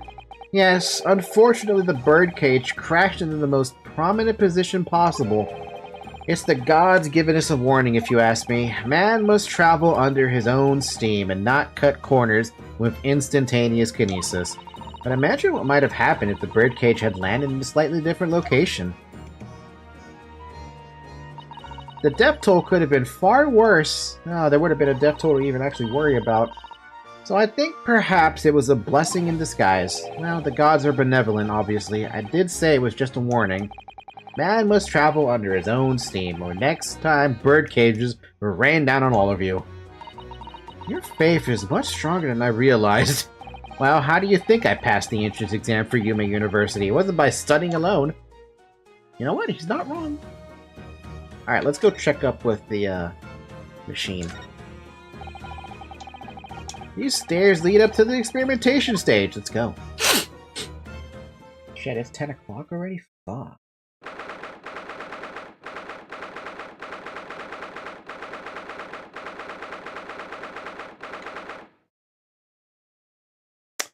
Oh my! So this is the machine that was used to deceive people into thinking instantaneous kinesis has taken place. Yes, that's right. Or rather, it was the machine. It's a little worse for wear at the moment. What extraordinary lengths Professor Hairbrain went in order to obtain the research grant. No, the professor was tricked as well. He didn't know anything about it. Yes, of course. It is amazing, though, isn't it? The scale of the whole affair is so very British. You're right about that. You'd never see such a grand deception in Japan, that's for sure. Oh, look. Is that... What? Huh? Lord Van Zeeks? So, I think we're more or less done here, aren't we? Shall we, Mr. Are you nuts? Already? He is the Reaper, remember? We do well to keep our distance, I think. But we have permission to be here, from the top. We're perfectly well allowed to investigate this machine, as long as we don't touch anything. From the top? Do you mean Lord Strongheart? Exactly. So we can stay here and stare at this wreckage for as long as we like. Could have been at the center of the explosion here and it wouldn't have been her steel will. Okay, let's examine then.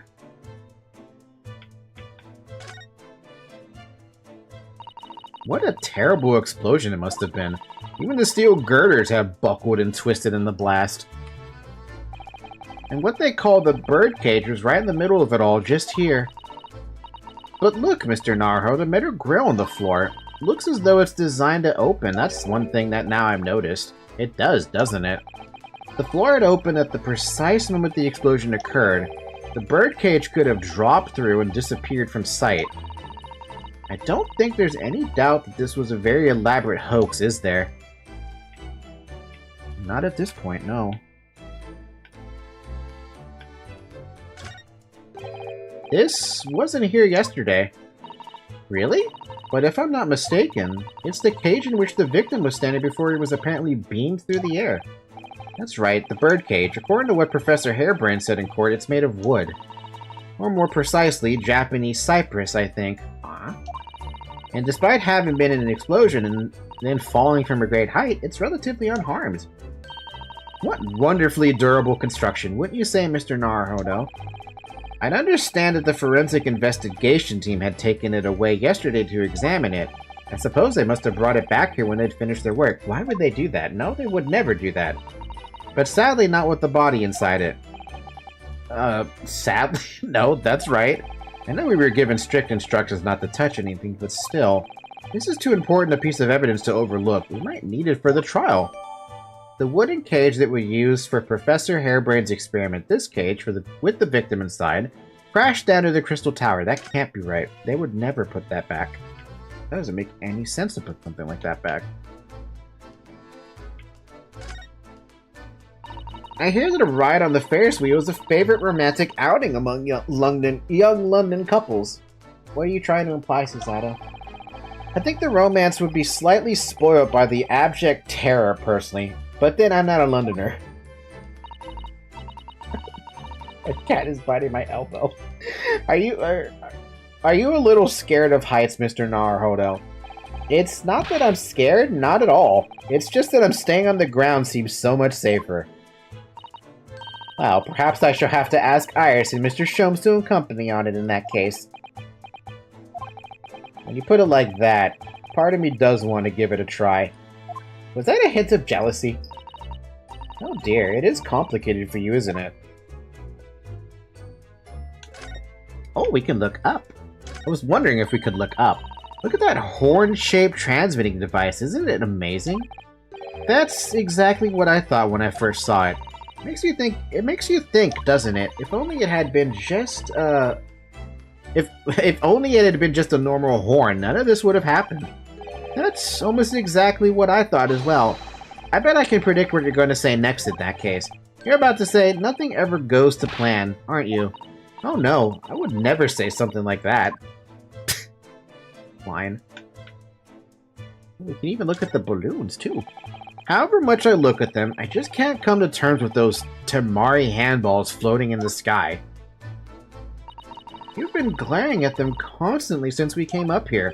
Sorry, the feelings of wanting to ride in one and wanting never to set one in one are fighting it out inside me. But if you don't look where you're walking, you might fall from the stage.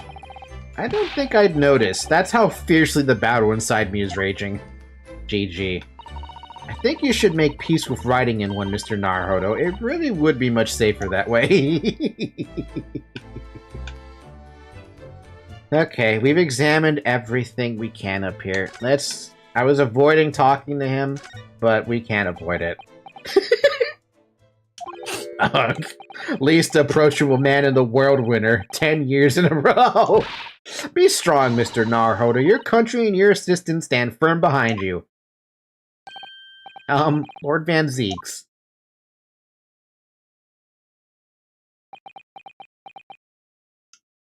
What? Well, beautiful weather we're having. Nice day for fishing, ain't it? I thought I was making it quite clear that I didn't want to be disturbed. Apparently, you Nipponese are unequipped to read the signs. Oh, I read them. So, what are you doing here? Entry to this area is prohibited. Ah, well, the thing is...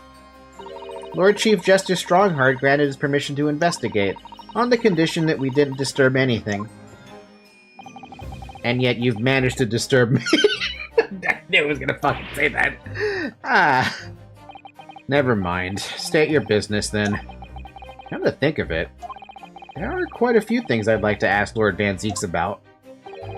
Not least of which is that awful case, even though it's nothing to do with this. Ask away, Mr. Naruhodo. You won't know unless you try. Oh, shit. Do we have to start with the... Jesus, man. So, Clint. I'm gonna take a sip of water with that one.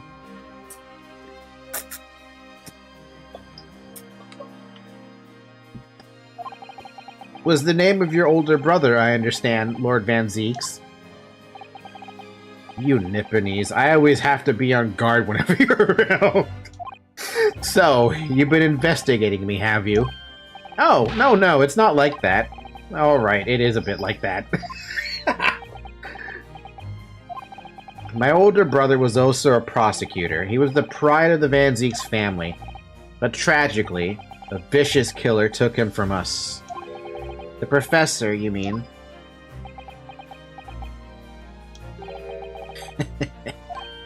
Is something funny? That's the extent of what you've discovered, is it? I shouldn't be surprised. Sorry? There's more to it, then? Lackluster work is very much your trademark, isn't it? Oh, you're too kind. Are you going to tar all Nipponese with the same brush next? So tell me, what's your interest in that historic incident? As it happens, Lord Van Zeeks, there's a rather curious case that comes to our attention. Are you aware of the Madame Tuspel's Museum of Waxwork by any chance? I am, naturally. I believe that since last month I feature in one of the displays there for public scorn. My god! Of course the infamous Reaper of the Bailey would have to be exhibited, wouldn't he? Well, a particular waxwork has been stolen from the place and held for ransom. A particular waxwork? Which... Wait, you mean... Yes, it's the professor. Mr. Sholmes is investigating the case as we speak. I was unaware of that.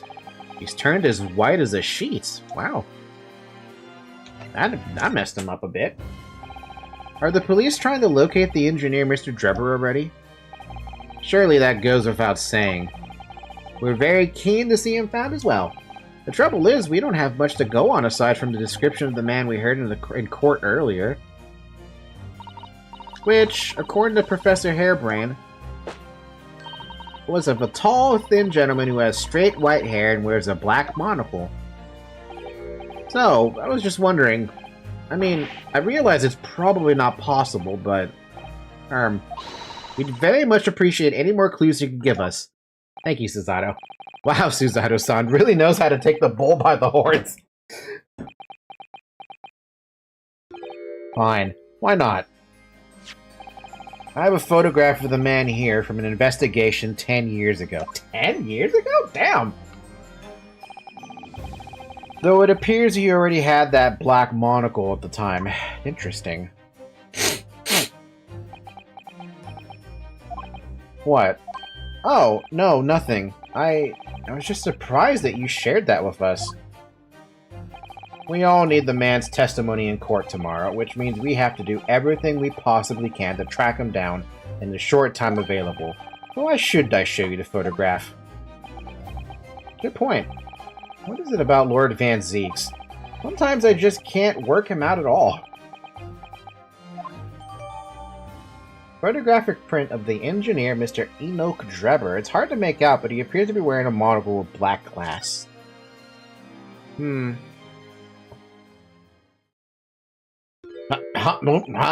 Hi? Ah, the file requested for the trial tomorrow. Thank you. Oh, this is Susato's first time seeing the dude as well. Are you alright? Who is this man, Mr. Naruhodo? Lord Van Zeek's apprentice, apparently. So I'm not the only one. Susato-san can see it too. Lord Van Zeeks, may we speak with your apprentice for a moment? Can't. With him? Why?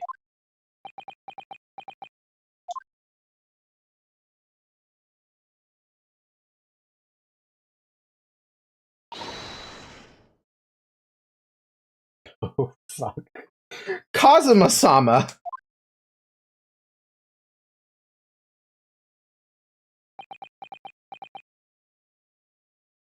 I didn't want to say it because I didn't think it was possible, but Susato-san was the first one to blurt it out. Kazuma? I don't believe it. Your posture, your presence. Can only be... It's you, isn't it, Kazuma-sama? I felt something strange the very first time I encountered this cloaked figure. As if I knew him somehow. Can it? Can it really be you, Kazuma? Wait! Too late. What's going on here?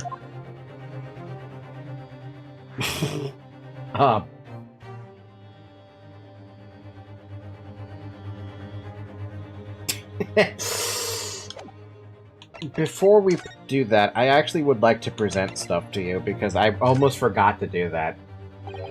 What's that? It's just something I was hoping to ask your opinion about, that's all. It's a serious crime for the defense to attempt to extract information for the prosecution by illegal means. Alright, I get the message, but I don't see what's illegal about me asking.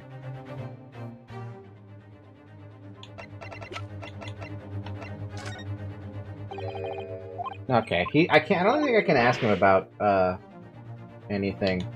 Hey, do you care about this, though? You do? But I have shown him already. I showed him the first time.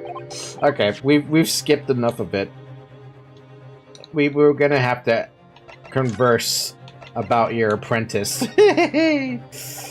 What is your interest in my apprentice, exactly? You act as if you know the man or something. Well, since when has he been in your care? I don't recall you having an apprentice before I left Britain 6 months ago. Lord Strongheart introduced him to me about 3 months ago now, with instructions to mentor him as a prosecutor. But he didn't tell you why, did he? The man appears to be suffering from amnesia. He's forgotten every last detail about himself. He has amnesia? Oh boy. Tomorrow he will appear in court at my side. Oh god, wow, what?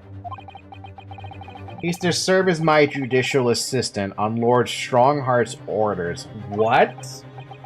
To be in court with us? Now then, unless I'm much mistaken, I believe this conversation has run its course.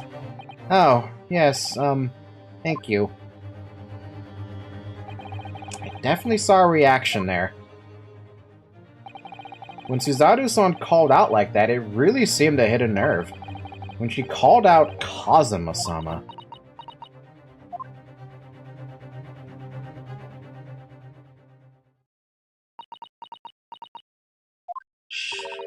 You'd already met that masked man, hadn't you, Mr. Naruhodo? Yes, yesterday, in fact, at Lord Van Zeek's office. I see. And if Kazuma-sama really is still alive, it means that Mr. Sholmes lied to us. I know. We're gonna need to speak to him about that. You're going to have to leave now. The forensic investigation team are due to arrive shortly. If they find you here, it will cause problems. What sort of problems? Foreign affairs problems. Well, we could do without that. Alright, we'll be on our way. Let's go, Miss Suzato. Of course.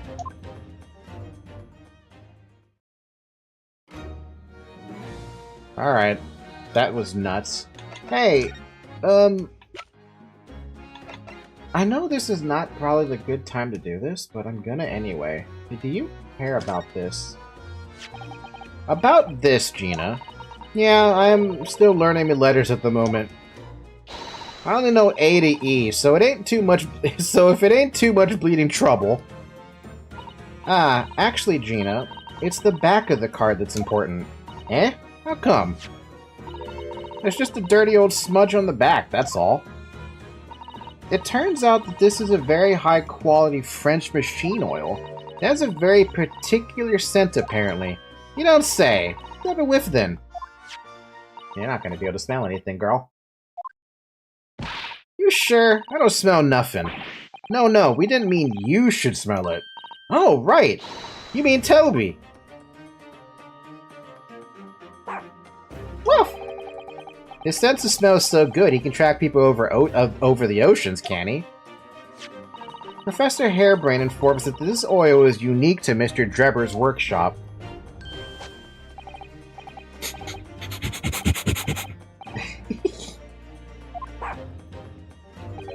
I think he's picked up a scent. So you mean if he follows the scent of this oil, Toby could lead us to that Dodgy Cove's workshop? That's right, that's exactly what we were hoping. Alright then, we'll give it a go. I'll just borrow that. Wow, wait, when did you... Once a pickpocket, always a pickpocket.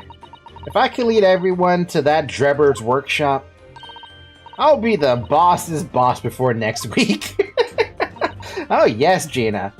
I'm sure you'll be promoted. Poor Gregson. Right then, Odo, leave it to me. Sorry? We're gonna get going after that dodgy engineer code right this minute. Oh, but hang on. Someone's supposed to be on guard duty here all the time. I'm afraid we can't help. We need to get on with our investigation as well, Gina. Oh, right. Oh well, never mind. It ain't gonna be me what gets it in the neck. It'll be the boss. Poor Gregson. Again. Ready, Toby? Yep, got that oil scent, have you? Come on then, boy. See you later. I do hope the scent of that oil leads into that swindler's workshop. Yes, I hope so too. Ideally before the dog swims across the channel. Oh my god, so we don't even have Gina here now. Okay, I'm gonna go ahead and end the stream here for the night. It's already 10 o'clock, 10:30 almost. What are you doing, Zoe? She's poking at my hand or something. Or poking at my elbow. Yeah, this is nice. So it almost confirms that hooded figure is actually Kazuma. But I guess we're gonna find out tomorrow. Yeah, probably tomorrow. As soon as I wake up tomorrow, we'll have a stream for Ace Attorney, and we're gonna try to knock out as much of it as we can, because I really need to get through this game because I would like to start Monster Hunter, Monster Hunter World specifically. I will ask about Monster Hunter Rise to a friend, but yeah, Monster Hunter World is definitely in my vision. Anyway, thank you guys for watching. Tomorrow we have Ace Attorney, like I said, and I don't plan to have an Age of Empires stream tomorrow. Other than that, come join the Discord if you want to chat with the community. There's a link in the description, and yeah, that's all I got. I'm getting tired today. Like, you can tell my voice is starting to go. Alright, have a good morning, everyone. Have a good afternoon. Have a good evening. And have a good night. And I will see you tomorrow for more Ace Attorney. Bye-bye.